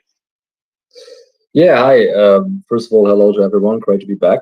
It's progress, but procrastination, I think you could say. What we can hope now is that Ukraine can somehow, as we call it, salami slice itself to the air bases, so that you start striking targets in the vicinity to the border, and then you extend that step by step, and maybe one day we wake up and suddenly there's an attack on an airbase. That could very well happen. I mean, that's for those who don't really know about salami slicing as a tactic, or technique, that was what mostly the West was kind of afraid of during the Cold War, that if you give in to the Soviets. So I mean, we can probably still be concerned about that nowadays. Like, the idea is, right, if you give in step by step, piecemeal, then suddenly you might have given away the whole salami just in slices, and that's kind of, I think, what we're banking on right now, that Ukraine can slowly but surely push the boundaries of what types of target it is allowed to attack with Western weapons, to then hopefully at one point also include politically more sensitive targets, and that corresponds then also to the strategic depth within which they are located. I think what the last couple of weeks really also have made clear is that what we've also discussed in this space quite a bit, political targeting restrictions that still applied, especially to targets like the Kirk Bridge, even though the British and especially the French have said for weeks, if not months now, they're basically fine with the weapons systems being used wherever Ukraine wants to. But then the big variable in there is still the United States, and Ukraine was waiting for the United States to give its okay in terms of attacking these types of targets, and Ukraine has not yet received that, and so they're waiting for that. So that also means, unfortunately, I don't expect, for example, then the Kirk Bridge to be engaged anytime soon. Now, this brings us back in terms of targeting limitations. One thing is, of course, clear. We've had this discussion with Greg and Beckwell a little earlier today, that essentially the Ukrainians are still prevented from using any kind of US missiles, from shooting down Russian planes, or actually destroying Russian planes on the ground at an airbase. Yeah. That in itself is illogical. It is insane. It runs counter to our own NATO doctrine. And more importantly, it is completely unreal in one regard. An effective air power defense, air to ground defense in this case, and even a ground to ground defense capability of the Ukrainians would have to include taking out planes covered both by revetments and shields, whatever, or openly deployed on the field prior to them departing. Because as soon as they're in the air, their mobility requires a completely different set of sensors and missiles, and actually air-to-air capability, which we've denied the Ukrainians to have. As such, it makes it a completely different ballgame, and therefore significantly more risky, less likely that they are taking out the opposition. There's a certain level of insanity in this, isn't there? Yeah, absolutely. And I mean, I've talked with quite a few military officials and decision makers over the last couple of weeks, and at various conferences, and also in the coming weeks. And the one analogy that I'm getting tired of right now is to hear that, you cannot fight the arrows, you have to take out the bowman. Everyone saying that, every military official fully understands that, everyone says it's pure insanity that Ukraine is forced to fight with their hand behind its back. And it makes absolutely no sense. And it is indeed the policymakers that come in here and do not allow that type of targeting that would be necessary to fight an effective fight on the Ukrainian side, which of course is highly unfortunate. And it's fair to say that whilst there is a slight sense of a relief that the Ukrainians are now at least allowed to use long-range artillery, rocket artillery, and the likes in order to attack Russian troops gathering on the Russian side, albeit that we've now heard that the limitation which actually the Biden administration has enforced is in the Kharkiv vicinity. Now, that may mean a lot of things, but it may already exclude Sumy, if that were the case, which we do not know, then that's fine. But if it were to exclude Chernihiv and Sumy, then that is insane. That is really utterly bloody insane. The thing is that currently, the rocket artillery and the long-range artillery, which we've been providing our Ukrainian friends with, would reach within a certain area behind the enemy lines and behind their borders, depending on where you are, because how angular the borderline is and how the troops are being distributed. But the Russians could still shell Ukrainian troops on Ukrainian territory without Ukraine being able to hit back. That is a key aspect. And also keep in mind, it's not always possible. I would say, like, probably almost never it's possible to just park your HIMARS right at the border. So of course you will have to keep that somewhere further behind the front, the border, which then also limits your effective range. So it's even though it might then be theoretically be okay. Let's say if the Americans have said, okay, you can use HIMARS however you want, and again we don't know if that has been okay, but like even if that was the case, then you probably would still not be able to exploit the full range of 80 kilometers, 70 to 80 kilometers of that system. So probably effective range would still be more like 40 to 50 kilometers, and that is exactly what you just said. So it's still forcing Ukraine to fight with a huge disadvantage. But then again, right, look at the positive sides. I mean, we can just hope that salami slices from now on, and step by step, Ukraine can extend what it is allowed to do, because I mean that's the only sane thing that we can do, because if that policy as it is right now is set in stone, then sure, things are not as bad as they were before, but they're also not necessarily better. In short, the current measure is lipstick on a pig. Nothing else. Yeah, it is cosmetics. It's nothing crazy. Like it's not that we should run around right now and celebrate this. I mean, this is a step. I agree. That some type of barrier has overcome. This is definitely, as some people would say, there is a certain type of escalation in there. No, not that it's bad. I mean, like I would actually say it's an escalation, but a very necessary one, a very good one. But it's far from where we should be, and we can only hope that I mean,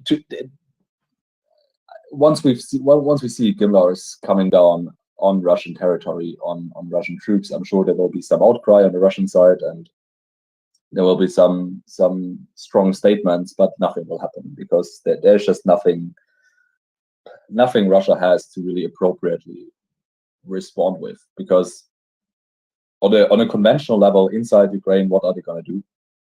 I don't really see how they can meaningfully escalate the situation to provide any coercive advantages. They can basically, I mean, the most likely thing that they are probably going to do, because that's just what Russia does, is expand its terrorist campaign against Ukrainian population centers. So maybe they increase their shelling of Kharkiv. But other than that, they're really restricted in the options that they have. Are they going to escalate horizontally, meaning that they expand the war against new types of targets and actors? New types of targets, what would they engage inside Ukraine? New types of actors, would they now start a war with NATO? No, that would be absolutely insane. And then, like this whole prospect of nuclear escalation, never say never, but like, why would they do that? There's just like too many costs, no real benefits. So I honestly believe Russia just has absolutely nothing to respond to that, especially if, in the beginning, it's going to be really restricted use, very limited use within, even tactical depth. It's not necessarily operational depth that we're talking about. So Russia will be really incapable of responding to that, meaning I don't think we will really see any meaningful response on the Russian side. And hopefully this will give our decision makers, and especially in the United States, because again, they're the key actor. It's really what they say goes for the rest of NATO. And we can only hope that this will give confidence in the White House to slowly but surely expand the target radius within which Ukraine is allowed to use those weapon systems. Well, you could also invert this and turn it around, Fabian, that they've done it in order to appease the public, which evidently went completely, utterly loud and vocal. And we've heard from many, many experts and people amongst us very vocally writing about it, discussing it. Pretty much the whole of the military arena who's been here on our space, whether it's Philip Breedlove, Ben Hodges, Nick Ryan, you name them all.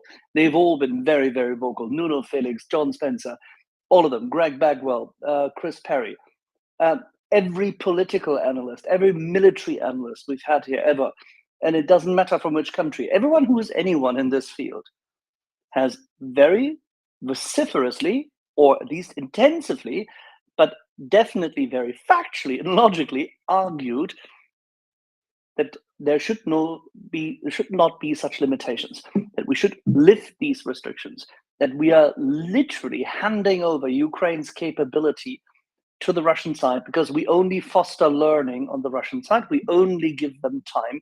We essentially educate the enemy and allow them to rebuild themselves, reconstitute, which is exactly what they've done in the last 19 to 20 months.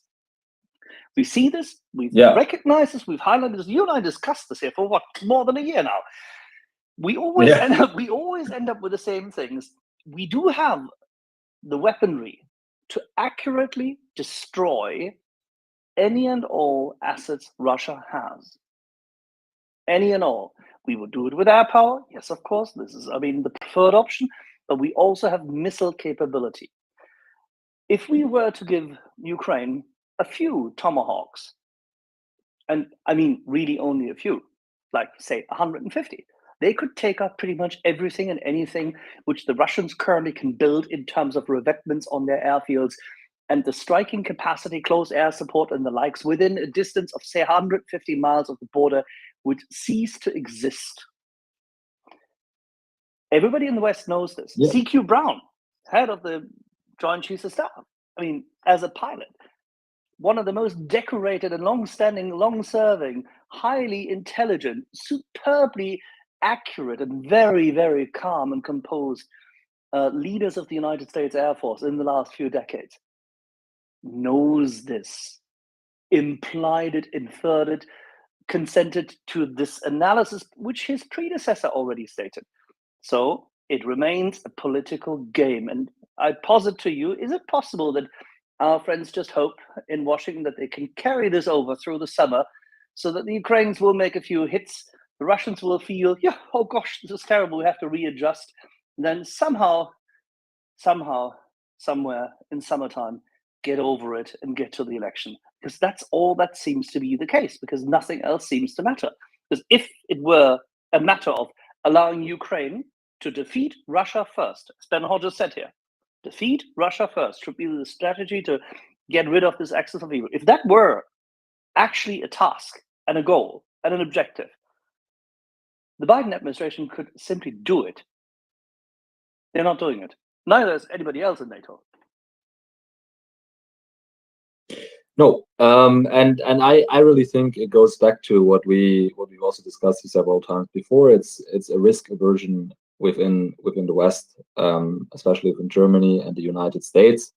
It's simply that we're absolutely not willing to take any, to take into account or accept the residual risks that go with freeing up those targets for Ukraine. Because as I always say, this is the point, the one point that I give, the people who argue against Taurus, the people who argue against lifting targeting restrictions, you are dealing, I fully believe, right, that the risks that this thing escalates and that we end up in a fighting war with Russia over the lifting of targeting restrictions because Ukraine is now able to attack air bases 300 kilometers behind the border, I think the risks are minuscule. The probability of this occurring is extremely small.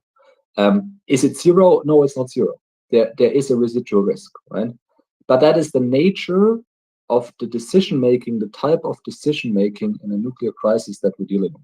There are no risk-free options. And our decision-makers during the Cold War, especially in West Germany, especially in the United States, they fully understood that.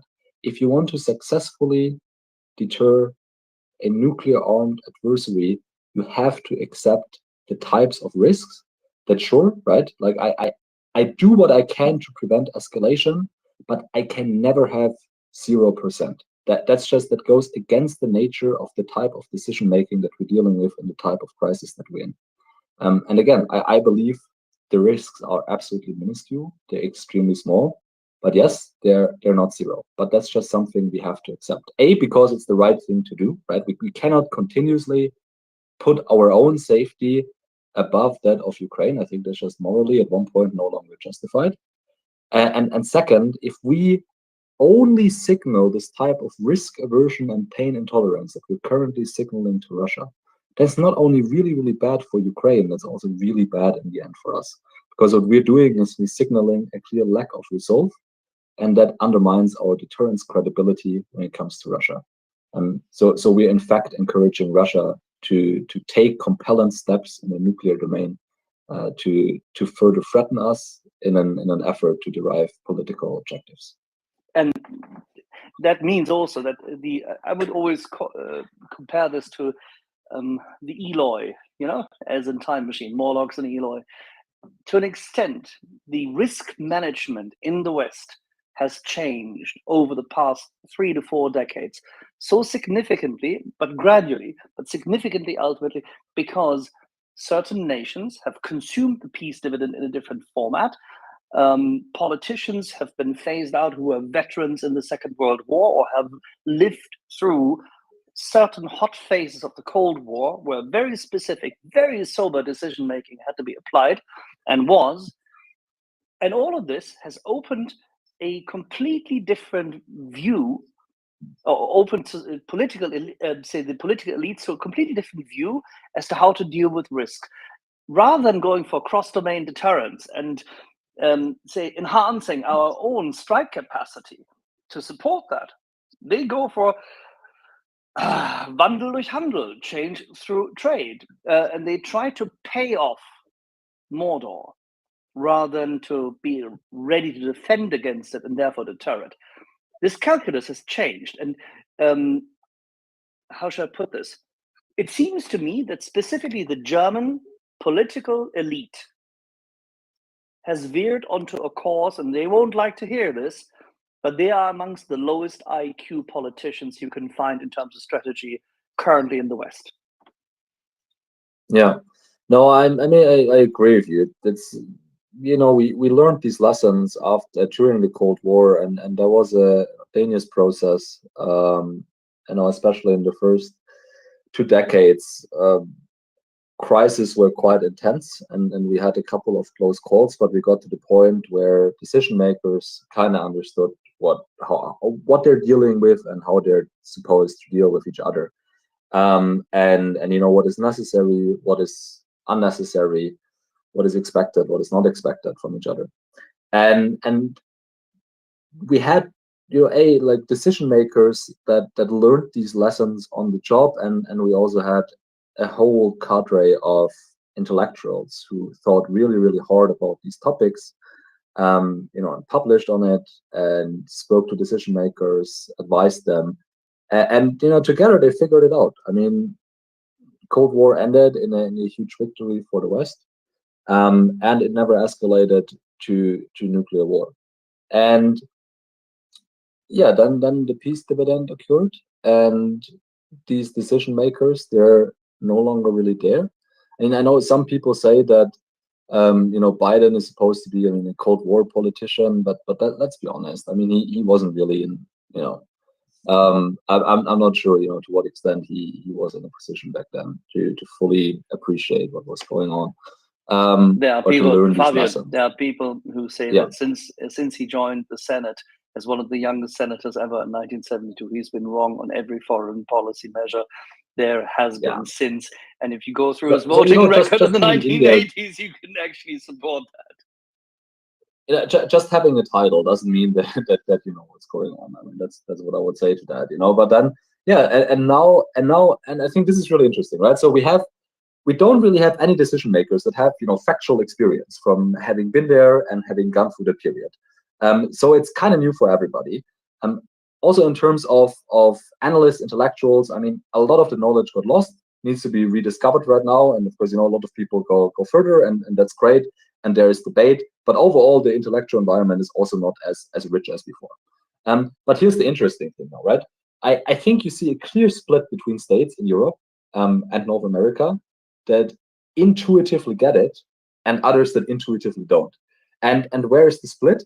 The split is, of course, with the Eastern European states and the states that are west of that. And why does the split occur? Because for the one group of states, they very clearly and very directly face right now an existential threat. And it's perceived as such, both by decision makers and the public. There is no real question, right, that Russia right now poses a real existential threat to them already now.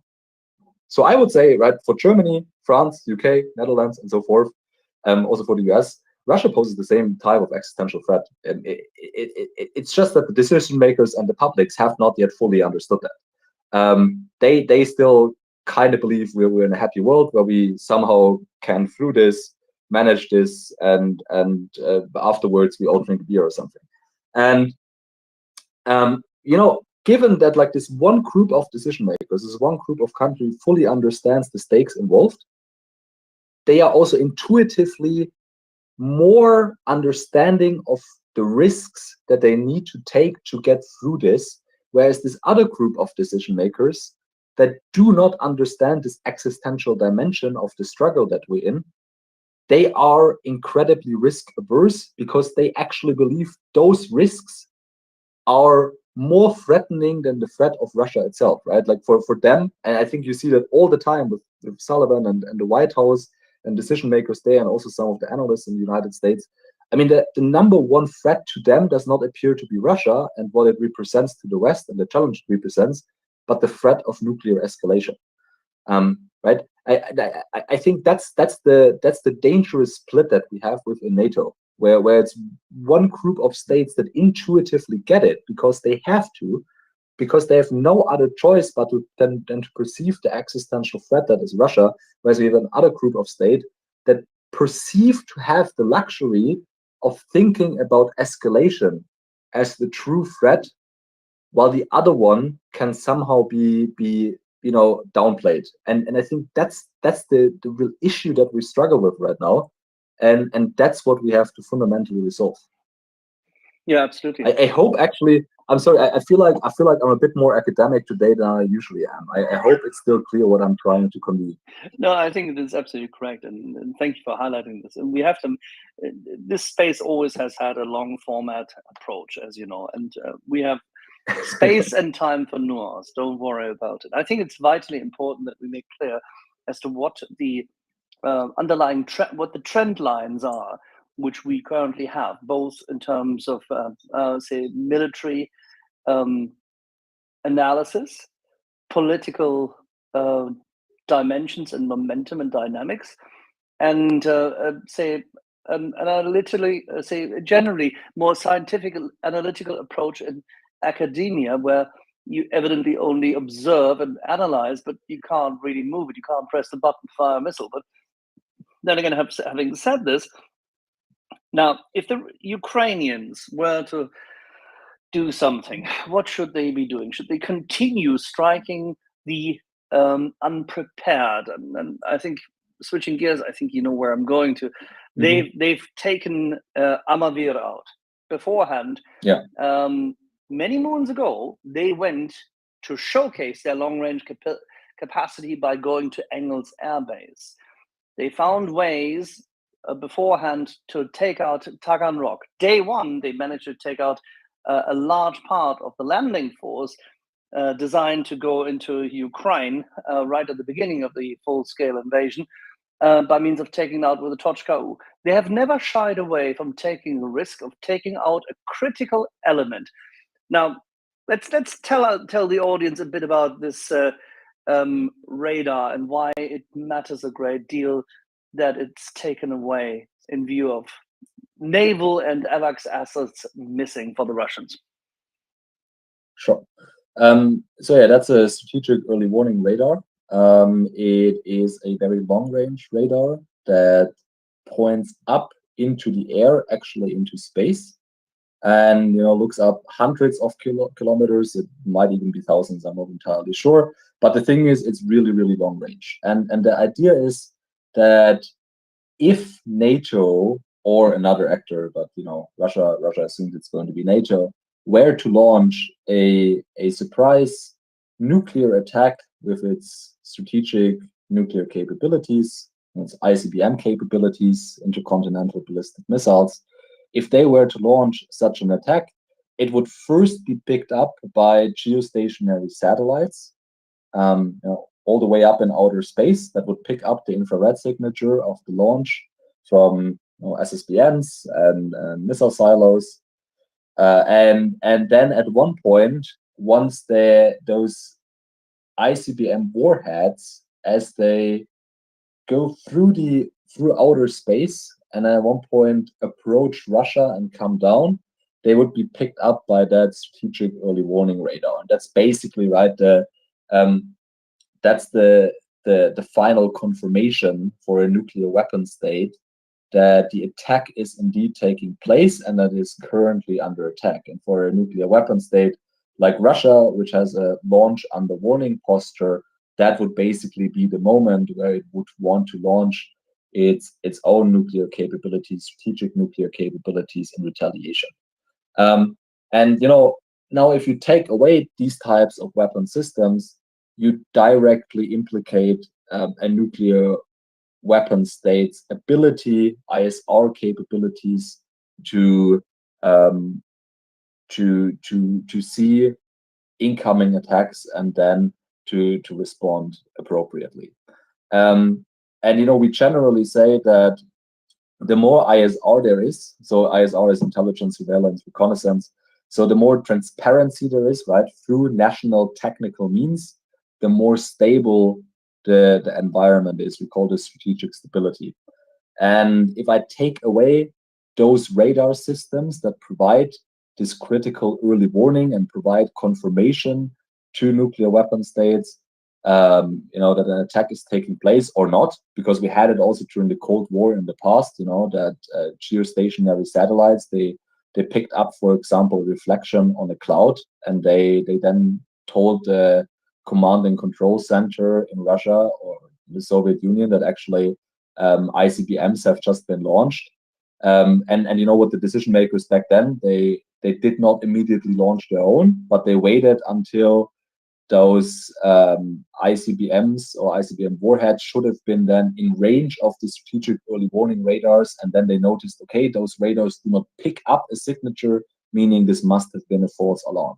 Right? So this is why we generally say if you take out these types of capabilities, these early warning radars, you're undermining strategic stability.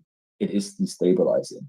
And I hope this provides the context so that you can understand why the United States reacted in such an allergic manner to this occurring, because they are, of course, right, if any prospect of escalation is looked upon so fearfully in the United States, then you can imagine that the moment I go as far as directly attacking nuclear infrastructure of Russia, this is something they will not be happy to see in the United States. So I have several ideas, theories why Ukraine might have done that. I'm happy to talk about that, but I would give it back to you, Axel, if you have any other questions. It's a very good point, and I wanted to dig deeper into this because Ukraine may have a number of reasons for this, but I would also dispute one thing, and I'd like to differentiate because I'm not completely in agreement on nuclear infrastructure, because this phased array, as it is there, yes, of course, has this passive capacity. It has this, say, capacity, the capability. It's actually built for it. But because there is no nuclear threat from the West, the Russians currently use it as a replacement for other electronic warfare systems, which would have provided them the information. The Ukrainians have taken down. The Ukrainians have taken down 2 A-50s. The Ukrainians have taken out the Moskva and the frigates. The Ukrainians have taken out a number of electronic warfare suites on Crimea, be it on Jankoy, Saki, and the likes, Feodosia. They've taken out certain elements in the south of close to Mariupol, in most recently, as well as Berdyansk. So they've done everything in order to blind the Russians, knowing that the Russians would therefore have to switch on other things, knowing it. And then as soon as the Russians switched this on more often, they took it out. Axel, I do not disagree with you, and I want to get into those technical details of the early warning radar in a second, on why it might have also been relevant to other more, let's say, tactical operational context in the theater of Ukraine and beyond that. But it is absolutely the case that this radar is part of the Russian nuclear-related infrastructure. It is part of the early warning system of Russia. if you look at the map, right, Russia basically, and the same with the United States, also with UK, by the way, although UK only looks in one direction, and that is Russia, but Russia basically has these types of early warning radars all around its borders. And if you take out one of these early warning radars, you basically provide for an attack vector, by the direction of attack that an adversary could abuse to launch a nuclear attack that would not be detected by those early warning radars. So that doesn't mean, right, that it would be completely undetected, because there is redundancy. It might be picked up by, some other radar that somehow is in range. It will definitely be picked up, as I just said, by those geostationary satellites that look out for infrared signature. So there is redundancy. There's other type of ISR, and I also fully agree with you, Axel, right, that you have to take into account the political military context. And I would be very hard pressed, to say that NATO right now poses a strategic nuclear threat to Russia. I mean, I think that's not even something they themselves believe. So right, I'm fully with you that like the threat that or this instability that we perceive is easily exaggerated, or that the Americans perceive is easily exaggerated. But just like to fully understand the context, right, and why we, in order to understand why the Americans have reacted as they did, I think it's just important to appreciate that this is not the same. It's a different type of target. It has, qualitatively speaking, it has a different dimension than other types of military targets that Russia has, that Ukraine has attacked in the past. You could say, if this were judo or jiu-jitsu, you could say this was a classic feint and then attack move, where you used the other side's capabilities to the point that they declared themselves and therefore became open for attack. Because the Russians showed with what they are operating in the region now that the other capabilities were attrited. And as they utilized this specific phased array, the Ukrainians said, that's interesting, that's fair game, that'll shock them. And it did. Yeah, so this is exactly, let's go into why I think the Ukrainians did that, right? And I think part of it relates to some tactical operational benefits. So I do believe that this radar, for example, can provide early warning for theater missile operations. So in the south of Ukraine, so if Ukraine launches ATACMS there, right, as we often said here, they first go really high up. So the apogee of, so that the highest point of light for an ATACMS is around, I think I've seen 65 to 75 kilometers. That would be high enough to be picked up by that radar. Then, I've also seen for a good analysis that has suggested that you could extend the radar coverage beyond its current coverage, which really only covers the south of Ukraine. If you accept that beyond that, the coverage would not be, the picture would not be as precise as elsewhere. But if you only use it for early warning, that's still more than enough, right? And you could do a couple of other software adaptations to really, have this thing provide you tactical operational benefits in for theater operations in Ukraine. So in that sense, taking it out, I would say, militarily speaking, you definitely has advantages, and especially if you perceive it as part, as what you said, Axel, is a part of a broader counter ISR campaign of the Ukrainian armed forces, going after AWAC capabilities, going after other types of radars, including over the horizon radars. Then it makes perfect sense to engage these targets, and definitely I would say one of the reasons, it's simply that it provides military benefits. At the same time, I think there's also a political dimension to it, and this is what I've called a counter-escalation strategy that Ukraine is pursuing by attacking these types of targets. I mean, right, Russia is constantly escalating, vertically and horizontally, so expanding the scope of the conflict while also increasing the intensity, most recently by striking or by expanding the campaign against Ukrainian large population centers like Kharkiv. And And for Ukraine, they do what they can, but it can be really tricky to keep up with that and to respond to that effectively and symmetrically, especially. I mean, first of all, I mean, you would also absolutely not want to symmetrically retaliate, probably by striking directly Russian population centers, simply because this would deeply antagonize the Western supporters. So these types, right, symmetric escalation management, symmetric retaliation would simply not work. So you have to come up in that instance with an asymmetric counter-escalation strategy. And you have these early warning radars, strategic early warning radars, that are soft targets. They're really vulnerable to really any type of long-range strike weapon as long as it accurately lands on target. And then they're also really valuable for Russia, right? And repairing them, I don't know how possible it is. I would say it's not impossible, but it's tricky. It definitely also imposes an opportunity cost, right? For Russia, it would be bad for this thing to be taken out of commission for a really long period of time. But repairing it means you have to invest manpower, intellectual and physical. You have to invest money into this project. And these resources could, of course, also be used, for example, to build more cruise missiles or ballistic missiles. So you're also imposing an opportunity cost. And so overall, right, this is just quite painful for Russia.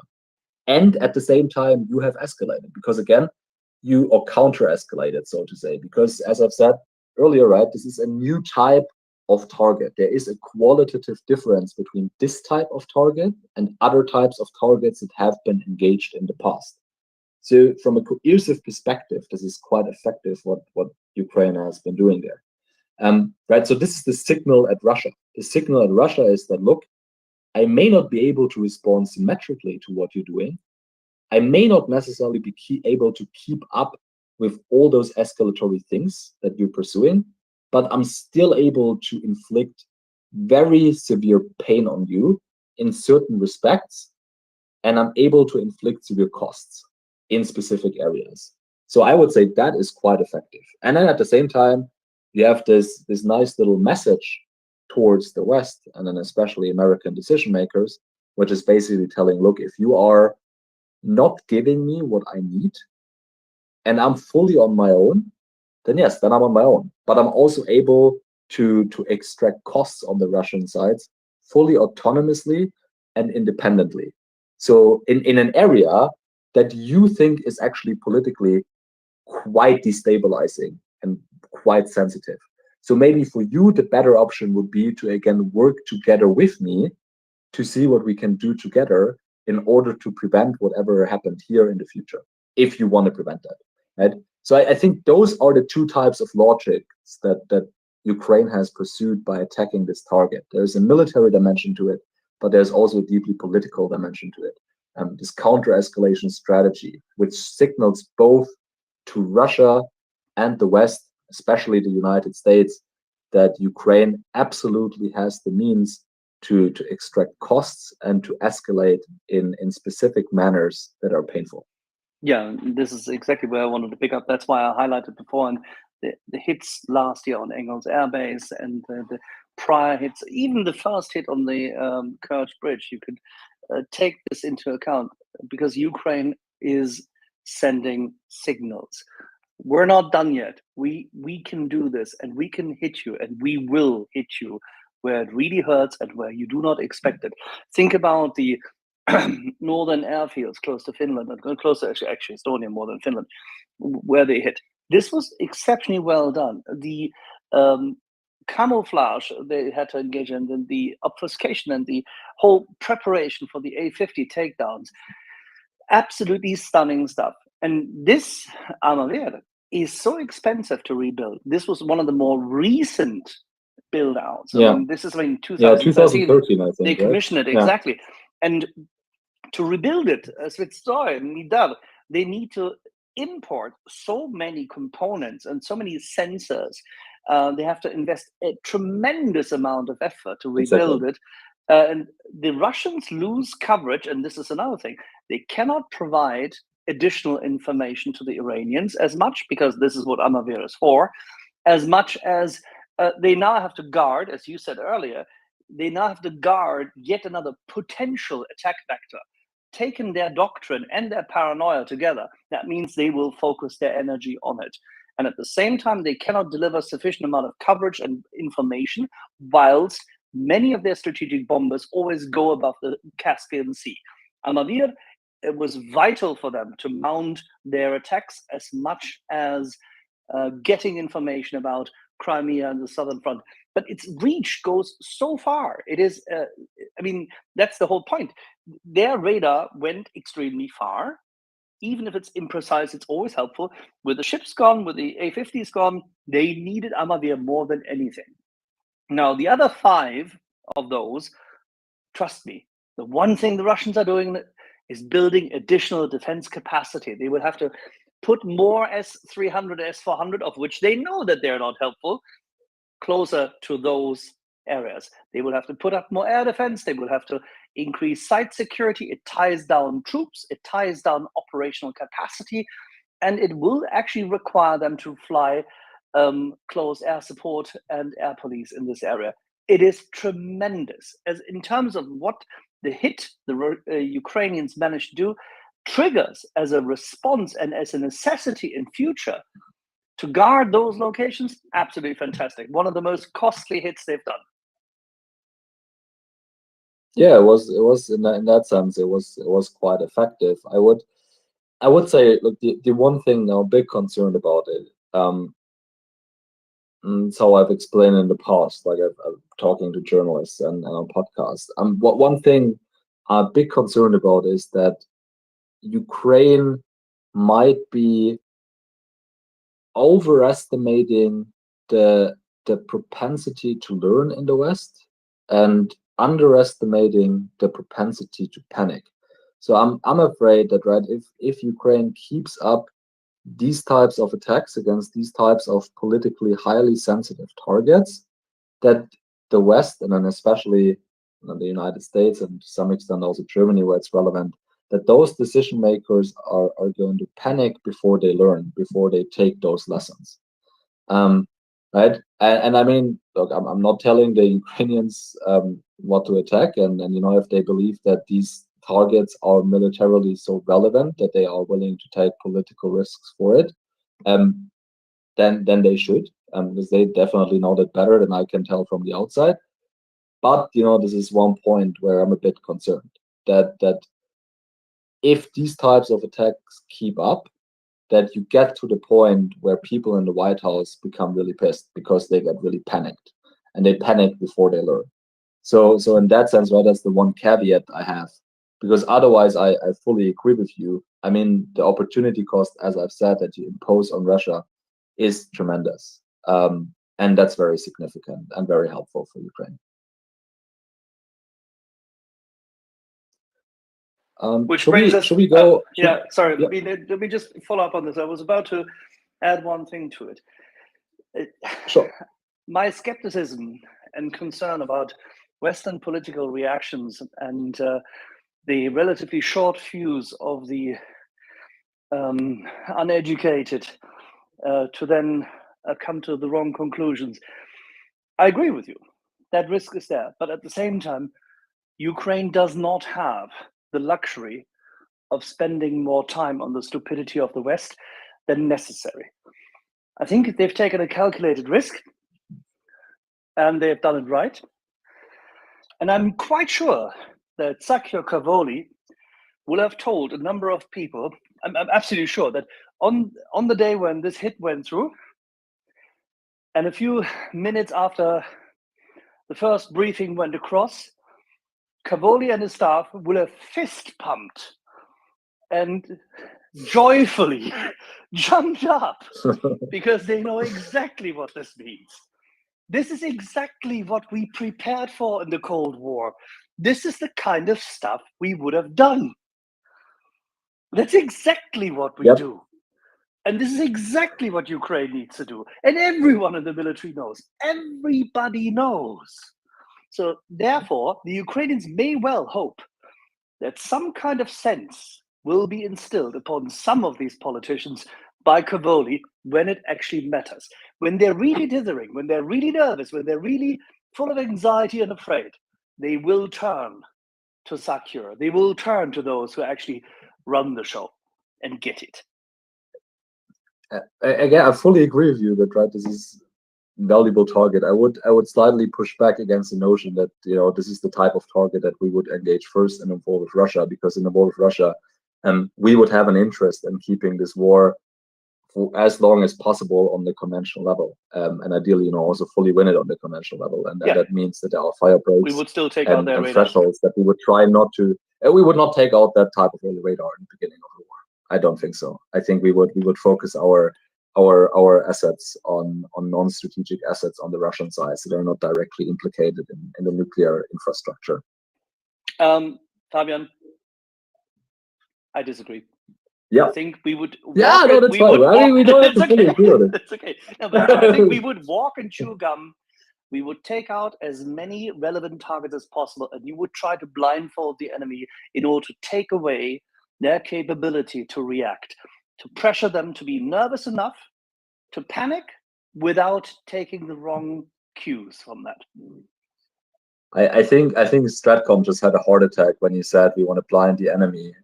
If that also includes, the nuclear infrastructure, because again, this is how typically the nuclear literature, nuclear strategy literature, this is exactly how we assume, you basically push the adversary to preempt with his nuclear arsenal. By giving the impression that you're about to decapitate the nuclear arsenal before it can be launched, so that it becomes subject to a surprise attack. That's how you undermine first strike stability. And again, I feel like we would have a huge incentive to tell the Russians in a fighting war with them that we're absolutely fighting you on every level possible, on every conventional level possible, and we want to destroy you as fast as possible, but we're not going to go after your nuclear capabilities in the beginning, because we want to keep it on a nice conventional level. Yep, but see, there is the dual use goods such as radars like these are an important feature, and we will exactly, it's dual use, and that's exactly right, because they also in a war with NATO they would be interesting targets, but I'm pretty sure we would have a fire break there. I think our military decision makers would probably understand that, at least in Stratcom, and I'm pretty sure also the politicians here would say, look, we want to keep it on a military to military level strictly right now, and focus on the conventional targets we need to take out in the conventional war. And if that means we have some slight disadvantages because there's some dual use infrastructure, I think that's a hit that we would take to our fighting effectiveness, simply because we have the conventional superiority and we don't want to push the Russians to go to the nuclear level. All right, we'll do this when I'm back later in June or early July. We'll get Ben, Philip, and Greg together, and we'll talk about the good old days of the Cold War and what we would have done. But thank you very much, Fabian. We'll do that. Before we switch gears, I can see that Lexicon has her hand up. Please, Lexicon. Yeah, good. Lexicon? Managed. I figured out the issue. It's the purple pill. It shoves everything to the left. I wonder if there's any other place to locate the purple pill. Anyway, I'm just I think I'm with you, Axel, and I'm also another thing. I think that Ukraine is being treated like some kind of banana republic, which it ain't. And I really think Ukraine knows damn well this war is here. It's not going away. Whether the West likes it or not, it has to. I mean, the West cannot stop. Now, it sure looked like that 2 months ago, but I mean, that's a big lesson, because that caused Russia to start to make some gains.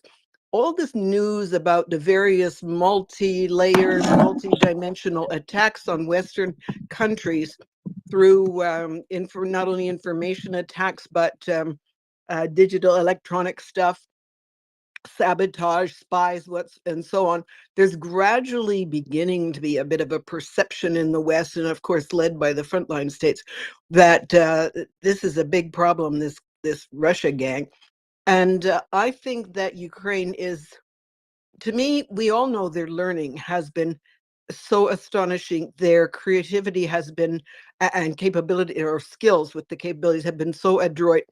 And I think that Ukraine is willing to say, you like it or not, like you come with me or not, but we're fighting this war. Now, not entirely, I'm sort of exaggerating to make a point, but to me personally, as a Ukrainian, I find absolutely humiliating the kind of scolding and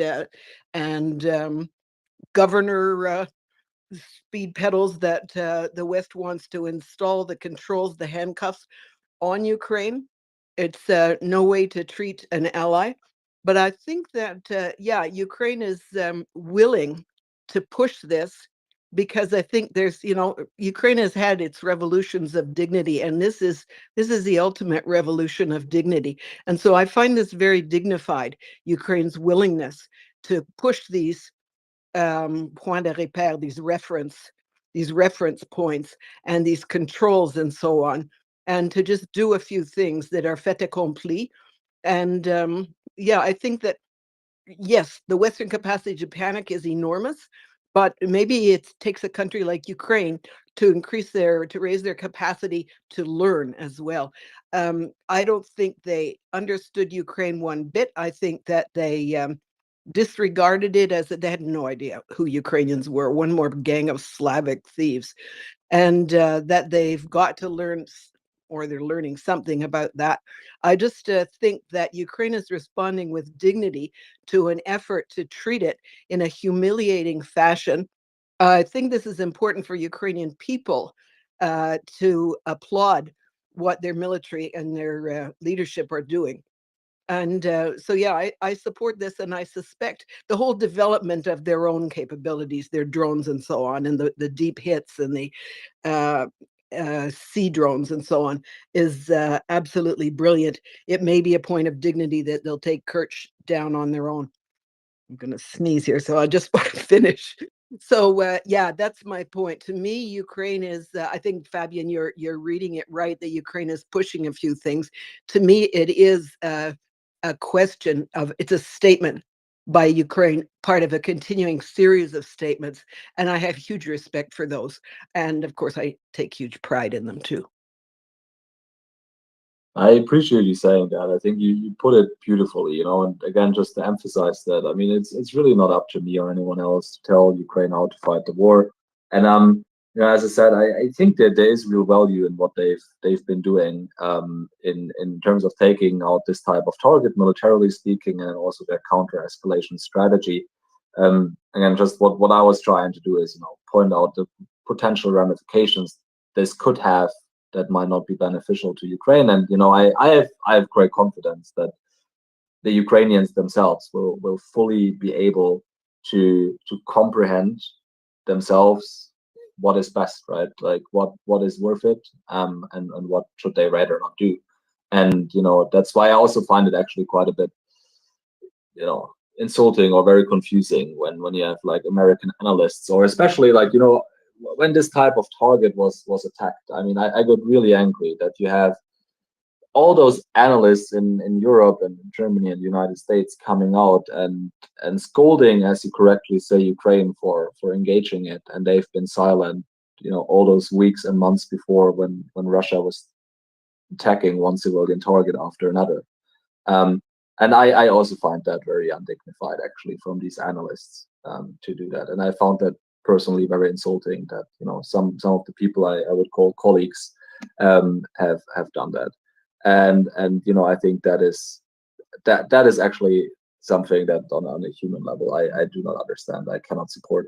And again, I think in the end it's up to the Ukrainians what they want to do. And I think we as the West, we should bear it. I mean, in the end, right? I've also said on record several times, if this thing escalates, I mean, that's worth it for me. I'm happy to go for it. If need be, I'm in it to win it. If that means war with Russia, it does. So right, like we should support Ukraine where we can. But then again, what we believe here in a podcast, and I think we're deeply right, morally justified in our position. That doesn't automatically translate to the real world that Ukraine is dealing with. And so I just hope that the Ukrainians are aware those potential ramifications that these attacks might have. And again, I'm sure they are, and I'm sure they're taking it into account and taking the best decision that they can. Alrighty, I can see that our friend Fancy Vishivanka is joining us. I presume he then comes up with the honor of the last question, and because I see Guillaume Patak already joining. But Fabian, stay with us anyway. So, Fancy, can you hear us? What is it with Positive. Slava Ukraini.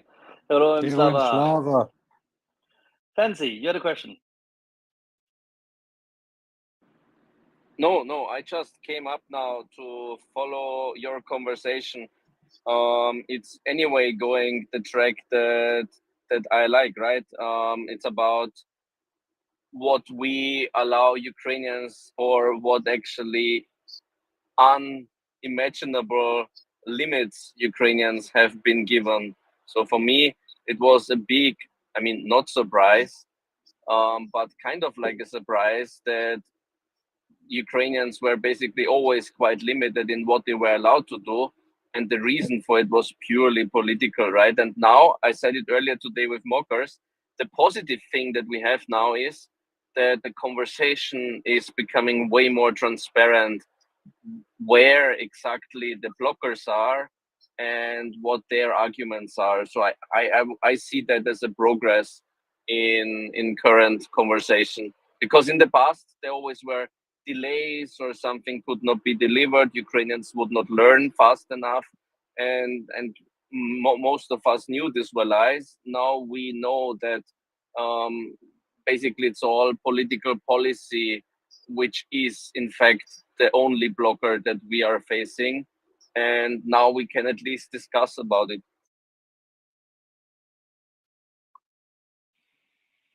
Alrighty, by the way, just like our friend Edward Hunter Christie coined the phrase, the US-German cartel of timidity. I think that is quite fitting in that regard. But then there you go. It seems that can't be broken unless they have removed themselves or removed their national security advisors. Very difficult to say. Yeah. Maybe as a conclusion, Fabian, this has been quite a ride, since we are all argued for the ATACMS since end of May 2022. Now they are in country. It's very nice that the Ukrainians have them. They make good use of them. And we've seen this literally by hitting decent bridges, and they're using different versions thereof. Maybe we can just end on that note and give people a quick, say, a survey as to what the Ukrainians are doing with those weapons. Yeah, no, absolutely. It's a fun note to end on. But also, let me just say, I actually tremendously enjoyed the session today. I mean, it was very difficult from the normal rundowns that we have of the tactical characteristics of different weapon systems that have been used, very political, very strategic today. I really enjoyed the discussion.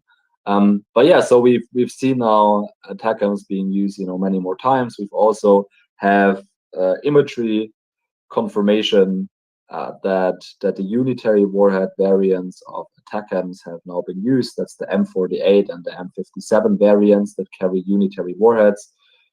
From the images, that just show the impact point of ATACMS, you cannot, of course, not tell whether it is the M48 or the M57, because they are optically the same. It's also the same warhead. The main difference between the two is in terms of accuracy and also the fusing, because the M57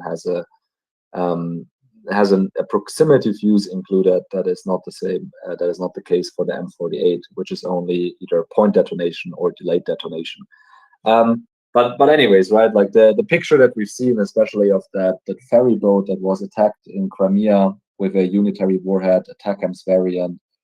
It was probably an M57, because I would assume that hitting such a comparatively small target with a short-range ballistic missile like ATACMS, that you need a certain level of accuracy, where I'm just not entirely certain if that is given with the M48 variant. Like, keep in mind, right, with a ship target which is surrounded by water on two sides, a near miss could result in just no damage done. Whereas typically in a land-based environment, a near miss, and then with the accuracy given by the M48, even if you don't have pinpoint accuracy, the warhead yield together with the still relatively high precision of the weapon system still should result in a really high kill probability. And with maritime targets, it's just not the case, because these systems or these targets are surrounded by water. So you have to hit the target or you miss it and you don't cause any destruction. So I would assume, or that at least indicates that there is a higher likelihood now that Ukraine has indeed not only received M48 ATACMS variants, but also the more modern version, the M57 ATACMS variant. And in general, it's also just confirmation that these ATACMS are what we've suspected, that they are quite a bit more accurate than the open source literature, the publicly available information lets you know. I mean, they say it's a 9-meter circular error probable, which means that 50% of the projectiles will fall within a 9-meter target radius, and it appears that this is significantly smaller, so probably more like somewhere between 3 meters to 4.5 meters would be my assessment from those pictures that we've seen. Unless, of course, right, and this is also something we don't know, they've launched, say a dozen ATACMS, then of course it's likely that one of them will find a target, but I don't assume that's the case. I would assume they've been very restrictive in their use in order not to drain their arsenal depth. So yeah, I mean, that's very encouraging what we've seen in terms of the capabilities available to Ukraine. ATACMS, the unitary warhead variant, M48 or M57, whichever it is in the end. Very capable weapon systems built in the 1990s still, and of course, partially modernized then, especially with the M57 variant. But great weapon systems, absolutely capable of penetrating Russian airspace, absolutely capable of hitting even relatively small targets, at least in the context of short-range ballistic missiles. And these weapon systems would be absolutely capable of wreaking havoc if they were just allowed on Russian air bases. A system designed in the early 1980s, produced starting at the end of the 80s and through the 90s, upgraded, refined, tested to the ground, different ordnance, say deployed and the likes, and that system still today beats everything the Russians have. Yep. Spiffing, isn't it? God, we can walk and chew gum. Man, are we actually good. That's what I'm saying. We should never, ever underestimate our incompetence when it comes to mustering political will to take decisive action, but we should also not underestimate what we actually have available. We could beat the shit out of the Russians every single day, morning till midnight and through the night, because we own the night, they don't. And having said this, Fabian, thank you very much for joining us. Please stay with us and around, because we have someone who's been at the line of contact for quite some time, and I think this will be a terribly interesting story in the next hour. Guillaume, bonsoir. How are you? Hi, Axel. Thanks for having me on. Great pleasure. Thank you very much. Where have you been recently? Well, where haven't I been? Jokes aside, I came back a couple of days ago after about 2 weeks out in the east. So first to Kharkiv, the city and the oblast as well, in different places, and then afterwards with my colleague Emil Filtenborg. I think he is actually listening.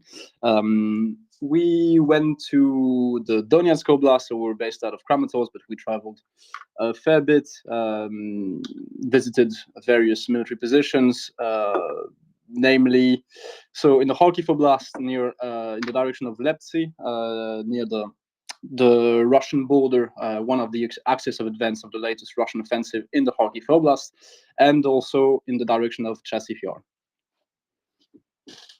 Well, you could say you were right in the middle of it. But why don't we talk very briefly to start with about the area which people haven't been looking at as much, and that is the everything which happened, everything in Donetsk and in the Donbass.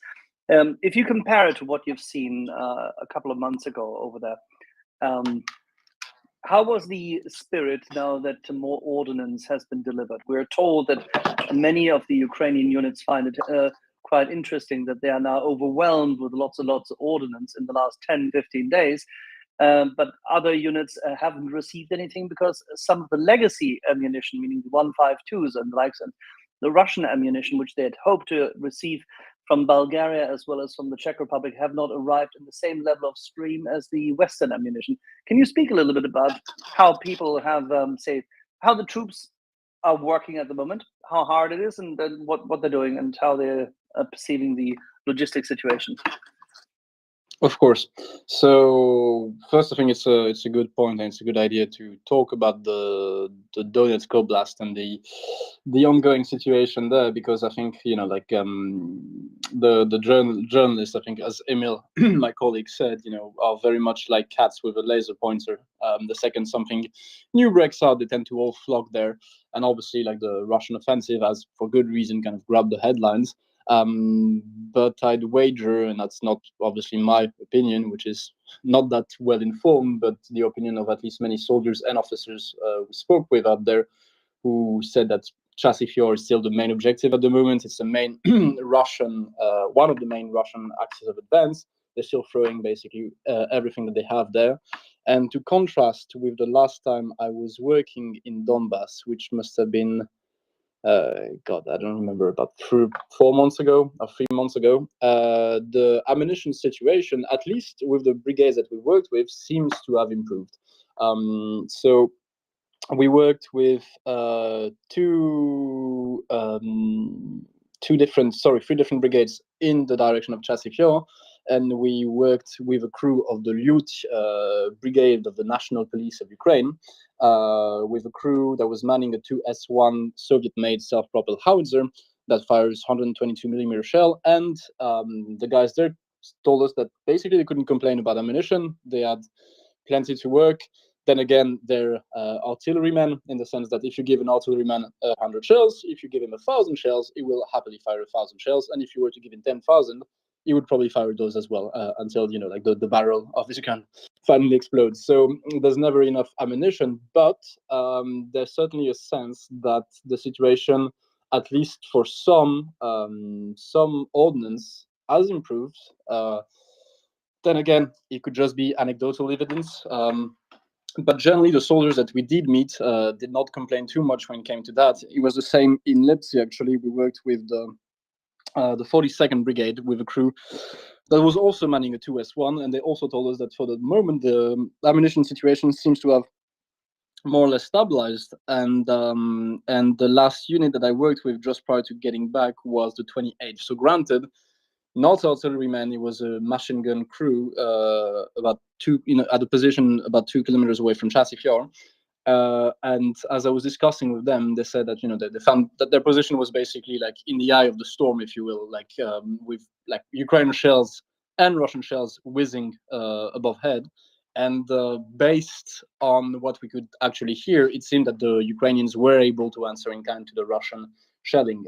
There was, however, the problem of drones, which I don't have to tell you, has grown more and more difficult for Ukraine, because even though they were, basically early proponent and extremely crafty and ingenious when it came to using drone in the early days and months of the war, Russian production has caught up. So basically every 10 or 20 minutes, one of the soldiers would just scream, Mavic, and everyone would kind of freeze and try to make themselves as little visible as possible. So drones are still a big problem, and the Russian helicopters seem to be working pretty much unimpeded in the area. We heard them flying overhead and fire at the position maybe a couple of kilometers away from us. So when it comes to artillery shells, I think the situation has improved, but there's still a number of areas where Ukraine is still kind of struggling, but that's obviously not news to the people that are listening tonight.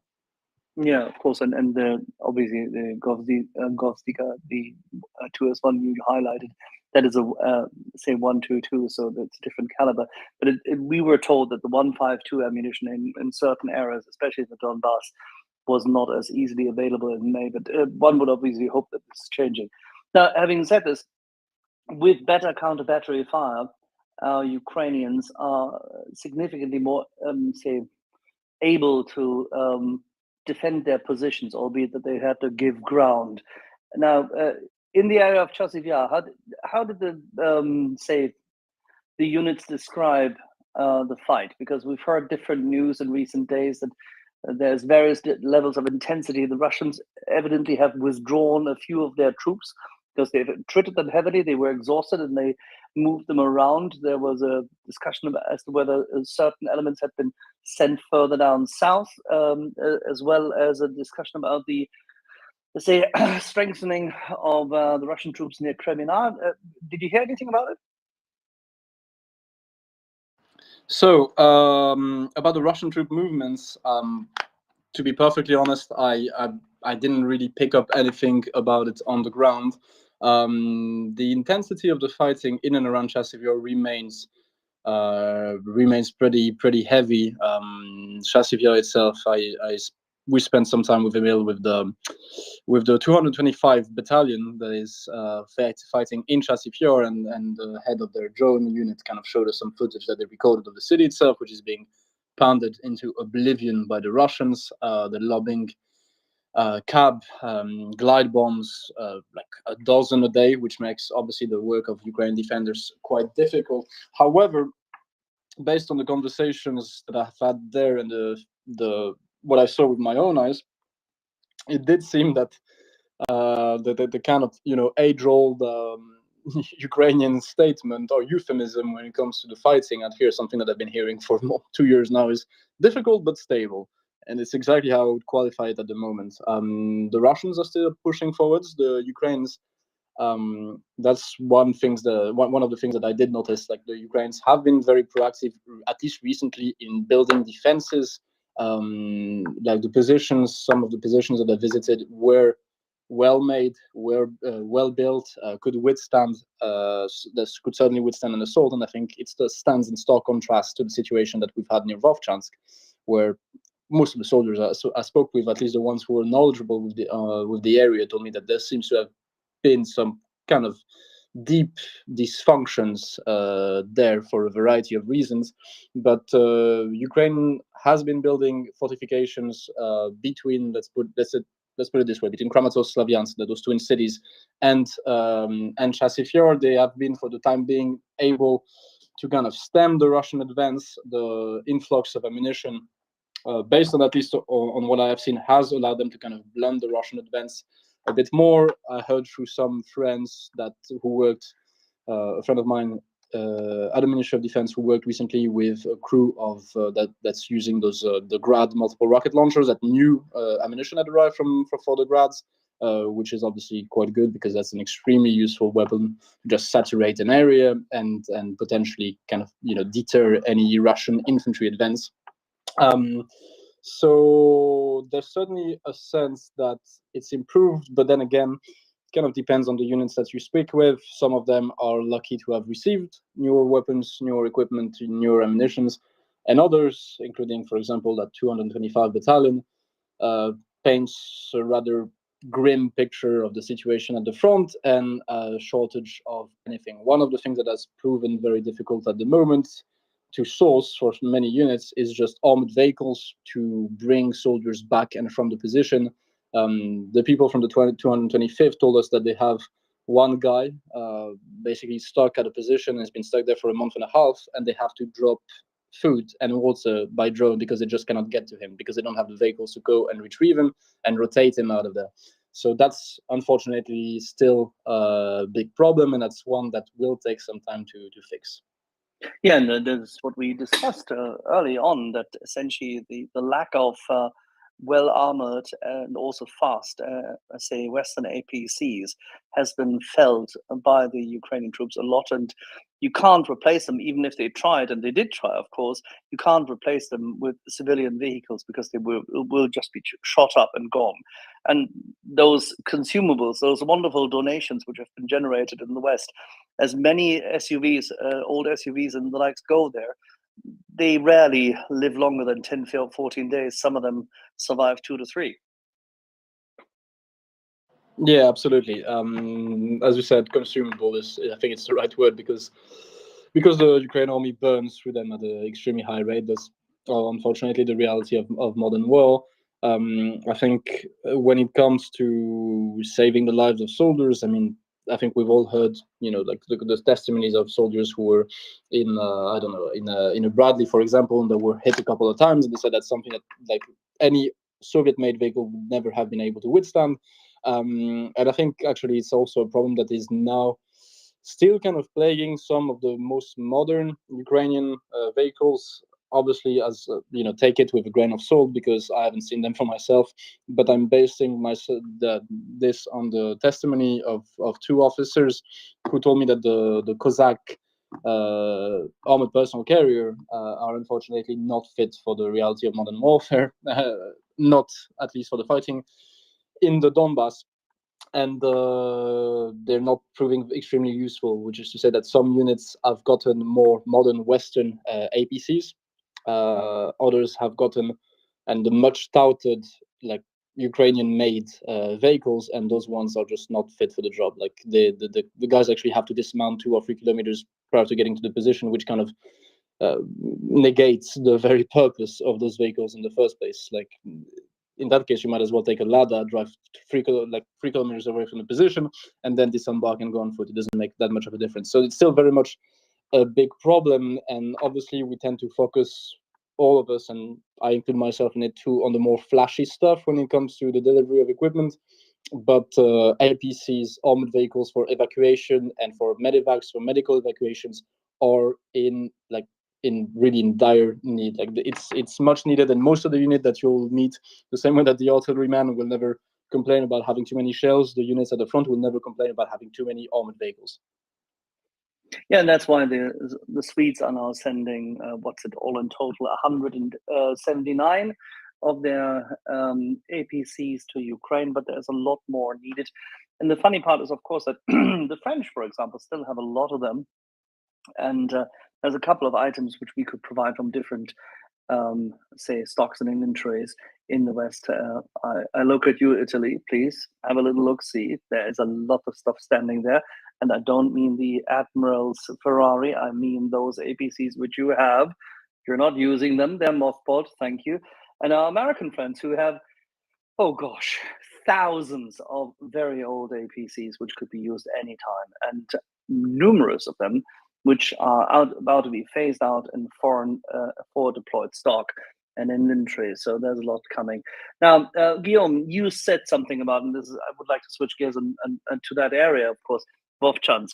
Now, we've seen that right after the Russians, everybody had been looking at this, the Ukrainian military intelligence had warned about it. Western, say, military analysis had discussed it, that the Russians were massing a certain amount of troops north of the border, that an attack on Kharkiv was imminent. There was an infamous brigadier general of the Ukrainian armed forces who still in the second week of May had highlighted that, oh, no, all the tactical defenses which we had been commissioned to build have been built both by us and the civil contractors. Didn't quite look like that in Vovchansk, did it? No, unfortunately, it certainly didn't. The people that I spoke with that had direct knowledge of that area of operation, including a good friend of mine who has worked in that very area, told me that no mines had been laid, fortifications were haphazardly thrown together, if you could even say that. And a number of soldiers I spoke with said that they did see those dragon teeth kind of dumped in a pile by the side of the road. So I think we need to separate two things here, which is the first one is obviously I think it's egregious that it took all like this time. Like we're kind of hailing the fact that the US and other countries are finally allowing Ukraine to use their weapons and ammunition to strike the Russians on the other side of the border. And I'm like, about bloody time. So that's certainly a big problem that has impeded Ukraine in actually like repulsing that offensive and maybe even kind of nip it in the bud. At the same time, if the Ukraine military intelligence and people within the Ukraine general staff had been warning for weeks or had said, I mean, if I recall correctly, I think it was General Syrski who had said that it was but 3 weeks prior to the offensive that, like, we know that they might try something there, but we're ready to greet them.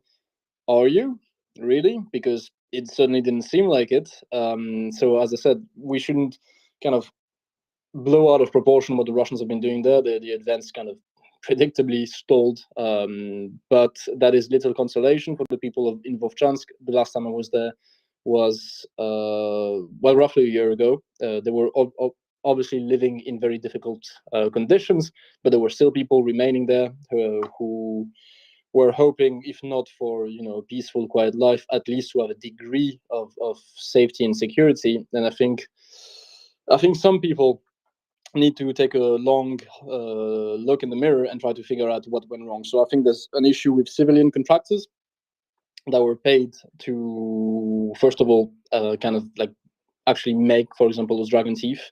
And then there were other people that were paid to put them out there and to lay them in the field where they could actually constitute a defense, and not some kind of like scarecrow discarded in the middle of a field. So it's a combination of different problems, different issues. But going forward, obviously, it's always easier to say as an observer, but some things need to be changed and corrected, because all the people that I spoke with who had knowledge, and as I said, it's not somebody sitting in an office, it's people who were actively fighting in that area of operation, told me that nothing had been built.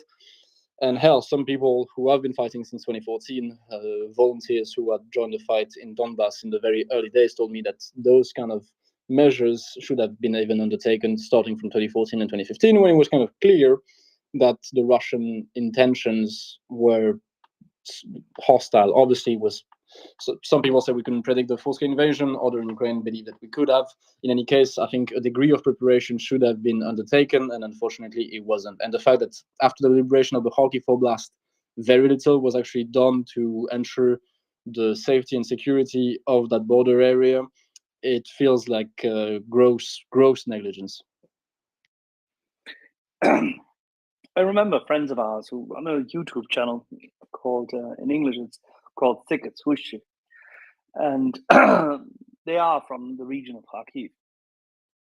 And they made this video that's in August 2022, when the Russians had been pushed out from certain areas north of Kharkiv, including one little location, a village called Staritsia,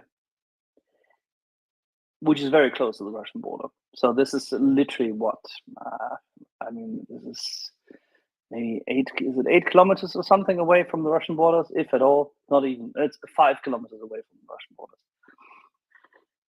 And you can see how lucky they were when the Russians originally went through and passed by, occupied, yes, but because they had to move so quickly in the first instance of the full-scale invasion, they didn't have time to shoot everyone, but they did shoot they did shoot horses, they shot pigs, they shot dogs. Of course, people who are running away and fleeing, they didn't, they couldn't get hold of, but it was absolutely tremendous. Staritsia, of course, now that Vovchansk has come under fire, has taken massive hits. And people who see Vovchansk, and maybe you can speak to this a little bit, because the imagery which people see in the West is one thing.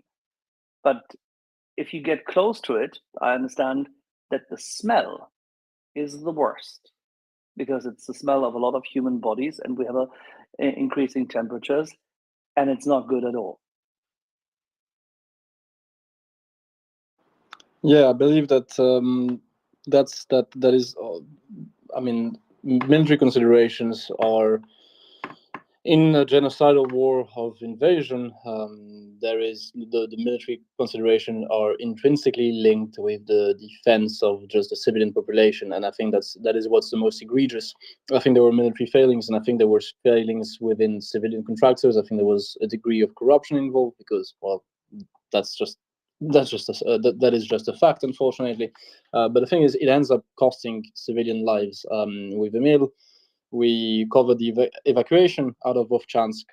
We went to that kind of gathering point, if you will, in the village roughly 20 kilometers south of the city, where civilians were being brought. And I think we cannot stress enough the sheer heroism and bravery of the Kharkiv Oblast, the police in the Kharkiv Oblast, who conducted those evacuations constantly, 24/7, like rolling out under shelling to go and retrieve people.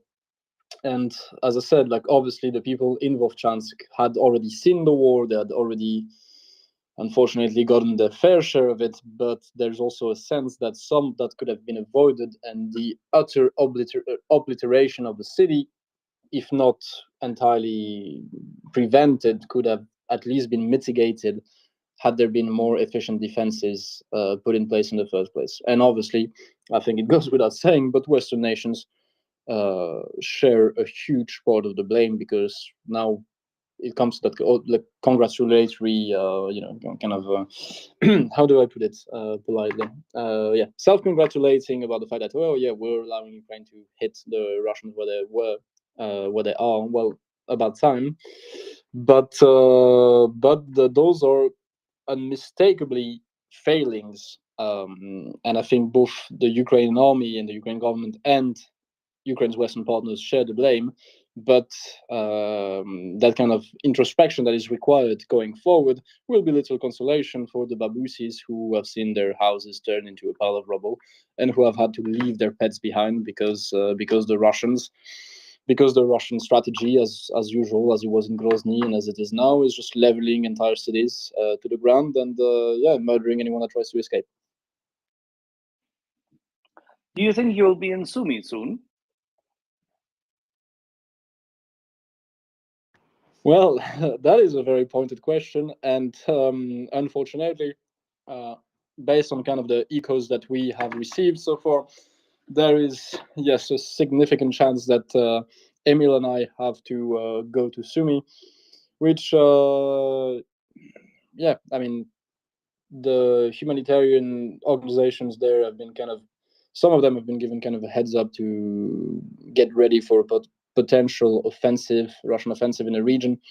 It certainly looks rather likely. As was the case with Kharkiv, I do not expect it to trigger any sort of collapse of the line as usual, and I think any advance there would probably stall within the first couple of days of starting, but it could draw some additional resources away, namely from the Chasiv-Yor or the Ocheretine axis, and Ukraine can hardly spare those resources at the moment. They are stretched thin as it is, and the soldiers who have been fighting in Chasiv-Yor haven't really gotten a respite for a long time, and their bravery will just not be enough if the decisions higher up the chain of command are not taken to ensure that the Russians are not able to cross into Ukraine proper in the Sumy Oblast. So yes, unfortunately, there is a distinct chance that we might end up there in the coming 2 or 3 weeks, let's say.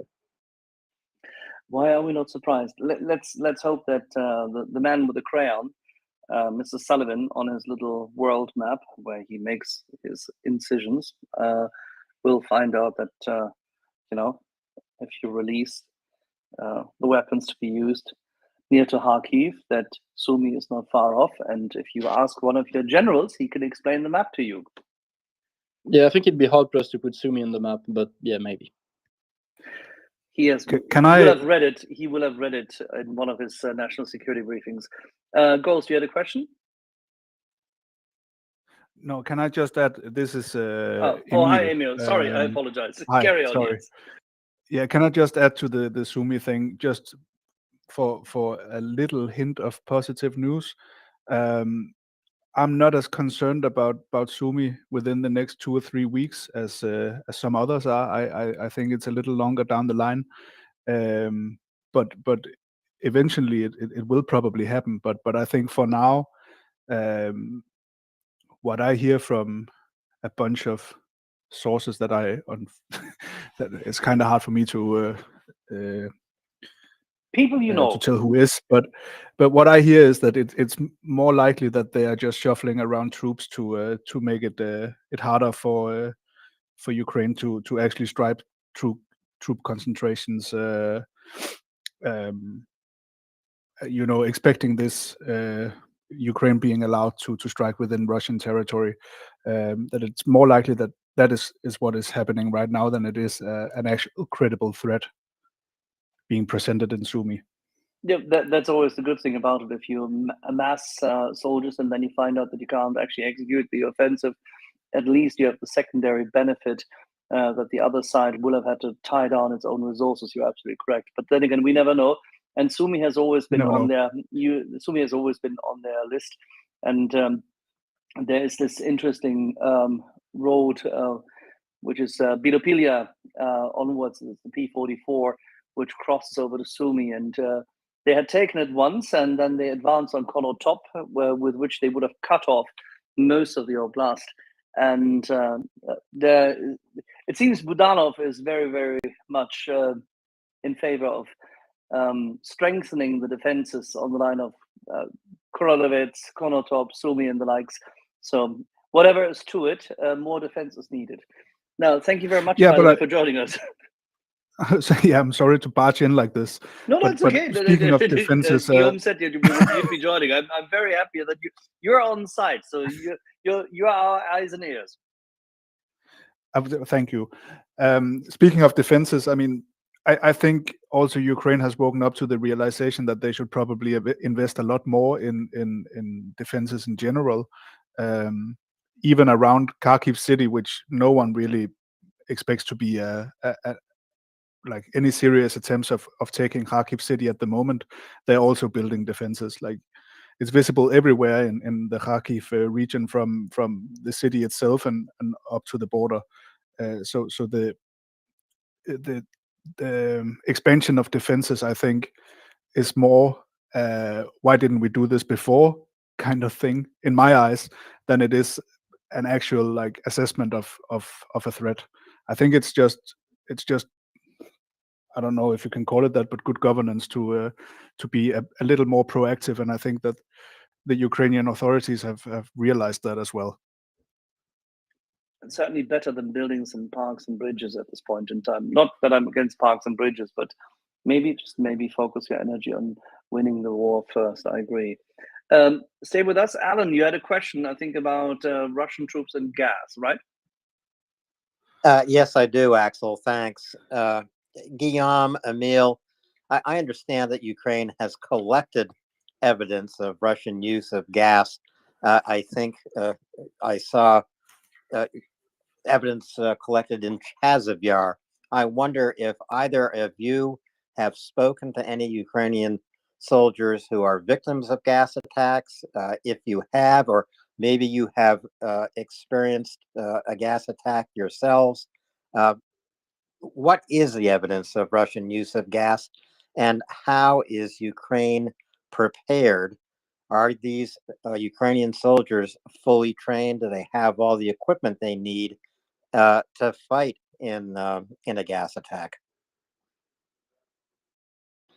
So speaking with Ukrainian soldiers directly, no. I have spoken with a medic friend who said that it had been kind of reported to her that there had been indeed use of gas, of chemical weapons.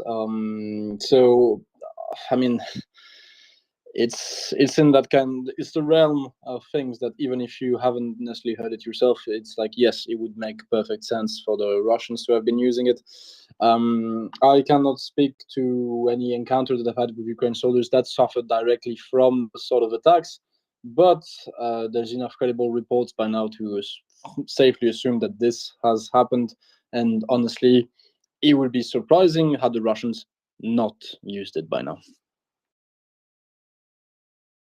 Thanks. That's pretty much what I was thinking. Right along those lines, I would be surprised if Russia had not deployed gas and chemical weapons.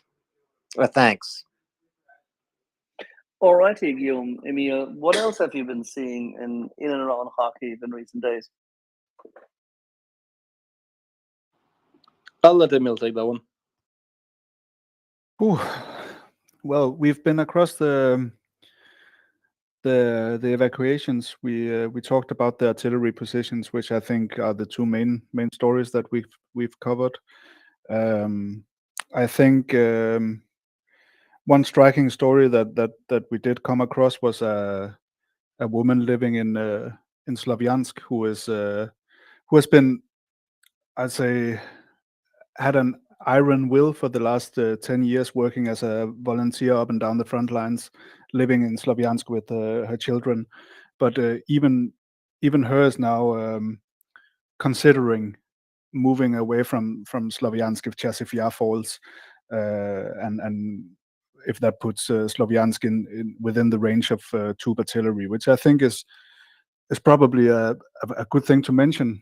That there are a lot of people living still in cities like Slavyansk and Kramatorsk who are very dependent on the defense of Chasiv Yar to the defenses to hold. Yeah, I think that would be like a main story for me, one that I think about a lot. It's interesting that you highlight this, Emil, because I had a question in this regard when Guillaume was first talking about Kramatorsk and Chasiv Yar, because most people don't associate this, that the two sister cities, or well, not sisters, the cities, they're so close to each other, different as they are. Nevertheless, they're both heavily fortified, and they're of course exposed to Russian artillery if and when the Russians were to make a move forward. At the moment, they're, depending on how you see the front line, anywhere between 24 and about 29 kilometers away from the front line. So the Russians cannot really precisely hit it yet. I mean, they are hitting it with rocket artillery, they're sending glide bombs, they're doing all the terrible stuff, yes. And they've sent Iskander missiles in the past even. Not that they needed them, but still. So these two cities, even with lower levels of population today, are still full of civilians, and they are full of also humanitarian aid workers. The journalists have been hopping about, and they are significantly important for troop concentrations and for the logistics of the Ukrainian armed forces. So the Ukrainian army cannot really afford to lose more ground along the line of Chasiv Yar, right? No, I think you're exactly right. Kramatorsk and Slavyansk provides a lot of necessary infrastructure for the army. Even in just the example of me and Guillaume being journalists, like the infrastructure in Kramatorsk is something that we need to work, right? We need places where we can rent apartments and where we have internet and where we have access to food and water, stuff like that. The same thing goes for a lot of the volunteer organizations and the military. So as soon as Kramatorsk and Slavyansk becomes, I'd say, unbearably unsafe, because right now it is relatively quiet in both cities, but as soon as it becomes too dangerous, it will push, especially a lot of the civilian organizations like journalists and volunteer organizations, it will push them back to, I don't know where. I guess the next city is Izum, which is hours away. There's not much else really. Places where that has the capacity to support large gatherings of people, like the press and the volunteers. So these cities are important for us, and I expect them to be very important for the army as well. We see a lot of people on leave, a lot of soldiers on leave who are relaxing in Kramatorsk and Slavyansk. So those cities coming within the range of tube artillery would be quite a bad loss for Ukraine, and they are along, I'd say, Drushkivka, Konstantinivka, and Chasiv Yar. They are some of the last remaining cities in Donbass, main cities in Donbass. So it would be a very devastating loss, in my opinion, for Ukraine if even if they just come within a range of artillery that can be used more precisely but also more intensely than now. Because right now the cities, like the shelling of the cities, from like a risk assessment standpoint, is very manageable and acceptable. Obviously, it's always horrible when they shell civilian targets, but from a risk assessment standpoint, it's it's easy to justify staying in Kramatorsk and Sloviansk. But if that changes, then it will cause a massive disruption in how the press works, how volunteers work, and I suppose how the military operates as well. Yeah, Nadim. I'd like, Yes, please. if you don't mind, I'd like just to add to this in the sense that the soldiers that we've spoken to, the vast majority of them believe that Kramatorsk and Slaviansk getting in the range of tube artillery is not a matter of if, but when. They fully expect it to happen sooner or later. It might be 6 months down the line, it might be more. At the end of the day, I think it bears repeating, as Emil said, that those are the last two big Ukrainian-held cities in Donbass. We could expect, obviously, no one can really predict what Putin might do or say. However, there's also a sense that is shared by many people in Donbass, be it civilians, volunteers, or Ukrainian soldiers, that the capture of the cities would provide him with such a symbolic victory, because because you've all heard the gist, right? Like Ukraine, Azov, Nazi, Dombili, Bombas, 8 years, and hence the capture of the cities would basically kind of herald the capture of the whole Donetsk Oblast. And since Luhansk is more or less already taken by the Russians, it would allow the Russian army to claim that they have liberated Donbass. Certainly doesn't mean that it would bring, like it wouldn't, like the Russians would immediately try to, sue for peace is not the right word, because the peace with Russia is only ever conditional and usually is only a stepping stone to another attack.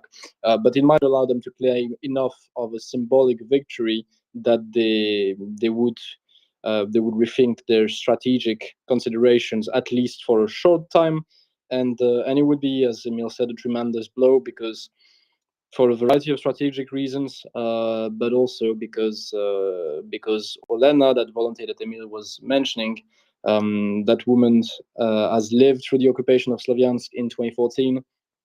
She has seen the war up close and personal. In spite of it all, she has managed to raise 3 amazing children. She has dedicated every single spare moment of her life for the past 10 years, and especially since the past 2 years and a half, to help the Ukrainian army in any shape or form. And I think it bears repeating that those are not just dots on the map. And I think the people that are listening tonight, they know it perfectly. But any town that gets destroyed, any village that gets seized, it's lives that are upended at best, if not entirely annihilated at worst. So it would be, unfortunately, a terrible prospect, but it is one that is looking through our inaction, for the West inaction. It's one that is looking, I'd say, increasingly likely as time goes on. It's interesting that you mentioned that. I've spoken to a number of people, including in the ZSU, on this matter, who feel rather comfortable that with a slight increase in capabilities on their side, they can not only hold off, but rather push back certain Russian troop concentrations in that area. They feel that the key element is now that the morale of troops and the perception of mid-ranking officers is lagging, because they've been suffering so hard, which is why the rotation of troops is so important in order to beef up the capability and the spirits, as much as bringing more equipment into the region, including a lot more rocket artillery to take out the Russians. But that's just, it was interesting, because I heard this now in the last 3 weeks ongoingly, that there was an uplift in spirits amongst those who are currently planning what can only be described as a mobile defense with elements of counterattack. Yeah, I think the morale on the ground very much depends on the unit, on the experience of the fighting that the people had, and also if they joined the army by contract, or if they were mobilized. And I think Emil will be able to share, like we had, I wouldn't say exactly a scientific experiment, but the fact that we had 2 different crews of 2 different brigades located in 2 different areas of the front line, both experiencing rather intense fighting with the same weapons, but the general sense was that the guys from the national, like from the brigade Lyud, from the National Police of Ukraine, were extremely motivated, and dare I say, pretty happy to have a go at the Russians, to put it politely. Whereas the guys from the 42nd that we met were mobilized and obviously had much more of a grim outlook on the situation. Ukrainian soldiers follow the news like everyone else, if not more so. Any delivery of weapons tends to obviously kind of uplift their spirits. The declarations that have been made by certain politicians in the West regarding sending troops or sending trainers have been warmly received by Ukrainian soldiers, but they are no fools either. They also know that words are very nice, but they're only words until they're actually backed by actions and by decisions. I'd say that in any case, even if the morale at times is low, and some of the conversations we have are unfortunately rather grim and dark and somber, it's something to bear in mind that when you see, that kind of concern trolling in among some useful idiots or paid propagandists that say, fighting to the last Ukrainians, the Ukrainians, like we need to save the lives or whatever. Every kind of poll that has ever done goes to show that even as the population in Ukraine grows increasingly pessimistic about the outcome of the war, they are never willing to trade any territory for peace, which means that no matter the costs and the sacrifices that they have to make, they will make them because they don't have a choice, because they understand that any appeasement, you don't negotiate, or you don't try to appease an alligator when your head is in his mouth. And the Ukrainians have lived through it in 2014 already. They have lived through the Western diplomacy and the outreach towards Putin and the appeasement and the not crossing the red lines, and see where it got them. So the people are still willing to fight, if only because they don't have another choice. It falls on Western nations to ensure that we provide Ukrainians with the weapons they need to win this war, and kind of drop that ridiculous mantra of, we'll be with Ukraine for as long as it takes. No, just give Ukraine the weapons it needs to win, because as long as it takes, that is entirely dependent on us, as you said yourself. Just the stock of APCs, of Bradleys, or whatever, just basically like junk from the 80s. It just so happens that our junk from the 80s, I mean the collective West, as Solovyev or Medvedev would call us, right? Our junk from the 80s is better than anything the Russians have been able to field since the very beginning of this war. So it falls on us to deliver those weapons and ensure that Ukraine wins as fast as possible. Completely agreed, absolutely. When you were with the 42nd, did you manage to speak to their drone operators? Because they're one of the units which very early on created their own strike company.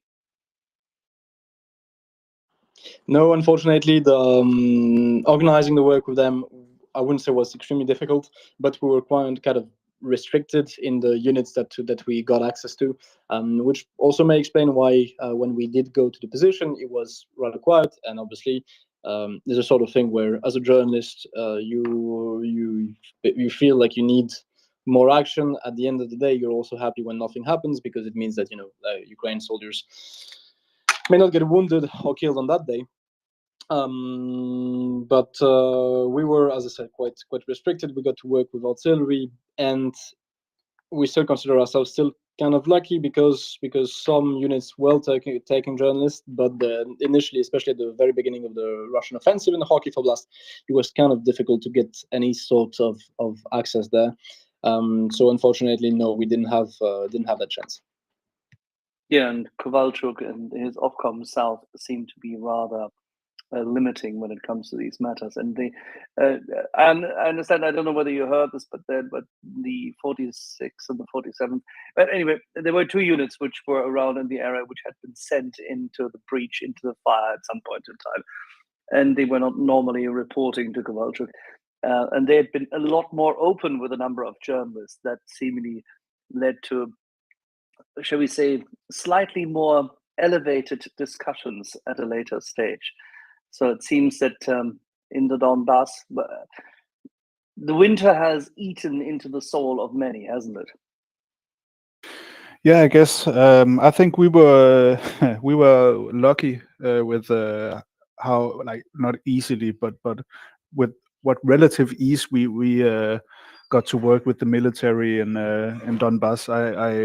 I have a friend, my former colleague, my ex-colleague, who um, who left after 2 weeks because his appointments with all the brigades and battalions kept getting cancelled. Um, so I think in general we were easy, but it has been. I've heard numerous people complain about it being hard to gain access in Donbass over the past couple of weeks. But as one of our press officers also explained it to us, he said that we try to bring you somewhere where you can maybe survive. I think that's increasingly hard when you don't have the material you need to make that happen. Absolutely. Very much appreciated. So we don't know where you're going, although that it's likely that a trip to Sumi is in the cards. What else is happening at the moment? What are your plans? I hope, Guillaume, you're going to be staying there throughout the summer, right? Or are you going to go back to France for a little R&R? That's a good question. I'll circle back to you on that one. I am not quite entirely sure of the program as of yet. Aside from a little trip to Sumi, Emil and I had been discussing seriously the possibility of going to work in Western Ukraine. I mean, if it works so well for people like Terrell, Drama, and Star, there is no reason that we shouldn't treat ourselves at a nice restaurant in Lviv and hopefully do a little bit of fundraising while we're out there. Maybe a little less cargo. Yes, please. Well, as you know, you're always welcome to the Baltic Beer College. Oh, that is much appreciated.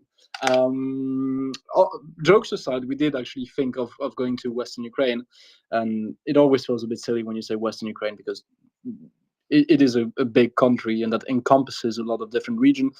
Just be assured that we are not going to Rivne because, well, I have family there I used to, and I have spent enough time in Rivne for an entire lifetime. No one goes to Rivne willingly. Most people are just sent there by a stroke of fate. Jokes aside, we're thinking of actually heading out there.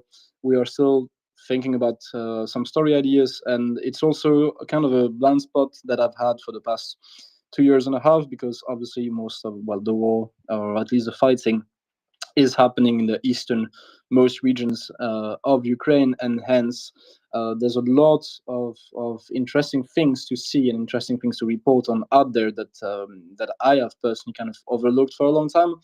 And to be perfectly honest, the thought of potentially, staying 2 or 3 days in a nice hotel in Zakarpattia does sound pretty good. Yeah, unfortunately, this was my first trip to Donbass in 2 years because I had a little mishap with a guy with a rifle in the beginning of the war. So I've not been out there much since, and I feel like Donbass is pulling at me again. I'm not entirely sure about the Western Ukraine thing right now because I think there's so much stuff going on with the Kharkiv new Kharkiv front and with the Sumy thing, and then Chasiv Yar itself, Pokrovsk getting hit quite regularly. I think staying in at least somewhat in proximity of that would be good. But for now, I think we're gonna spend a week in Kiev, so we have time to figure it out, I guess. But there's a lot of stories to write from Western Ukraine as well. It's an enormous country, and the war affects all parts of the country in different ways. And I think that's also important to highlight that, like, obviously the shellings and the fighting is it's the easiest to describe. It's the easiest to take pictures of, but even cities like Uzhhorod that has been rather unscathed, if not completely, they are still feeling the war in other ways. There are still enormous IDP problems. There are still problems with the people trying to flee the country and drowning in the Tuzla River and stuff like that. So there's a lot of stuff going on in Western Ukraine that should not be overlooked. But right now, I'm leaning more towards a trip to Donbass. So, as you can probably tell, then we don't really know what we're gonna do next. And if you All right. if that spirit, if that scent is in your nose, then you have to go there. This is what journalists who become war correspondents have to do. I completely respect that. Guillaume, Emil, can we just highlight, Emil, you're, if I'm not quite mistaken, you're writing for Jyllands-Posten, if I'm right. So people should follow you here, and then if they can't read Danish or Swedish or anything like it, then they should at least try to find a way to translate it for themselves when you write, right? Either that, or I don't know, text me and I'll give them the bullet points. Excellent. Guillaume, where should people follow you other than on Twitter? Well, I would be very sorry to pull you fine people away from this cesspool of websites. Don't you do it, Guillaume. Don't do it. Well, let's see.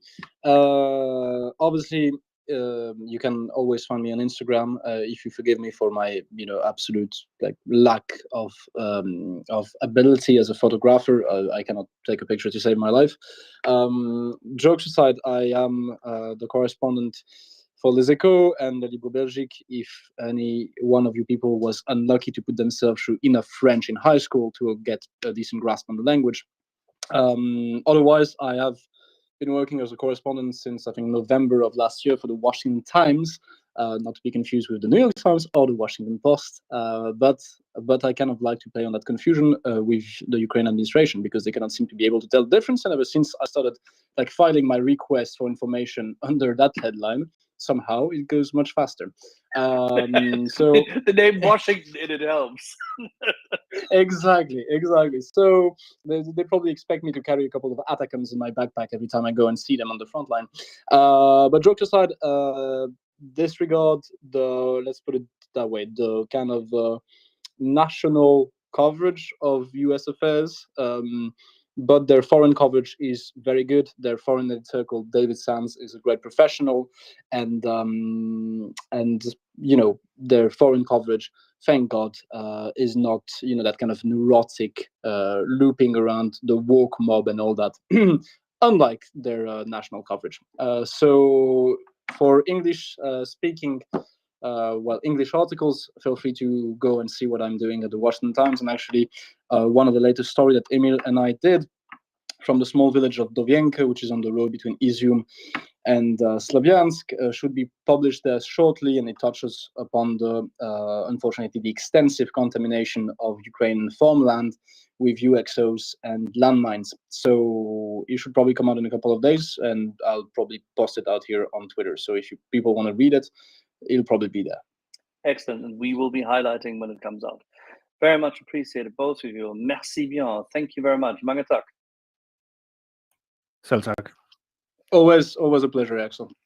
Absolutely lovely. And with that, thank you, everybody. Please give a follow and give a big hand to Guillaume Patak and Emil Filtenborg.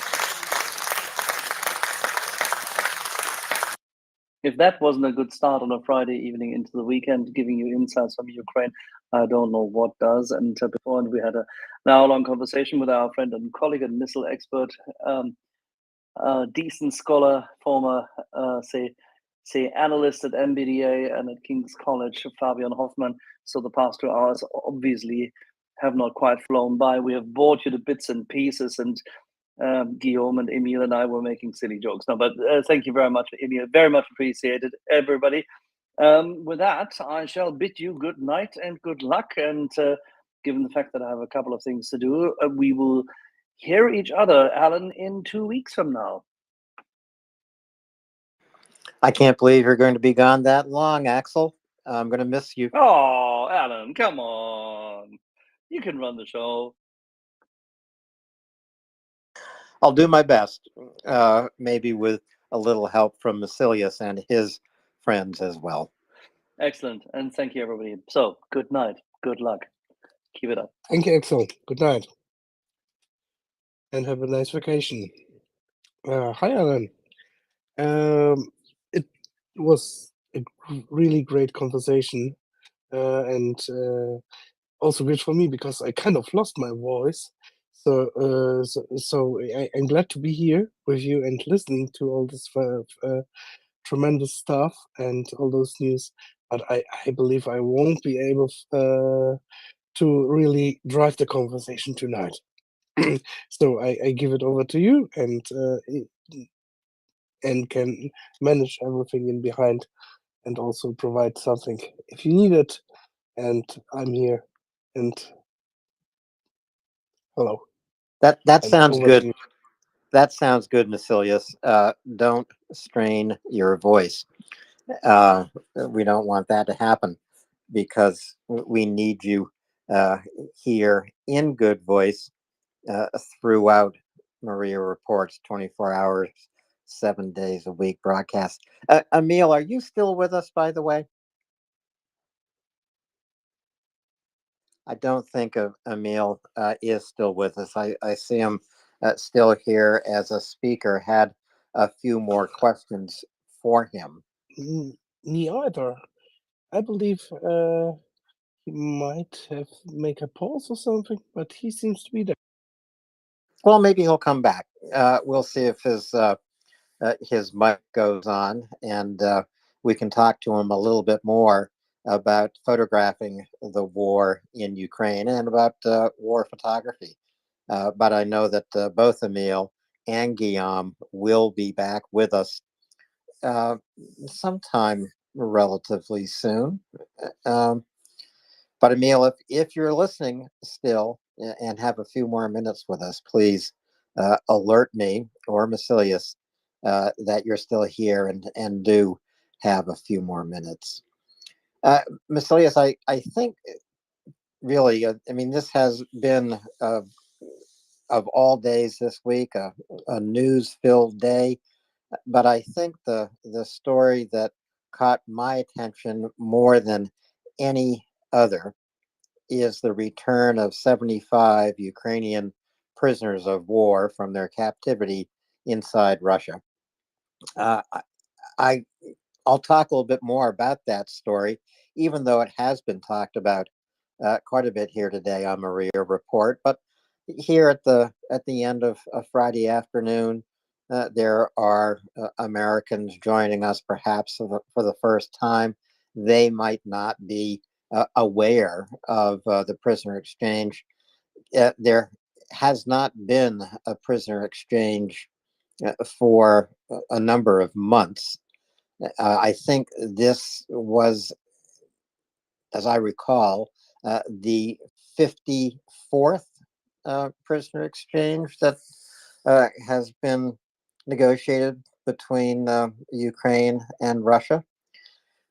You know, it includes some of the longest held prisoners in Russia. It included 19 Ukrainian soldiers who were defending Snake Island on the very first day of this invasion. So, uh, 828 days ago. That's 828 days in Russian captivity.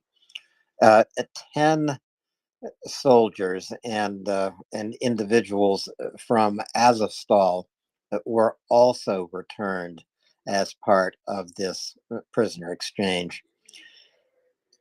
I think one of the reasons why Russia has not engaged in a prisoner exchange recently is it does not want the world to see the condition of the Ukrainian prisoners who come home to Ukraine. Photographs of the prisoners have been pretty widespread today. You can see the emaciation that they've all suffered. It's outright starvation. Um, most prisoners, unfortunately, also report to human rights organizations and to war crime prosecutors in Ukraine when they return.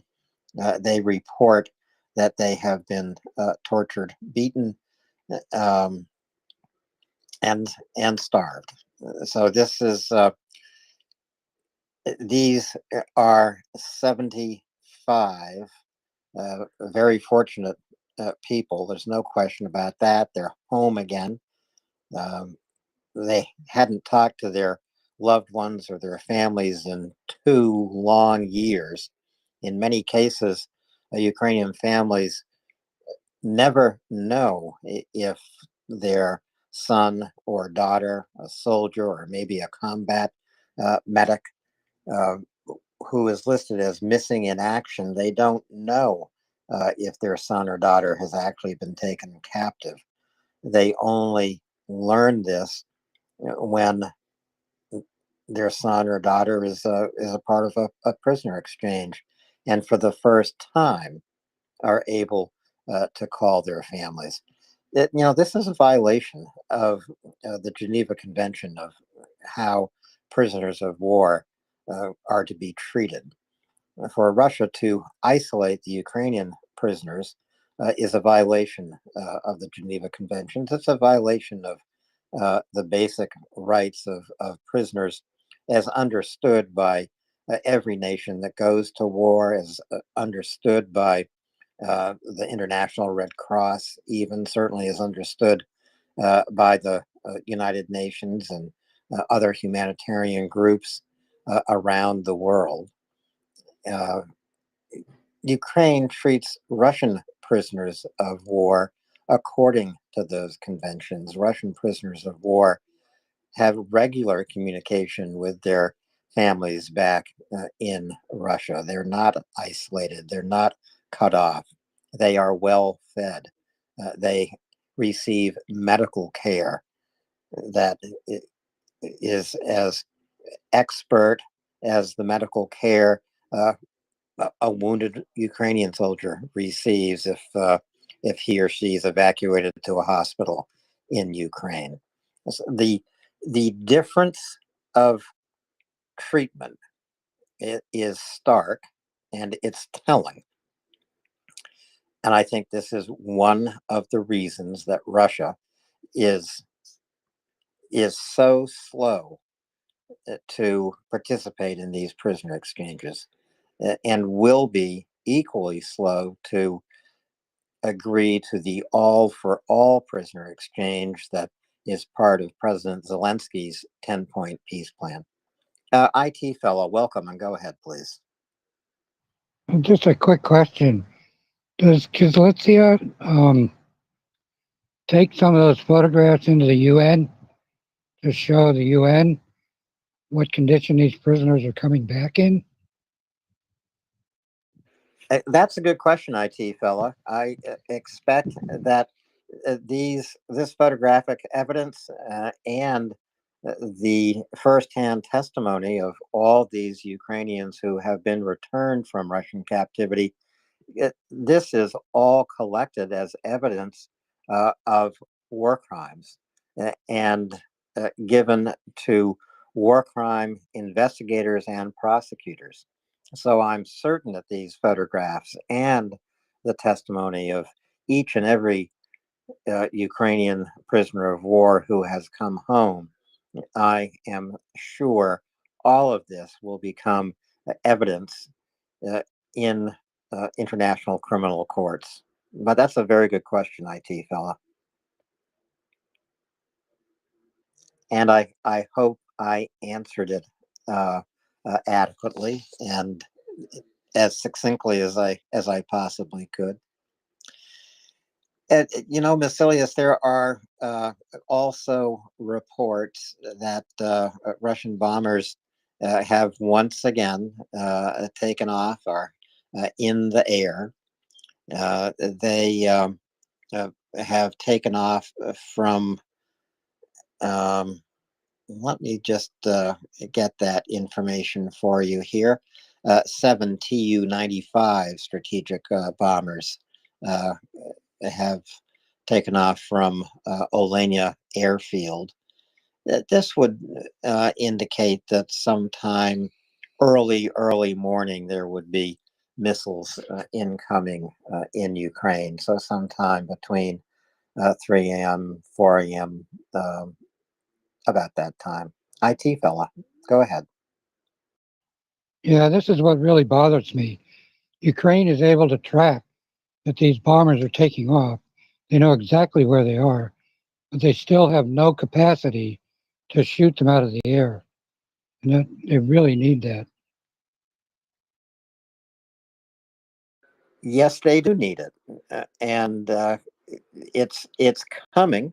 I think it's coming partly in the form of F-16s, although I don't know what missions these F-16s will be given.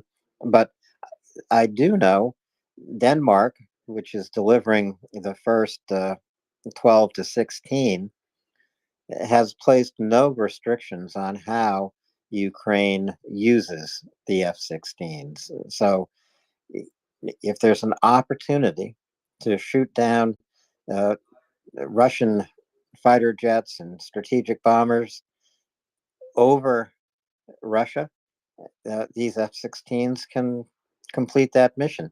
Exactly how, I don't know, IT fella. I don't think it would be uh, an easy thing to do. In fact, I think it would probably amount to a suicide mission to fly as far as they would have to get a shot at Tu-95 strategic bombers taking off from Alenia airfield. But that's just my read on it. I'd need someone like Hop C or or Latin up here to help me understand just how Ukraine might be able to deploy F-16s, maybe to lay a trap of some kind for some Russian jet fighters. Um, Maybe it wouldn't be a trap for the Tu-95 strategic bombers, but certainly a trap for some of the Su-24s, Su-34s, etc. I'm just speculating Seal is that coming up. yes, that would be possible. Uh, We got some the expert here. Sometimes, Macilius, our words work like magic, and I hope Hop gets up. I see a little wheel there spinning, usually an indication that there's just some Twitter glitch happening. We're going to give Hop another moment to see if that spinning wheel stops spinning and he arrives. Uh, Now I have two spinning speakers here. One has put his hand up. It's Brian. Brian, go ahead. Alan, yeah, good to talk to you, Alan. And Macilius. Question. Um, these strategic bombers, how exactly is that the Baronet being active, and that's what is the heads up for the Ukrainians and everyone that these things are taken off, or is it NATO warning? It seems like this information gets out into the public domain fairly quickly. What within the hours before they release their munitions, where does that information come from? It's a good question. I don't know exactly where it comes from. I only know it's reliable. And I am assuming it's either information that is provided to Ukrainian Air Command, or it's Ukrainian radar itself able to detect these takeoffs from the various airfields inside Russia. So I can't answer that question, Brian, but I can tell you it's always reliable information. Joanna, welcome, and go ahead, please. Thank you. I was waiting for Hopsi because he's the specialist, but I believe that those planes can be detected either with over-the-horizon radars that can go up to the. Actually, I think that they are using the waves reflected in the stratosphere, so they can go beyond 4,000, 5,000 kilometers. So they can detect those planes taking off. Also, the AWAC types aircraft can detect this kind of operation, but probably Hopsi can tell you more about that. I had a question, and It is about the new policy that US has right now, lifting the ban on strikes in the region of Kharkiv.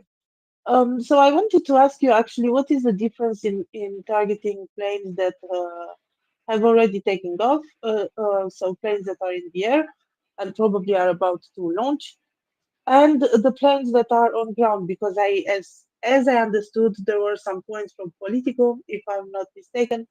Ukrainians are allowed to take off the planes that are flying, but they are not allowed to strike the airfields while the planes are on the ground. So I'm wondering what is the reason for this? Why is this different? Is it not about the same planes? If, for example, a plane had a mission and is coming back and is landing, and we know that the plane is there, why can't Ukrainian target it? So yeah, I had other questions, but I see Hopsy has the hand up, so I'll shut up. I think we're going to circle back to your question, Ioana, so I can go right to Hop C. I apologize for that, Ioana, and please do stay with us. Hop C, people here are wondering how can these Tu-95 strategic bombers taking off from Alenia airfield ever be intercepted? Is there anything, any way Ukraine could accomplish that? Thanks for letting me up. I'm in an area of extremely bad reception, so I wanted to get a mic check first. How do you hear me? I've got you pretty clear, Pop. Not 5 by Okay. 5, but we've got you. Yeah, I'm in and out, so I'll try and make this quick. Hitting the Tu-95s is they're most vulnerable on the ground. They're able to launch from the far side of Azov with most of the weapon systems they carry. So I don't see them being targeted in flight. The way we sort of counter that threat is by, and I try not to open a whole new can of worms vis-a-vis this conversation, but if we can get that Western air umbrella established over Ukraine with NATO forces, as that has been discussed in recent days. Bringing up Patriot batteries, etc., to their eastern border. That would help with that, and that would free up some air defense to take out the ordnance that the Bears launch. F-16s going that deep is counterproductive, I think, for what we need those F-16s to do. As far as and it's been alluded to already by somebody else. I was in and out. The way that we have the super reliable reporting on the Bears when they take off and everything else is basically through my guess is shared satellite intelligence. These are capabilities that have been around for decades. We are able to observe when they start fueling these aircraft. They look different on infrared when they've been fueled than if their wing tanks are empty. We can see when, and that peaks, you don't leave these airplanes fueled on the ramp for long periods of time. Nobody does that. It's bad for the airframe. We see them getting fueled up. Their wing thermal signatures change when the cold fuel from the ground gets put into the warmish wings. Then we probably pay closer attention to the ordnance being trotted out to them, and the radio communications will pick up, and that's how we know when they're getting ready to sort you. That and other sources. So that's why it's so reliable. The Ukrainians probably have a good idea several hours in advance before these airplanes take off through these various sources, and then I don't see them getting targeted by airborne assets because they're just not going to come close enough to the frontier. They can launch from very long distance, but further air, we can counter that by providing the Ukrainians with more and better air defense. So I wish I had better news for you all, but that's kind of the way that goes. Hop, is there any way to prepare a Tu-95 secretly to disguise that it is being prepared for a sortie? You can try. I mean, if they were to adopt ziplet procedures and not do anything on the radios, and if they were to play a shell game and make it look like they were, um, you know, putting ordnance onto aircraft, and you can put shades and you can hide what's on your ordnance carts and stuff like that. You can do basically deception, and but it's really hard to hide when you fuel an airplane up when infrared's when you have infrared coverage. Now, if you do it when it's cloudy and some other things, I mean, there are ways, but it just may not be worth the effort, because the moment they lift off, you're going to have a good idea they're out there. So it's probably not worth the, the juice. Probably isn't worth the squeeze. I suppose if you really tried, you could find a way, but there's not much point. I think if I were a Russian operator, I wouldn't. That wouldn't be something I'm worried about at this point. And they are generally lazy. Yeah, the Russians don't have to worry about it because those Tu-95 bombers cannot be struck, so they can basically be as lazy as they want and do anything they want. Well, they're definitely vulnerable on the ground, and that's when you need to get them. You get them when they're parked. They're not invulnerable. With the demonstrated ability of the Ukrainians to strike with long range drones, that's that's how you're going to get them. That's how you're going to trite those airframes. And that's what Ukraine has successfully done a few times with these long range drones. Russian airfields don't ordinarily come with reinforced hangars or revetments where Russian planes are parked. They just sit out there on the runways, don't they? Don't they, Hop? They do, in some of their closer to the sort of the frontiers, they would have something that are fighter sized, but there's nothing reinforced that'll hold a Tu-95. I mean, these are massive airplanes with massive wingspans and very long range. And so the way you keep them safe is by moving them farther and farther, into the interior of Russia, which has been happening. But yeah, there's no way to protect them. There's no practical way to protect them from an overhead attack, purely due to their size.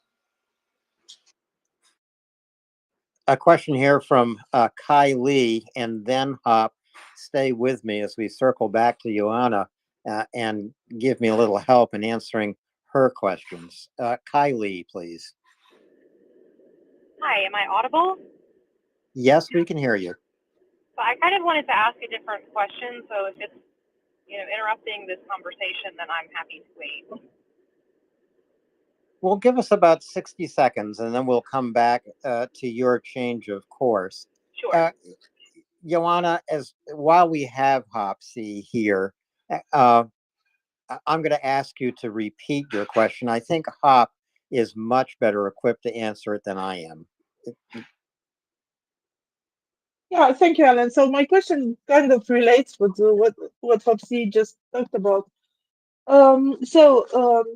According to the new U.S. policy, Ukraine is allowed to strike the planes, in the region of Kharkiv or close to Kharkiv that are going to bomb that region.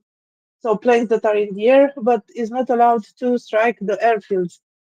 So they are not allowed to strike the planes on the ground. And Hopsy just said that, for example, the strategic bombers, the vulnerable moment is when they are on the ground.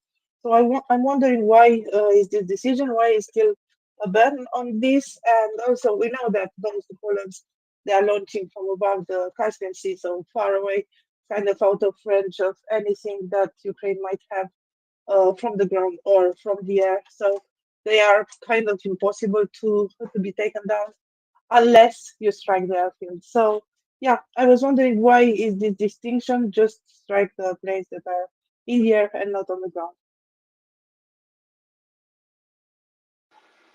Well, I think it's more about hitting Russian real estate, but it's one of those distinctions that to me is all window dressing. All the weaponry that's been provided in the form of ATACMS and things like that doesn't have the range to go that deep into the Soviet Union. I'm sorry, Russia, and hit strategic assets like a strategic bomber. Um, some of the the ineptitude we've seen with Russian air defense, and drones getting 1,000 kilometers into the country and things like that. That is, I mean, those are Ukrainian developed weaponry. The West in the U.S. has no right to say what they may or may not do with that. The only weaponry that the U.S. has in their inventory that would be effective against this would be sort of Tomahawk type cruise missiles, which they're not going to release and have never really talked about giving to the Ukrainians. And to the best of my knowledge, the Ukrainians have never publicly requested them. Uh, these bombers are vulnerable on the ground. I think that there is the capability of launching a drone attack against them. But frankly, their biggest vulnerability is the fixed assets that come along with an airfield. And I've said this before on the space, the fueling facilities, the fuel storage facilities, the ordnance storage facilities.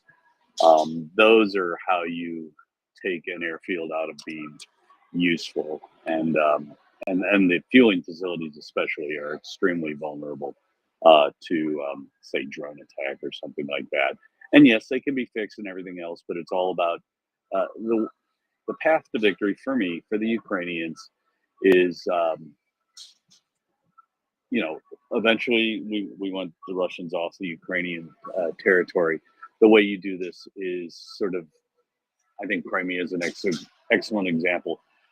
Crimean ops are many, many months, maybe even a year ahead of where you see the rest of the war in Ukraine going. There, the attrition of the assets that the Russians put on Crimea, and the choking off the logistics is just sort of the preamble to what we're going to eventually see in north of Crimea, up in Ukraine proper.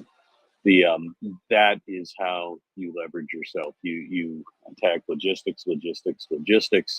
You further reduce the ability of the Russians to do what they need to do. You save Ukrainian lives. You weaken the Russians before you attack them. And frankly, with what we've given them from Western democracies, are well suited for that. And with that, I'm going to drop down. Hopefully, I answered your question, Ion. It's great to hear from you, Ilana. And I'm going to drop down to listening. We'll talk to you guys later. Yeah, thanks very much, Hop, for answering these questions and coming up to join us. Now, Kylie, you have another direction you want to go in, so please go ahead. Hi. I've had a question kind of in my head for a couple days now, from a diplomatic question. I've noticed that whenever President Zelensky travels or meets with people from other countries, they usually sign some kind of like security agreement. And I was just wondering, are those kinds of security agreements kind of just for optics, or are they actually like discussing supplies? Because I know that they are somewhat different from security guarantees on like a hierarchical level. But I was just wondering how important you think those types of things, how they're in the video and they sign the paper and then they hold it up and take a picture. Like, is it really only for like the optics of supporting Ukraine, or are they actually signing like concrete, like tangible support support for Ukraine that's going to show up and make a difference. So I've just been really curious about if anybody knows what that means, and hoping that you have some insight about that. Sure, Kylie, and that is a good question. So, 15 countries have now signed bilateral security agreements with Ukraine. Poland is likely to sign its bilateral security agreement with Ukraine certainly before the NATO summit. So, we'll just say in the next 2 weeks' time. Okay, these are agreements that are worked on for uh, certainly weeks, if not months, by teams representing the two countries involved. They are deep agreements. These are pledges of support which will arrive in Ukraine, both pledges of equipment, but more importantly, pledges of funding amounts. So Norway, for example, this year is providing $1.2 billion in military, actually 1.2 billion euros, 1.2 billion euros coming from Norway to Ukraine in the form of military assistance. This enables Ukraine to modernize and develop its capabilities right across the board, whether you're speaking about increasing the capacity of the Ukrainian Air Force, for example, or providing Ukraine with the ability to purchase weapons that it needs. This military assistance comes without strings attached in many cases, or with with very specific arrangements for how Ukraine and the other country in question will work together on defense manufacturing. There will be a lot of shared manufacture now between Ukraine and and both countries and companies in Europe as well as the United States. I believe the United States has already provided Ukraine with the plans for uh, 15, 15 different weapons systems. France has done the same. Uh, these are plans that Ukraine can adapt for its own innovation, and Ukraine has certainly done that. So it's not optics. The optics are important. These photo opportunities do show the world that Ukraine has the support of its allies, but the agreements themselves are very deep. And I'm just going to see if I can pull up some reporting about the agreement signed today in Stockholm with Sweden, because this was one of the best examples. You just have to give me a moment. And probably what I'm going to discover, Kylie, is that I didn't bookmark it, which is So, my mistake. Vasilius, go ahead. yes, well, I was trying to propose you to look it up for you, but then again, now you have time. I have a little bit of voice right now, so let's use it. Well, I've also seen that because we've been speaking about the planes, and you mentioned Denmark, Alan, who has allowed Ukraine to use the planes in like they desired.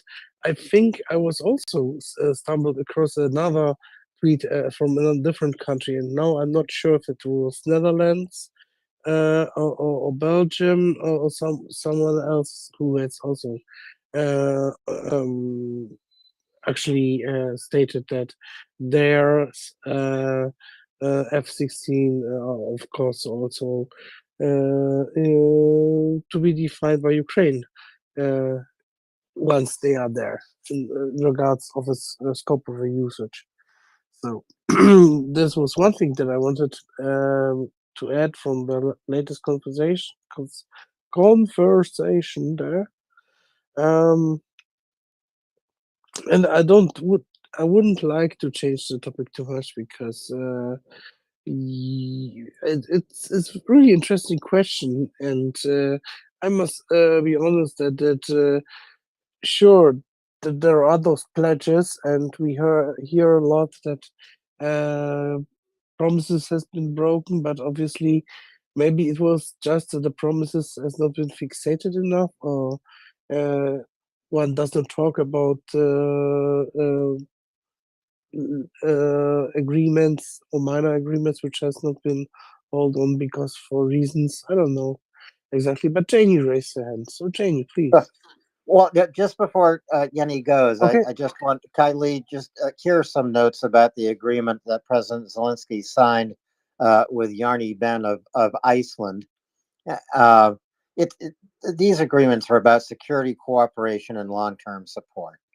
So it covers with Iceland 2024 to 2028, and financial support pledged by Iceland is at least 30 million euros in that period, uh, pledging long-term economic, humanitarian, and defense assistance, as well as pledging to facilitate Ukraine's future membership in the EU and NATO. So these are elements of such security agreements that Ukraine is signing. And Zelensky himself points out a unique feature of the agreement with Iceland is that Iceland commits to continue to support transportation of military supplies and equipment from NATO allies to Ukraine by Iceland's chartered cargo planes. Very specific, very deep, uh, underlining points of help that that individual nations can take on. Jenny, thanks for letting me interrupt you there. Now, Jenny, go ahead, please. So it's long-term support, and it also allows the countries to actually work this into their budgets, their state budgets. Um, so it's financial aid, whether that goes to humanitarian causes or military causes. It doesn't say, but it also pledges the countries to help support with military training, manufacturing of um, material that they need, whether that be weapon systems or clothes or whatever. I don't know. It doesn't say. Also, that they will share intelligence and financial support of the country. The most important aspect of these agreements is that it sends a signal to Kremlin: we're here for the long haul. We're not going to grow tired because we're actually making Ukraine a post in our nation's budget. They get a separate post. It's no longer coming from foreign aid. Ukraine has its own post within the Swedish budget. And that sends a very clear message to Kremlin that we're not just friends for the time being. It's not just a photo op. This is a commitment, a financial commitment that Sweden is making for the next 3 years. Whether the war continues for 3 years or not, I think that if the war ends in 6 months, because Russia finally has gotten the hint that they're no longer welcoming Ukraine, I imagine, I don't know this, but I imagine that this aid will go from being more military towards more humanitarian, help to rebuild the country. But it's the signal That's the most important part, that we're not going to grow tired. We haven't gotten tired over the past 2 years. In fact, Sweden is ever increasing the next package that it sends. And so we're not growing tired. We haven't forgotten, and we are here. We're going to be with Ukraine until they win. Thank you. And to your point, Jenny, some notes about the bilateral agreement signed with Sweden today. Sweden's military assistance to Ukraine in 2024 to 2026 will total 6.5 billion euros. And the agreement indicates that that amount of assistance will increase over the agreement's 10-year term. So there's that long-term agreement that that Jenny is speaking about. It also mentions the two surveillance aircraft, highly specialized aircraft that Sweden just announced it is giving to Ukraine. These are the two ASC 890s. They're a part of the agreement. And the agreement includes the possibility of Sweden providing Gripens to Ukraine, as well as training Ukrainian pilots to fly those Gripens. So, as Jenny says, as I'm learning more, looking for notes on each bilateral agreement I can find here, that these are deep agreements, well negotiated. They have been worked on for weeks, if not months. So that's it's much more than a photo op. Kylie, go ahead, please. Yeah, no, I just wanted to thank you for providing some examples. I think I'm just a little frustrated coming off of the temper tantrum that the U.S. Congress carried out for 6 months. And so I'm feeling like I want there to be sustained support. And I guess I'm just skeptical just because of what's happening in my country about that. So I really appreciate you and giving some examples of Sweden, and I think that Jenny's example of building the support into future budgets is a really fantastic point, and gives me some hope. So yeah, thank you for letting me come up and ask a pretty dumb question, but I just felt like I wanted to get someone else's perspective to kind of help myself get out of the fog. So thank you. Thanks, Kylie. It's not a dumb question at all. It's a very, very good question. And thanks to your question, we've been able to give listeners some details of some of the security agreements signed between Ukraine and now 15 other nations. I think in total now, with all these bilateral security agreements having been negotiated and signed, it's well over $30 billion in military and financial support that these 15 countries will be sending Ukraine's way. Carl, welcome, and go ahead, please. Yeah, it was a very good question. This has been very interesting to listen along to. Back to Jenny's point, it's almost these agreements are almost planning tools for both the country that is providing support and Ukraine, who would be using the support. You know, I'm a project manager for a living, so you know it's all about the workflow, if you will. Gives the countries an opportunity to budget to make sure that they can get the materials to Ukraine, and lays out a time frame for when that material would be there. So I never really thought of it that way, but I'm sure there's a component of that. And to further her point, this clearly sends the Russians a message, and the optics are extremely important. That they realize that everybody hates them, and they are going to support Ukraine for the long term. That has to play into the Russian calculus at some point. So I'll shut up now. No, don't shut up, Carl, and stay with us. These are planning documents.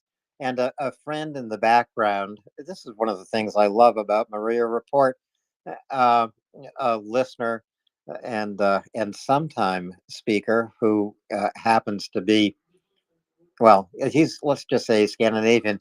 He sent me a link to the agreement that Sweden and Ukraine signed today. All of these bilateral agreements become public. And, if Beefeater is listening, this could be a great thread for him to pull together. What are these bilateral agreements doing for Ukraine? Just let me read. This is a 15-page agreement, by the way. I'm not going to read all 15 pages, but just let me read a little bit of the preamble. This is a way to set the tone of what Sweden and Ukraine are shaking hands on. Sweden and Ukraine determined to end forever Russia's aggression against Ukraine since 2014 and its full-scale invasion in 2022, which are in blatant violation of international law and the UN Charter, and which have brought massive suffering to Ukraine's people and threatened European and global security. These are not just words, frankly. This is the Swedish government declaring that Russia has violated international law, and such violations are punishable by international law. It's actually very much like the Moldovan parliament passing the declaration today that declared Russia as committing genocide against Ukraine. These are important statements because they then bring Russia under the umbrella of international law and justice, and prosecution can result. This is what else the preamble says. And again, these are not just words. Unwavering in our commitment to Ukraine's sovereignty and territorial integrity within its borders, which have been internationally recognized since 1991. Why is this important? Because Russia refuses to recognize those borders.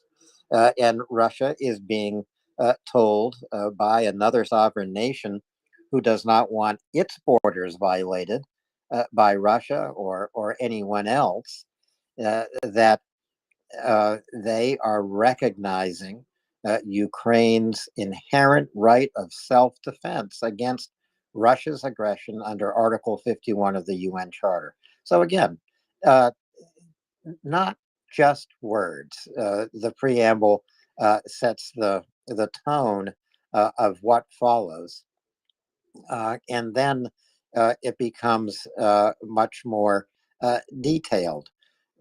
Sweden believes that Ukraine's future membership of the European Union would make an effective contribution to peace, stability, and prosperity in Europe. Obviously, Sweden is going to work for Ukraine's membership in the EU. Same with NATO. Sweden believes that Ukraine's future membership of NATO would make an effective contribution to peace and stability in Europe. They are pledging to support Ukraine's accession to NATO.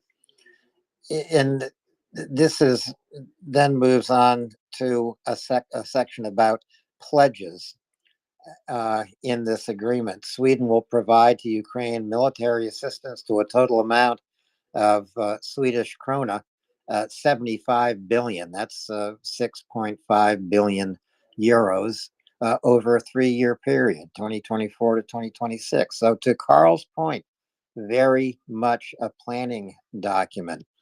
But more than a planning document. These are numbers that get entered into the fiscal budgets of the nations making these pledges. As I say, it's a 15-page agreement, includes sections about cyber security, includes sections about combating organized crime, uh, finding a way to address chemical, biological, radiological, and nuclear threats. There's a section about political cooperation. There's also a section about how Sweden will impose sanctions on Russia. So again, if you're still listening, Kylie, very, very deep and detailed bipartisan agreements. Chris Windley, welcome, and go ahead. Oh, Alan, how are you?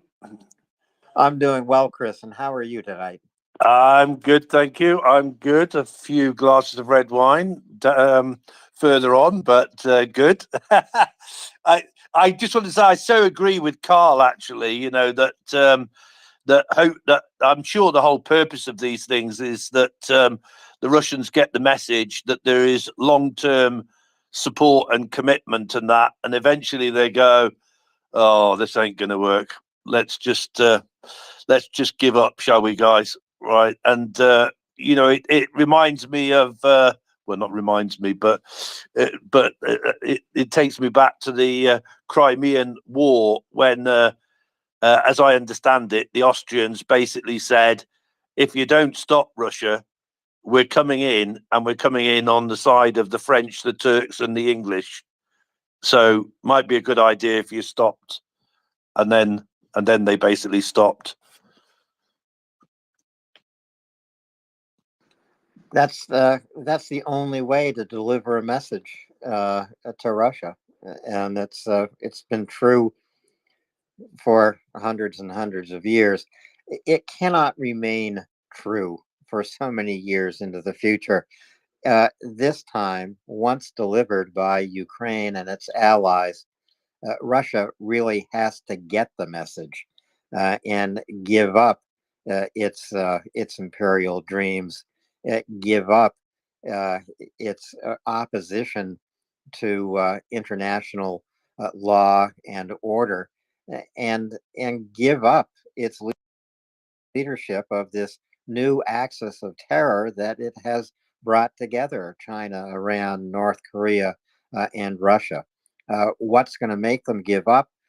Only confrontation and strength, and following through on pledges to Ukraine, following through with aid to Ukraine, and delivering, as Guillaume Patak himself just said,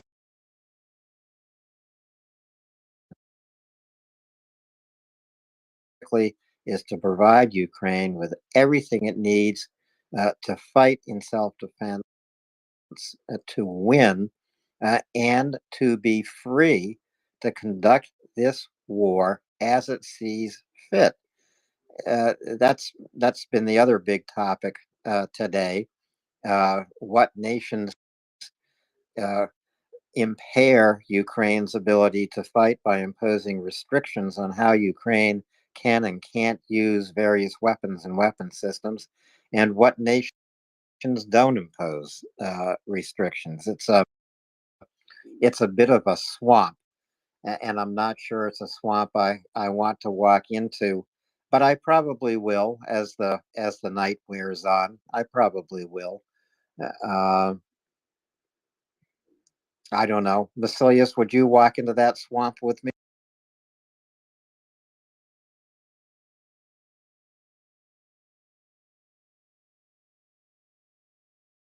News of the day, or some of the big news of the day, was that the United States had partially lifted restrictions on how Ukraine can use the weapons it delivers. You know what's interesting, I think, is that the the negotiation, and it was a negotiation. The Financial Times has reported that Ukraine originally asked for permission on May 13th, and it took some negotiating with Jake Sullivan, Lloyd Austin, C.Q. Brown, who's the head of the Joint Chiefs of Staff. Antony Blinken became involved. I think Blinken has to be given credit really for pushing his associates in the White House to giving Ukraine more freedom in how it uses the weapons delivered by the United States. So here's what Ukraine can do. It can conduct counter battery fire, including MLRS HIMARS systems. Okay, it can intercept Russian missiles. It can intercept Russian aircraft that launch bombs in the direction of Ukrainian territory. It can strike the assembly points of Russian troops near the border with Ukraine in the Kharkiv region. This has become a bit of a laughable phrase. Ukraine can strike Russian ammunition warehouses and logistics centers with artillery and missiles, HIMARS, on the other side of the border, bordering Kharkiv Oblast. So this is what the U.S. is telling Ukraine it can't do. It can't launch long-range missiles such as ATACMS to strike military targets deep inside Russia. It can't strike at Russian planes that are stationed on the ground. Can't strike at civilian infrastructure. Ukraine wouldn't do that anyway. But Ukraine also has its own weapons that can reach many of these targets. So I think that some of these prohibitions make no difference whatsoever to Ukraine. The most important thing is that those assembly points, whether they're just across the border in Kharkiv, where Russia assembled some 40,000 troops to attack through Vovchansk, Ukraine couldn't use HIMARS against them. Now they can.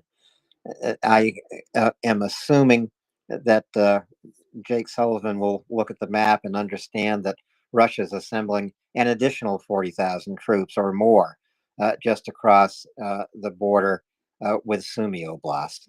Obviously, Ukraine is going to be freed to strike those assembly points as well. Chris, go ahead. Just before I start on it, what's the definition of deep then, Alan? Can't strike deep into Russia. What's that mean? The beauty of these adjectives, Chris. What's the definition of long range?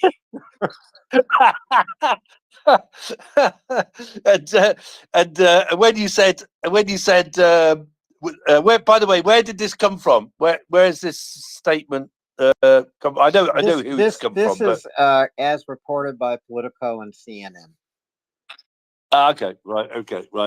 And you meant we can't, or the Ukrainians can't strike aeroplanes on the ground with US missiles. That's what you meant there, was it? That's all that means. And you know what? Ukraine doesn't need US weapons to do that. No. Okay, fair enough. Yeah, so like I've listened to various interpretations of this, Alan, but to me, it sort of sounded like, okay, right, the situation where it is now, right, if you Russians look like you're making too much progress, we're going to step up our help to Ukraine.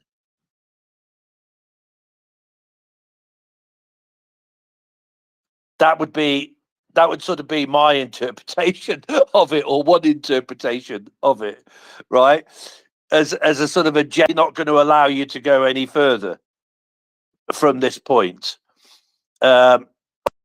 Obviously, we hope the Ukrainians can push them back, but you're not coming any further, Russia. That's just my interpretation of it, Alan. I think that's a pretty good interpretation, Chris. I think very much in a way, uh, you know, uh, finally, I guess you could say finally, the United States is confronting Russia in a little a bit different way. I guess that would be my hope, anyway. Just being a a little bit stronger in its opposition, its confrontation, and in this way, as you say, Chris, the U.S. is pretty much spelling it out, isn't it? Well, you could. I mean, you, the trouble is, you can play it so many different ways, can't you? You know, and at the end of the day, we don't actually know exactly what they do mean. But so it's sort of looked at in a positive light. It's a small thing that could actually be very significant, right? Because it might be a decision that, like, this is it. You're not going any further forward, right? Every time you look like you're moving forward, we're going to step up our support, right? And then, anyway, and then the other thing which I'm just trying to remember was, oh God, I'm gonna have to go and look it up, Alan, right? But the general who basically said, give me, I think he said, give me 75 billion a year for the next 3 years and I'll stop Putin. I think it was 75 billion a year for the next 3 years. I'll go and look it up in a minute, right? Because I remember that, Chris, but I can't remember the general either.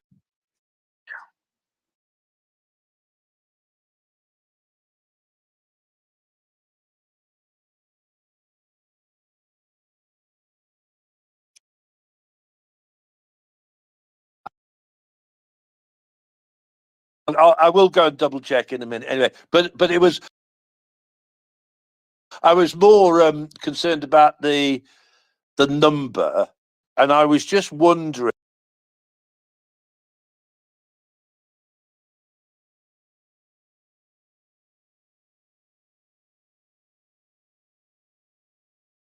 like an EU and UK number that he was talking about, wasn't it? I think he was basically saying, so it didn't actually include US, I don't think, or anybody else, because when he was talking about it, there's this video, with him, like, basically lecturing the young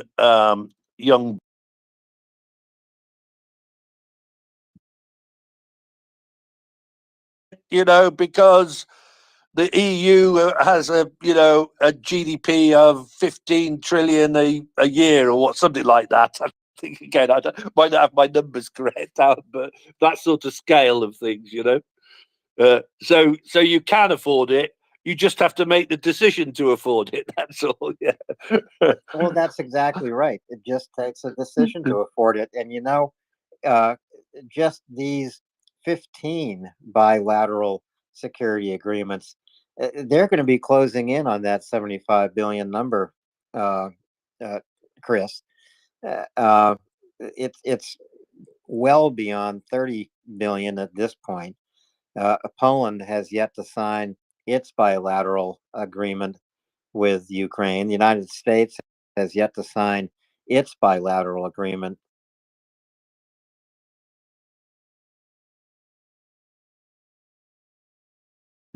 euros or dollars or whatever currency you want to use. Oh, well, that's interesting, isn't it? It'll be interesting to see where it ends up then, won't it, Alan? Yeah, I think it was. I think he was using euros, if I remember. So it was 75 billion euros, I think, versus 15 trillion euros, I think. Yeah, I think that was about it. Well, it was not pounds sterling, as I recall, Chris. Massilius, I see your relief arriving. And I only announce that because I know tonight, with your voice, you really do need some relief. Yes, I'm also very happy to welcome Peter in the train, looking at not train. Okay, not train. Okay, good.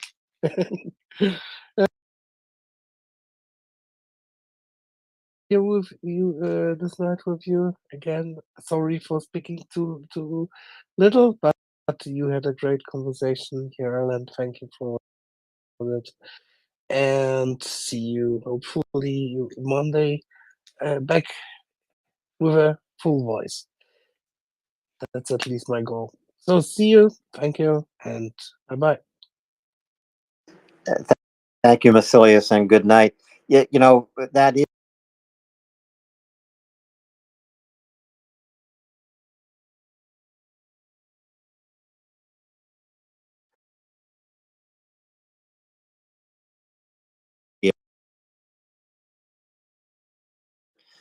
the Ukrainian colors, yellow and blue, uh, come through strong and clear, Peter. Is that how you designed your avatar, knowing that you'd be putting up a yellow thumbs up against a blue background?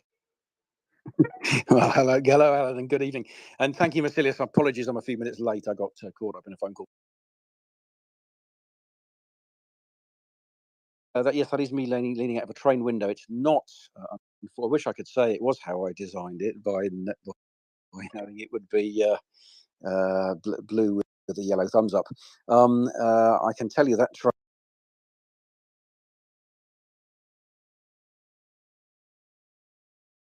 the Czechs provided an awful lot to Russians and indeed the Ukrainians back in communist days, and that is unfortunately a Russian locomotive. I have to say, well, it was built in Czechoslovakia.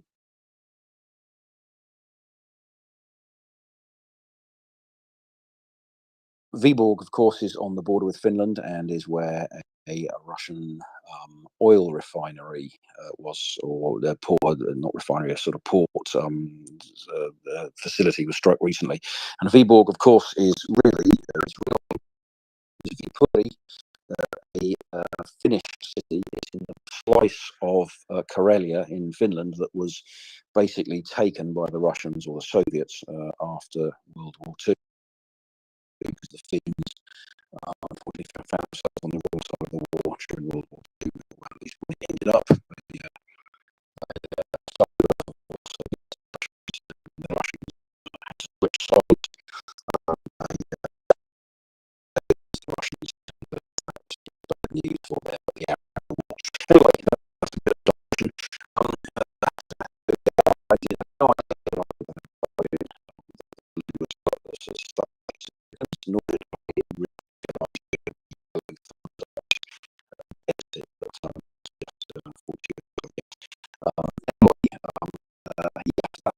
that's probably enough for me rambling on for now. Well, it's good to have you here. The end of another work week. One thing I do want to let listeners know is that the MriyaReport fundraising for social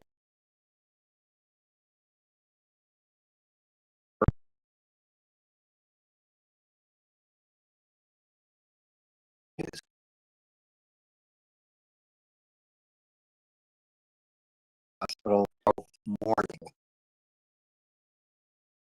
And let's just see when that is scheduled. I guess that will be, it'll be 10 a.m. Eastern Time, 1700 hours key time. Princess Carla will be joined by more doctors from Kharkiv. We've already had an opportunity to interview 4 doctors. This was a couple of weeks ago, just as the fundraiser was kicking off. and more doctors are joining MriyaReport tomorrow with Princess Cannoli, as I say, 10 a.m. Eastern Time. I encourage everyone really to join in that conversation. Give it a listen. You will learn so much from doctors working in Kharkiv right now. You will hear firsthand their need for these solar powered generators and actually, you know, what they are able to accomplish. For example, we have heard from doctors in one hospital in particular that although they had a backup generator, it was sufficient during a blackout to only provide power to little more than a floor, one floor of the hospital. It didn't necessarily provide all the power needed by multiple operating rooms and intensive care units, not to mention the refrigeration that the hospital needs to preserve blood and plasma and medication. So these solar powered generators are truly important. They fill an urgent need, especially right now in Kharkiv. Kharkiv continues to be struck every single day and night by Russian missiles, glide bombs, and drones. And one woman was describing the scene in Kharkiv this morning, looking at the top of a residential building. Uh, she said it looks like a big monster has taken a bite out of the top of this residential tower. Well, that's exactly what it looked like. That's where the glide bomb or the missile had struck, taking out an entire jagged top corner of this tall building in Kharkiv. And this woman described it perfectly. It looks like a monster has taken a big bite right out of that building. That's what people in Kharkiv every single day. Obviously, the hospitals in Kharkiv are hard pressed to keep up, providing care not only to residents of Kharkiv, but to Ukrainian soldiers who are evacuated to these hospitals from front lines. So do take a look at that first tweet in the nest. The fundraising goes on. The generous donors in the background promising matching funds, they're right here too. They're all for getting more solar powered generators to Kharkiv. Peter? Yeah, so I haven't been able to listen in the last few days. I've been heavily tied up, but I understand that the first 3 generators that we've raised money for and got delivered to Ukraine, well, has been produced into Ukraine while they were manufactured over there, have now entered service and are now actually powering parts of Kharkiv and are in use. One of them on a roving basis, and that's excellent to hear. That you know, the donations that folks on here have been making are actually directly helping again now, along with all the other stuff we've done a lot, you know, previously for the floods, victims in Hafsar, and other places, and all over Ukraine. So that's there's lots more in the last few days, which is good, and sort of people saying, or the country saying, you can use systems on territory and you know, more support Ukraine, but it's more important than pledges. More important is the reality of what actually happens, because I have heard that there are obviously those countries who, the politicians who love making announcements, they're not quite so good actually following up their announcements with action and on the ground and reality of stuff that's actually arriving. But, and we obviously have some issues with the US and Germany not allowing some of their stuff to be used in parts of Russia, but we seem to be making progress, but albeit at a sort of a slower pace than would be desirable. But at least it's progress anyway. So I'm somewhat out of the picture, Alan. I don't really know what's been going on the last few days. I've been playing trains, as I am occasionally inclined to do, and I've had to concentrate on that with some very early morning starts and a couple of quite late finishes, and not a lot of time to do other stuff in between. So anyway, I'm here. There was a gap in the schedule, so I jumped in, and will do my best to inform our listeners of what's going on and give them the benefit of our guidance through the next 2 hours. Well, Peter, the schedule at the moment truly looks like a gap-toothed smile, the kind of smile I had when I was 7 or so. But it's not going to stop MriyaReport from being on air 24 hours a day, 7 days a week. Thanks to co-hosts like you, Peter, we see those gaps and we jump in when we can. I'm going to be creating such an inconvenient gap tonight, Peter. Just to give you some forewarning, I have an appointment I cannot miss. Someone is depending on me. I'm the only help available, so I'm going to be absent for a short time, right around 6 o'clock to a little bit later in the evening, depending on how much help I can provide. So I don't know who's going to come up to take my place, Peter. Who knows? Maybe this is an opportunity for listeners to say, you know what? I can do this co-hosting thing. I can do it better than any of the damn co-hosts that are here, just going on and on and on, 24 hours a day, 7 days a week. I can do it better than them. Well, there's a way for you to volunteer to do that. If you go to MriyaReport.org, there is a volunteer sign up. Take a look at everything MriyaReport needs from its volunteers. And by the way, we're all volunteers here, every single one of us, the co-hosts and everyone in the background, creating these archived clips of conversations that you can listen to on Spotify, creating the announcement cards of what guests will be here when, and also helping us schedule those guests. Volunteers literally do it all here. When the YouTube simulcast goes down, it's a volunteer who gets it going again.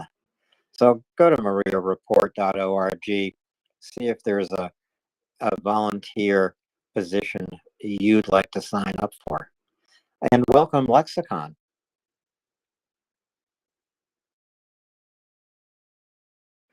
So I heard you earlier today talking about the purple pill, how it pushed everything to the left at the bottom of your phone screen.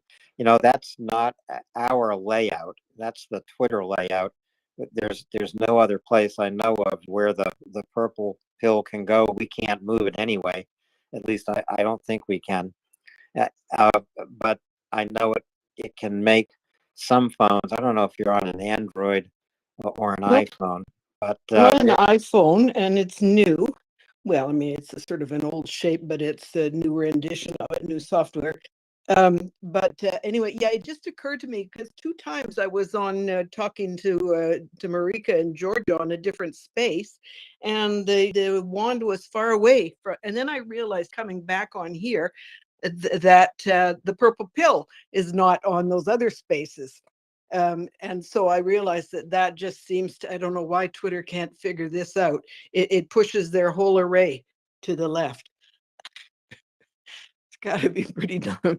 Anyway, no, I am extremely happy and I want to tell folks about something. And because there aren't a ton of us at the moment, I will talk about this. Well, this is a big, interesting thing for me. I think I might have mentioned it yesterday, not sure, but I've just received this fantastic book that I ordered because yesterday I listened to Silicon Curtain. Jonathan Fink was interviewing the absolutely wonderfully articulate. I mean, if you ever heard a guy who can talk for a solid hour and never say or and he speaks in pages, not just paragraphs. Anyway, his name is Lubomir Luchuk, and with another Ukrainian, well, actually an MP, he has written something called Enemy Archives. You may have heard of this. I think I did talk about it yesterday a little bit. Anyway, the conversation with him that Jonathan does is so fascinating, and the topic is so fascinating that this prompted me to immediately order the book.